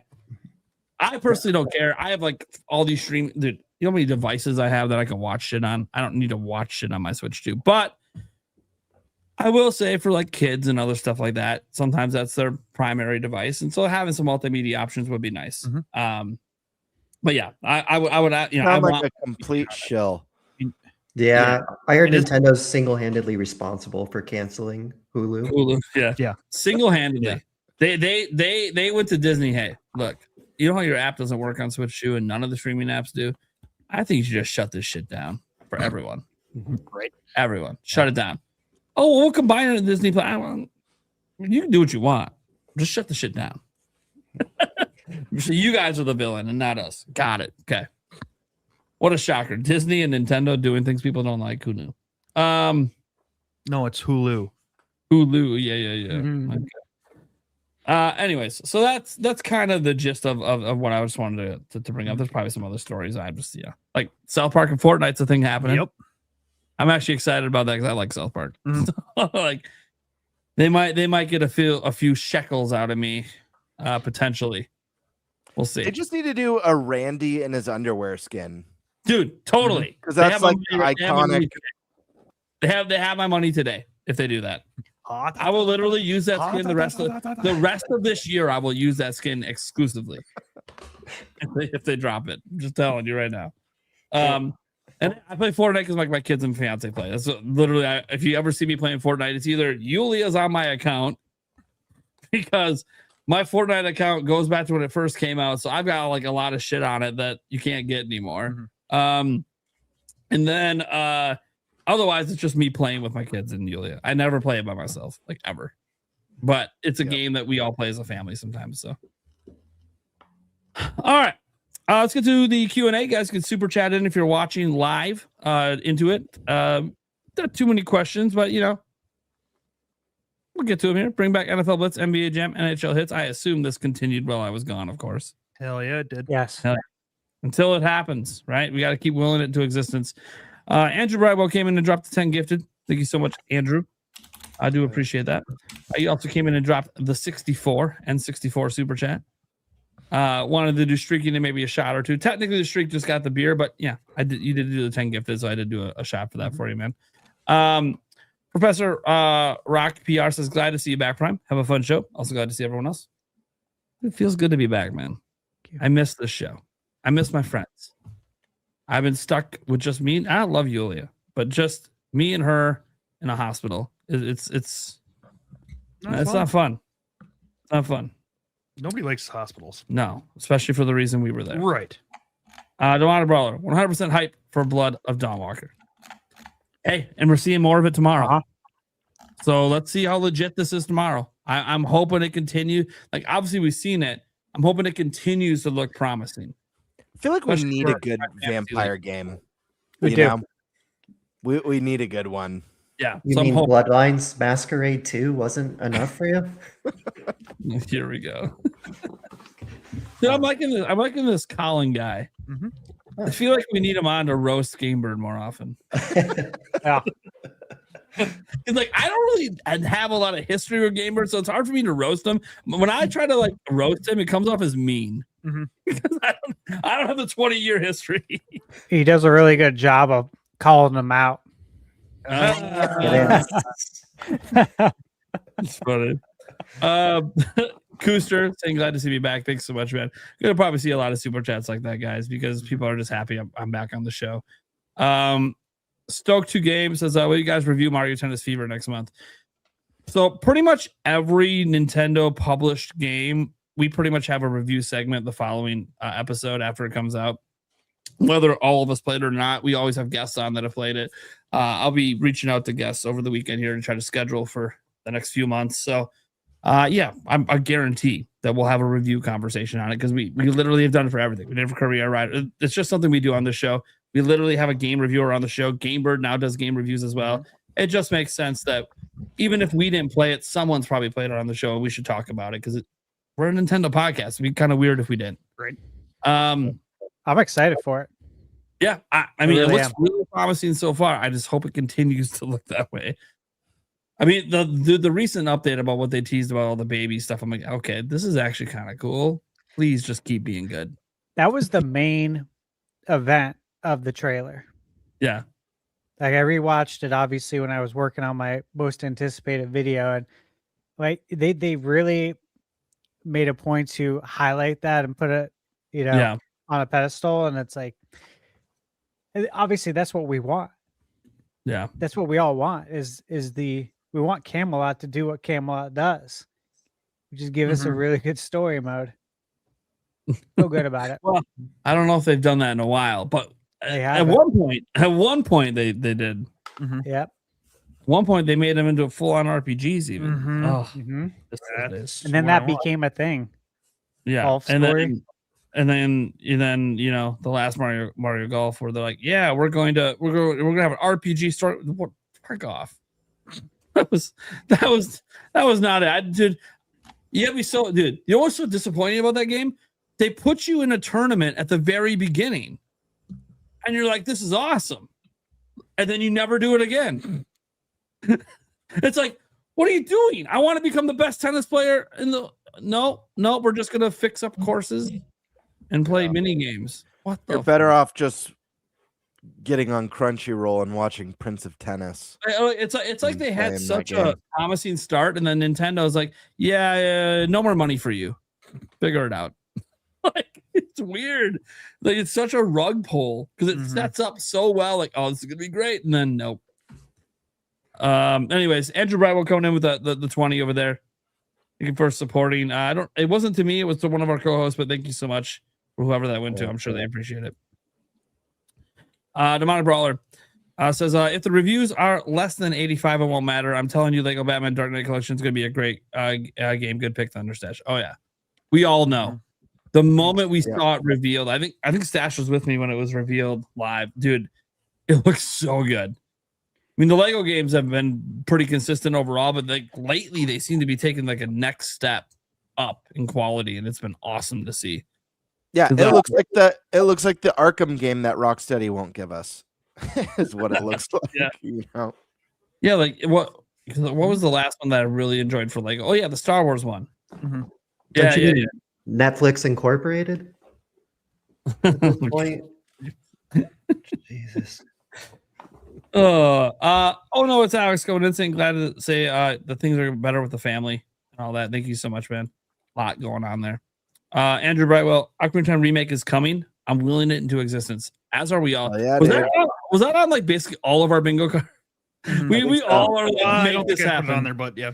Like, well, yeah, there has to be an outlier. There has to be an ugly duckling of the group that happens. We'll leave it to the non-gamer. The non-gamer to not give a shit. No, anyways, but yeah, well, obviously we've been strongly trying to will it into existence.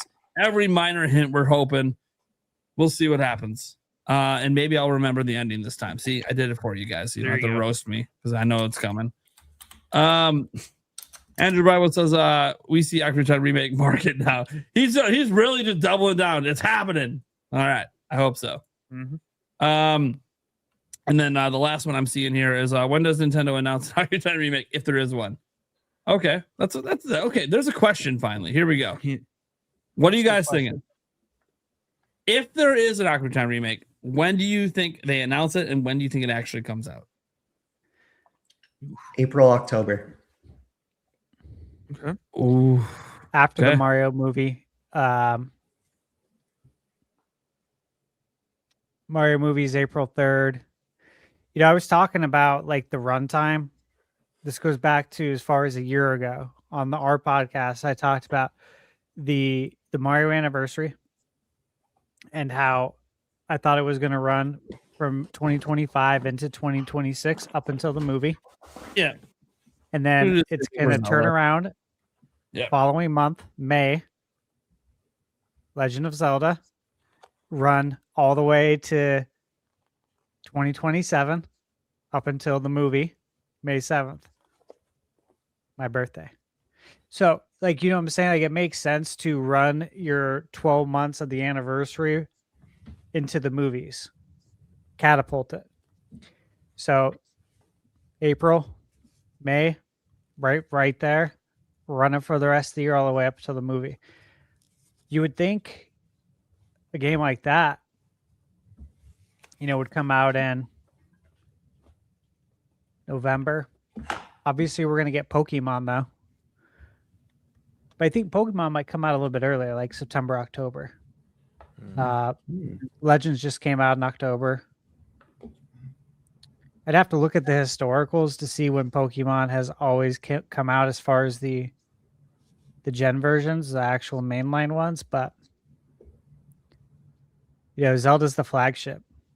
Ocarina of Time came out, I think, November, 23rd, 1998. So I think it depends on the caliber of the remake. If we're getting like if we're getting the full-fledged from the ground up modern remake a la Resident Evil 2, Resident Evil 4 that Capcom's done, or even the caliber of like what we've seen with like Final Fantasy 7, I think it's a no-brainer November title, regardless of Gen 10, because Gen 10 they can have a Pokemon themed Switch in October bundled with the game and sell gangbusters and have those available for Black Friday sales and all that jazz. Now, if you know, Colin put on his bingo card that he could see it being something in between, more of a mid-tier type remake that doesn't necessarily push the boundaries, but it is rebuilt from the ground up, but a bit more one-to-one with the original. If that's the case, then I could see it being like an September, October release. I think it's going to depend on the caliber, but I agree with both of you. I mean, Stash, you spelled it out very clearly and in a way that I think just makes perfect sense. And like once that Mario movie drops, that opens up the doorway for Zelda's 40th to run for a year. I don't know that they'll do a special Zelda anniversary direct exclusively where we get this, but I do see them carving a chunk out of a general direct to make a ton of Zelda announcements. Is casting what casting, teaser, or even a title of the movie, as well as maybe some Zelda stuff coming to NSO, and then you know, maybe who knows, like some of the accessories and stuff, and then boom, they just smash you over the head with the Ocarina of Time remake trailer. I feel like real quick, I feel like I do agree with Prime. I do think it makes a lot of sense to see a teaser for the next mainline Zelda this year. I feel like the timing just lines up. Even if I don't think they'll go the concept art route like they did for Skyward Sword, but even if it's something as subtle as that, even the concept art that was never supposed to be public, you mean? right. The cell phone sneak that led to them just releasing the damn thing.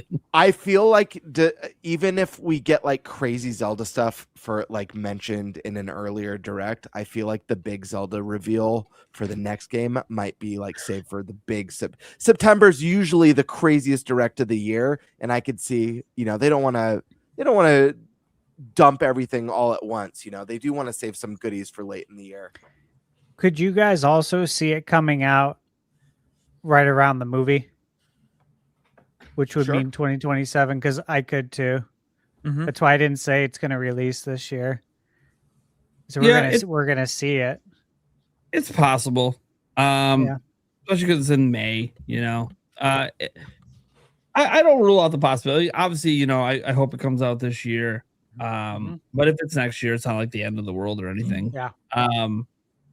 But yeah, for me, I do kind of think it's coming out this year. I think it is the holiday game that they're pairing with Pokemon, which would just be just gangbuster incredible for them, especially if Gen 10 is actually looking good. Like I know some of the data mines are suggesting, but you know what? I mean, we've been overhyped for Game Freak games before, so we know what that's like.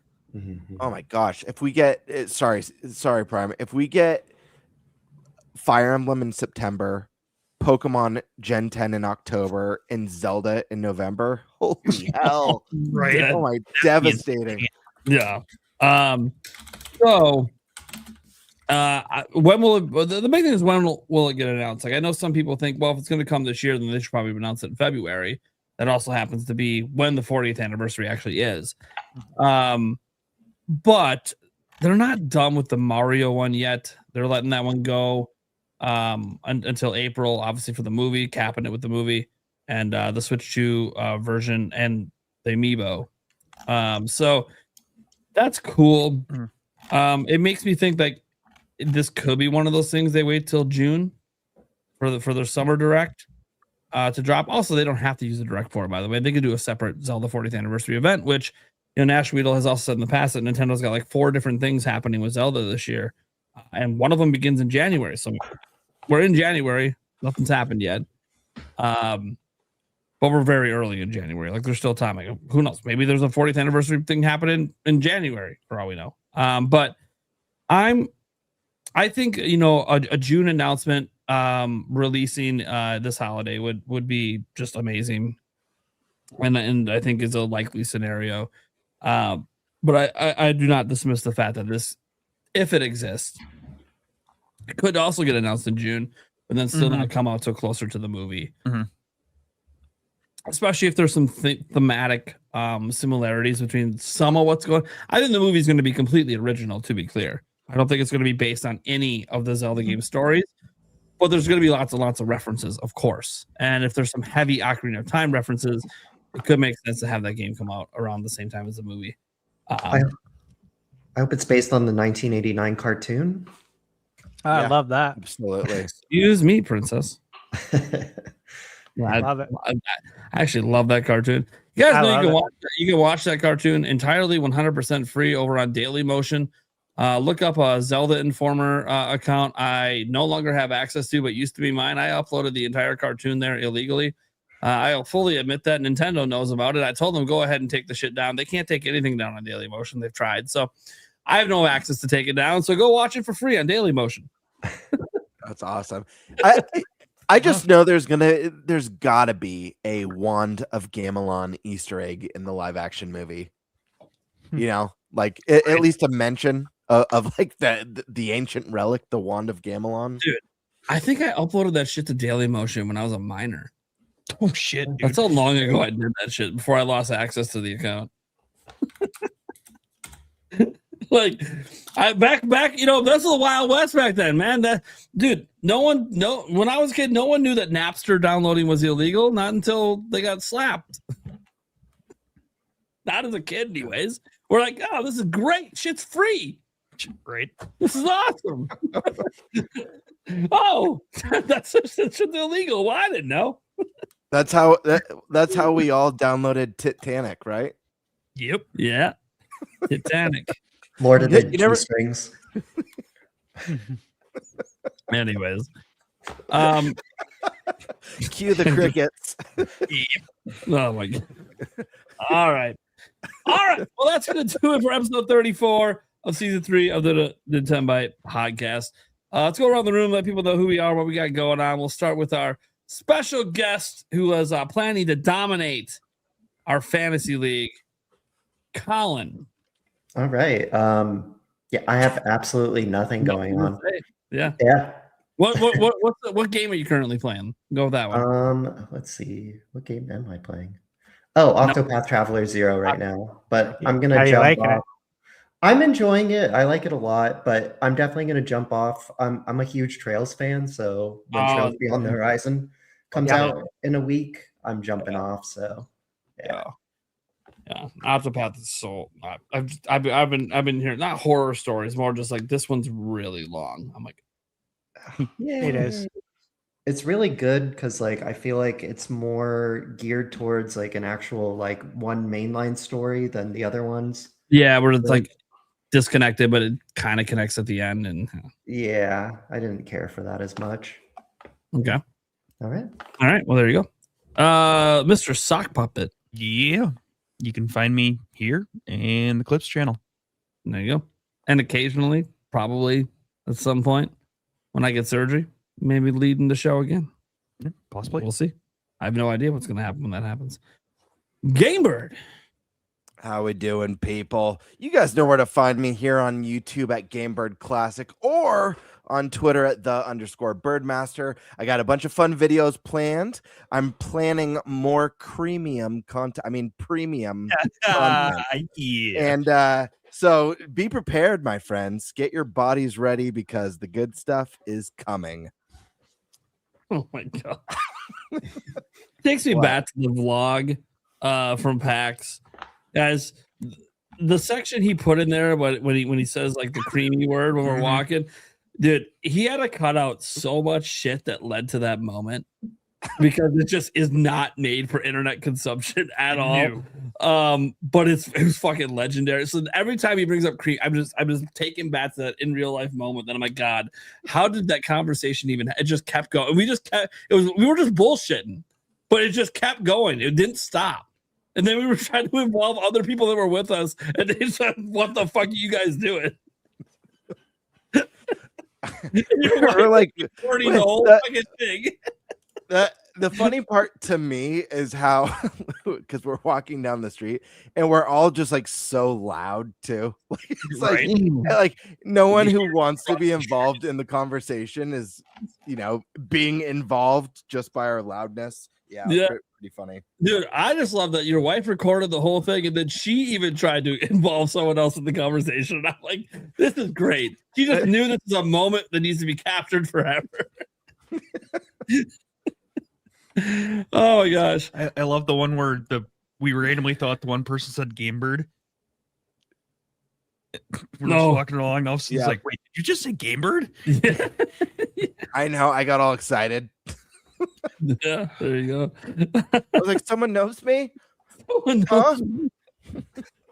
I'm becoming famous, Mom. Look out. Thunderstash Gaming. Yeah. Okay. So tomorrow, 10 a.m. Mountain Standard Time, my video goes up. It's the 100 most anticipated games. There it 100, is. 100 plus, by the way. Oh, I'm glad you made this video. Yes. Of 2026, AAA, indie, and everything in between. And this put is a lot of work. than last year's video, right? What's that? There's more games in this than last year's, isn't it? Considerably. Yeah. Let's say And there's also, I have another year under my belt of learning how to edit and do everything. So I hope think the quality is considerably better too. Yeah, I know the last one that you did for last year took you forever. I hope this one was a little bit quicker. It was quicker. It was definitely more efficient, and I hand edited all of the footage for every single game. So I didn't just take a trailer and plug it into the timeline. Like I took multiple trailers, I got all the best actual gameplay clips and put them together in one cohesive, like custom trailer, basically. So you guys can actually see meaningful gameplay instead of bullshit cutscenes that don't tell you anything about if you're going to like this game or not.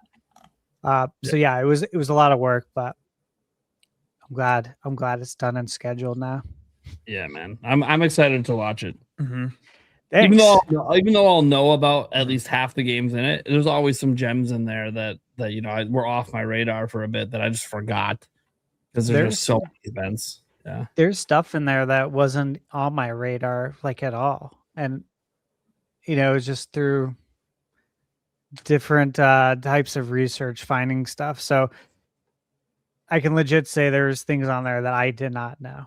So I'm hoping those same things are like games you guys don't know. So it should be a lot of fun.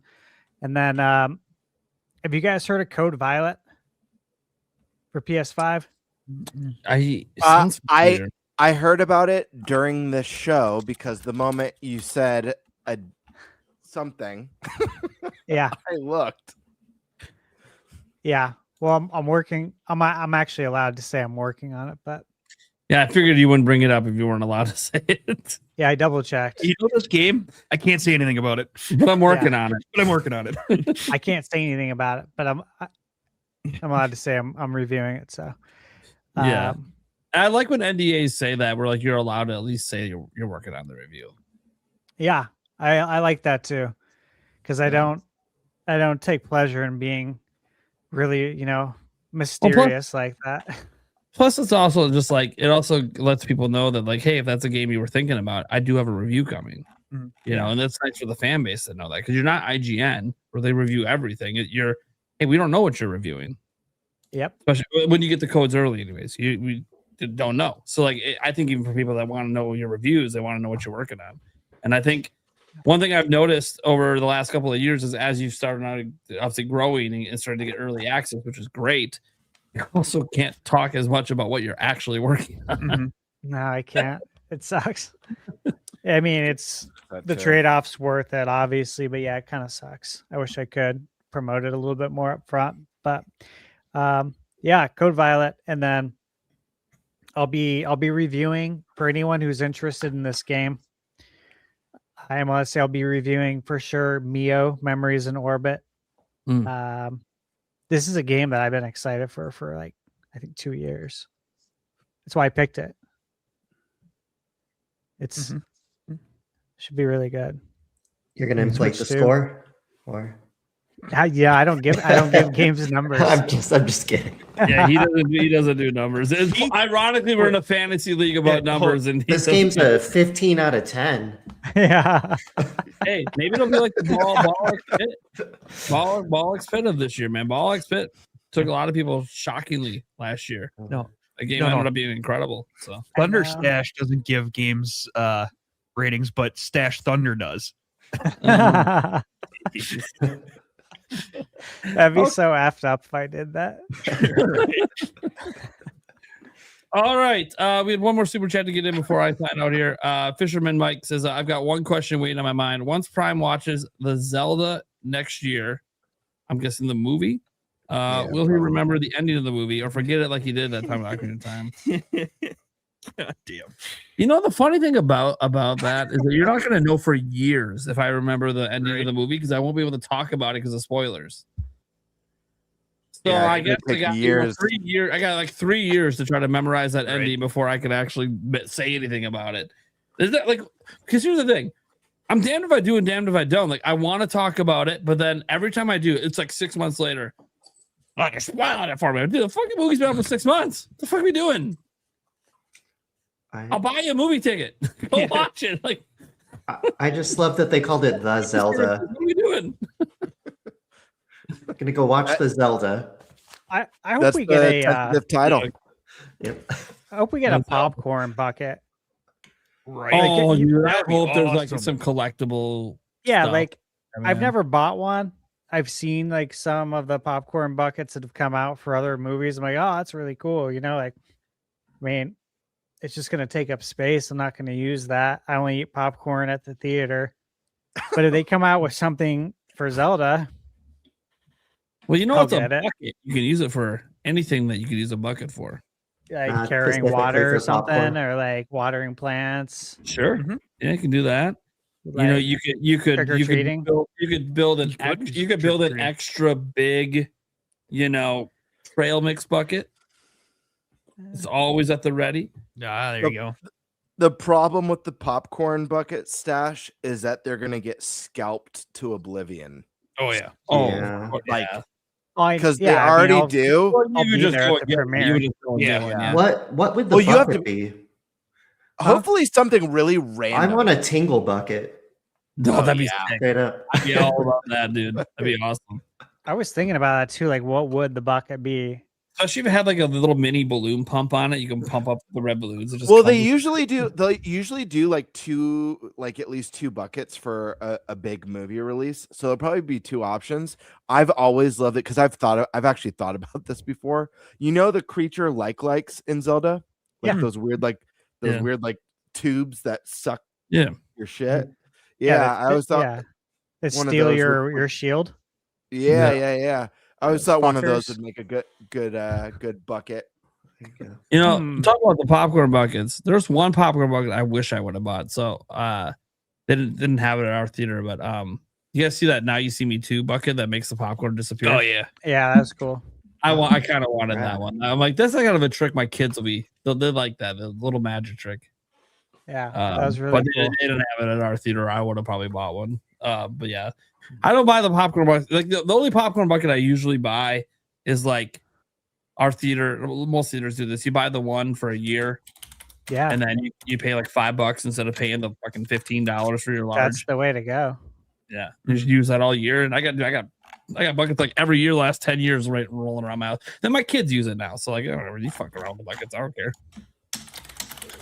Yeah, I might do that this year.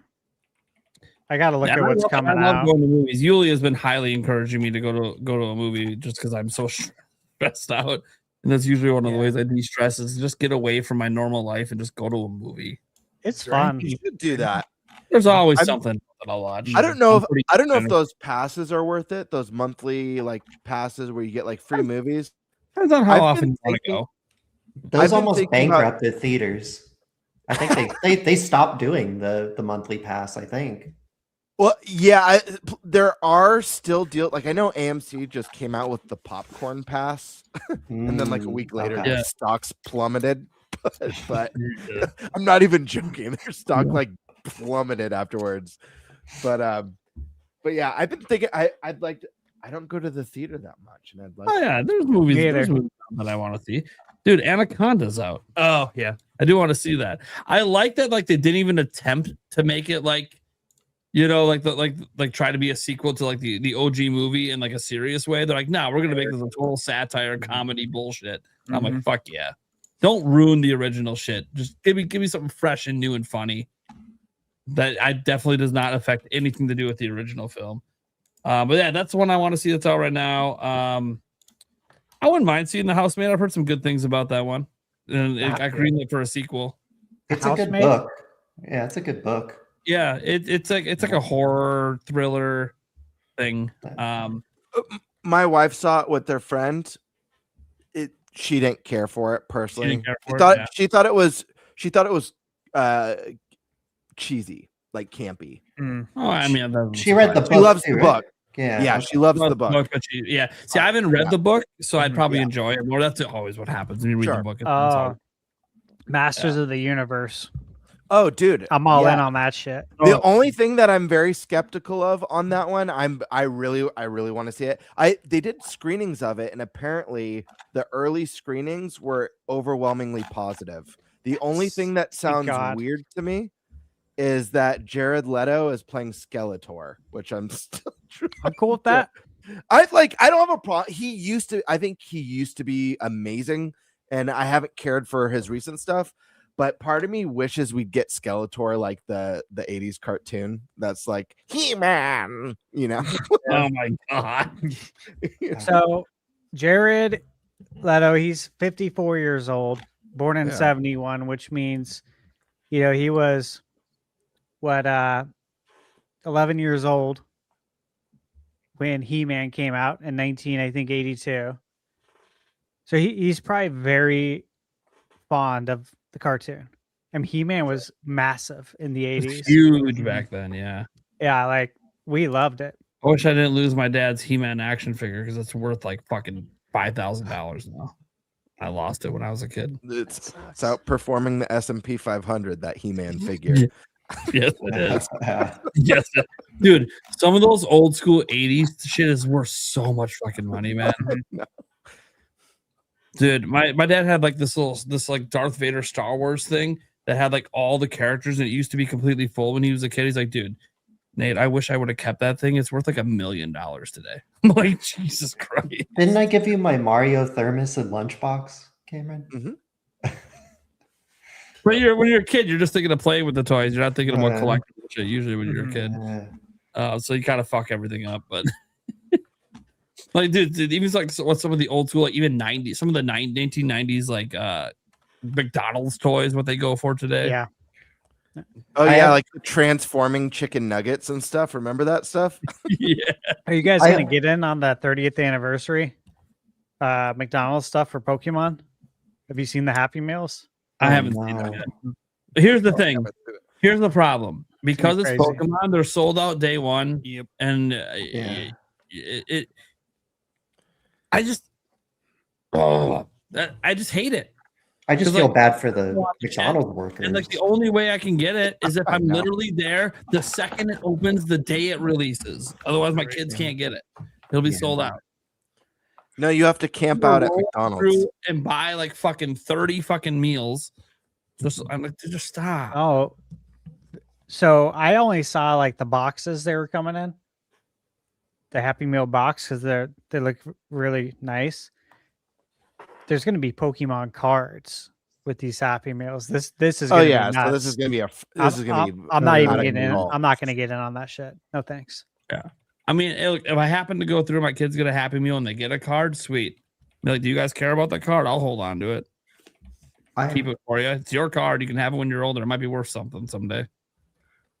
I don't think I'd wait in a long line to eat McDonald's. if I'm being I haven't honest. ate it in years, man. Yeah. So I think people say like they feel bad for the McDonald's employees. You know, it's funny. I worked at McDonald's for years, and honestly, isn't that bad. Like people act like asshats, but you can just tell them to leave, and then they have to leave. Like listen, I've made an effort in recent months to avoid fast food as much as I can, trying to get my health, especially in the last like couple weeks. I've been really working on You've diet told me and about a stuff couple like that. things that were going on. Yeah, but I really do like McDonald's French fries. I think it's just like the extra Everyone likes salt. their fries. Yeah. Yeah, like I don't know, something about those fries. It's There's probably like the salt. perfect but- crispiness, the perfect saltiness. If you can get them fresh, it's just good. Yeah, that is what it is. I mean, that everyone likes their fries. You know, lots of people like their nuggets. I don't know. That's for some people. McDonald's is okay once in a while. We're good. Yeah. Yeah, they always get me once a year when they bring back the McRib, and I'm always like, I want this to be as good as I remember, and it's never as good as I remember. You know what? I it every time. Well, go ahead. I was gonna say I hate that the ice cream machine It's always doesn't broken. work. It's bullshit. Yeah. No, because You for know real, why? we used to always get the Yeah. soft serve there. You want to know why? Because the contract, the people that they contract with will only allow them to fix the machines. They can't fix them themselves. They have to use the people that contract them. Even if it's an easy fix and they know how to do it, if they do it, they lose their warranty protection on it for parts. All right. But and we had also the same thing at Islands though. We had a contract with the company, and we were not allowed to fix it for the same reason, and Yeah. we fixed it because you know what? They're not there watching you. Yeah. I don't think Islands is as big of a company as McDonald's. They would get in trouble. No, If they- but it's big. Like, company. like It's big in Cali. they show up for an Every inspection. store- Hey, who fixed this? Every store says, fuck the contract. We're just going to fix it. Well, Whack Arnold's is individually owned, anyways. Most of them they're all franchised, right? Yeah, they're franchised. Yeah. Yeah. Yeah. Yeah. It's interesting. I'll also say this as someone who works there. Like, oh, the ice cream machine's always broken. It's not always broken. Sometimes they do this weird fucking thing where it's like 11 o'clock and they just decide, oh, we're going to clean the ice cream machine. And that's down for 3 hours because that's how long it takes to clean it. And I'm like, It's true. why are we doing this at lunchtime? Why didn't we do this in the morning? Like, this makes no fucking sense. Why are we cleaning this shit in the middle of lunch rush? Or set it to clean at the end of the day. No, Yeah. you have to manually clean it. There's no self clean with it. You have to drain it, empty it, wash it out, run shit through it. It's a fucking pain in the ass to clean. I've done it before. I have to. It's just a huge process. But I don't know why the managers keep deciding to do it at the stupidest times. That's also part of the reason why it's down. It's not broken. They're Yeah. cleaning it for 3 hours. It should be part of the closing duties, and it's the first thing you do for your side work, like 3 hours before you're getting off work, so you can get off work on time when it's done. Yeah, like if I go Not to hard. McDonald's and like it's a McDonald's that closes at 11 or something, and it's 10:30. Yeah, I'm cool with your ice cream machines down. Mm-hmm. It's all They're part of just the fucking hot. At night, it's down. Sucks. I can't get my late night fix. I'll go to the fucking gas station and buy a fucking pint of ice cream. It's all Fine. part of the anti-soft serve agenda. Yes. Dude, I don't know. My McDonald's, it was actually managed pretty well. I just never I literally asked, like, why are we doing? Well, we have this like mandate in our how come the mandate says it's stupid? This is dumb. This is the dumbest shit I've ever seen. That one we can't ignore. Like, can we ignore that, please? Like, this is stupid. You're the manager. Say we're not cleaning this shit till night. Or, you know what? You have an overnight crew maintenance people that are here after close. Have them do it. Yeah, right. It's soft gate. Then it's never got to be down because it's being cleaned. Mhm. So yeah. Common sense, man. Anyways, and by the way, it's not like McDonald's ice cream is like the greatest ice cream ever. Like if someone brought up steak, I'd rather have Culver's custard than McDonald's ice cream. But Oh hell yeah! fine. I don't even know what that is. I love that there's going to be a McDonald's timestamp on this week's episode. Right. That's gonna be great. All right, guys. It'll be a short. Well, I'm Nintendo Prime. You guys know what I do. News videos almost every day. Hasn't really been because of everything going on. Was hoping I'd get a video out today. Hopefully I get one out tomorrow. Life is really hectic. If people want to know why, it's not that I'm not trying to work. You could ask my fiance if she ever comes on a stream. Oh, I'm trying to get to work. It's just not happening. There's just so much going on with my family right now. And everything we're dealing with my son, that like it's just been hard to even steal this time away. And the only reason this time works is because everyone's asleep. Mhm. Like, but during the day when I want to actually get work done, it's very difficult right now. So obviously we keep hoping our son improves, and that him improving will obviously lead to my ability to also work again. And I want to thank everyone who on last episode and obviously just over time financially supported my family. There's a lot of donations that came in. I do appreciate that as well because of you guys. I'm not like the fact that I can't work normal hours right now. I'm not like freaking out because I'll be okay for a month, but then I'm fucked after a month. So that's why I'm working because my bills are covered for this month. They're not covered for next. So I got to get back to work. So I'm just trying to get that balance in to get back here. And it's hard. It's hard. Even during the show, you only had to walk in a few times with some stuff going on. So it's, it is what it is. But I'm doing my best to be here and be back. And I'll be back next week as well. So it's going to be a fun show. Can't wait for episode 35. Catch you guys in the next one. Good night.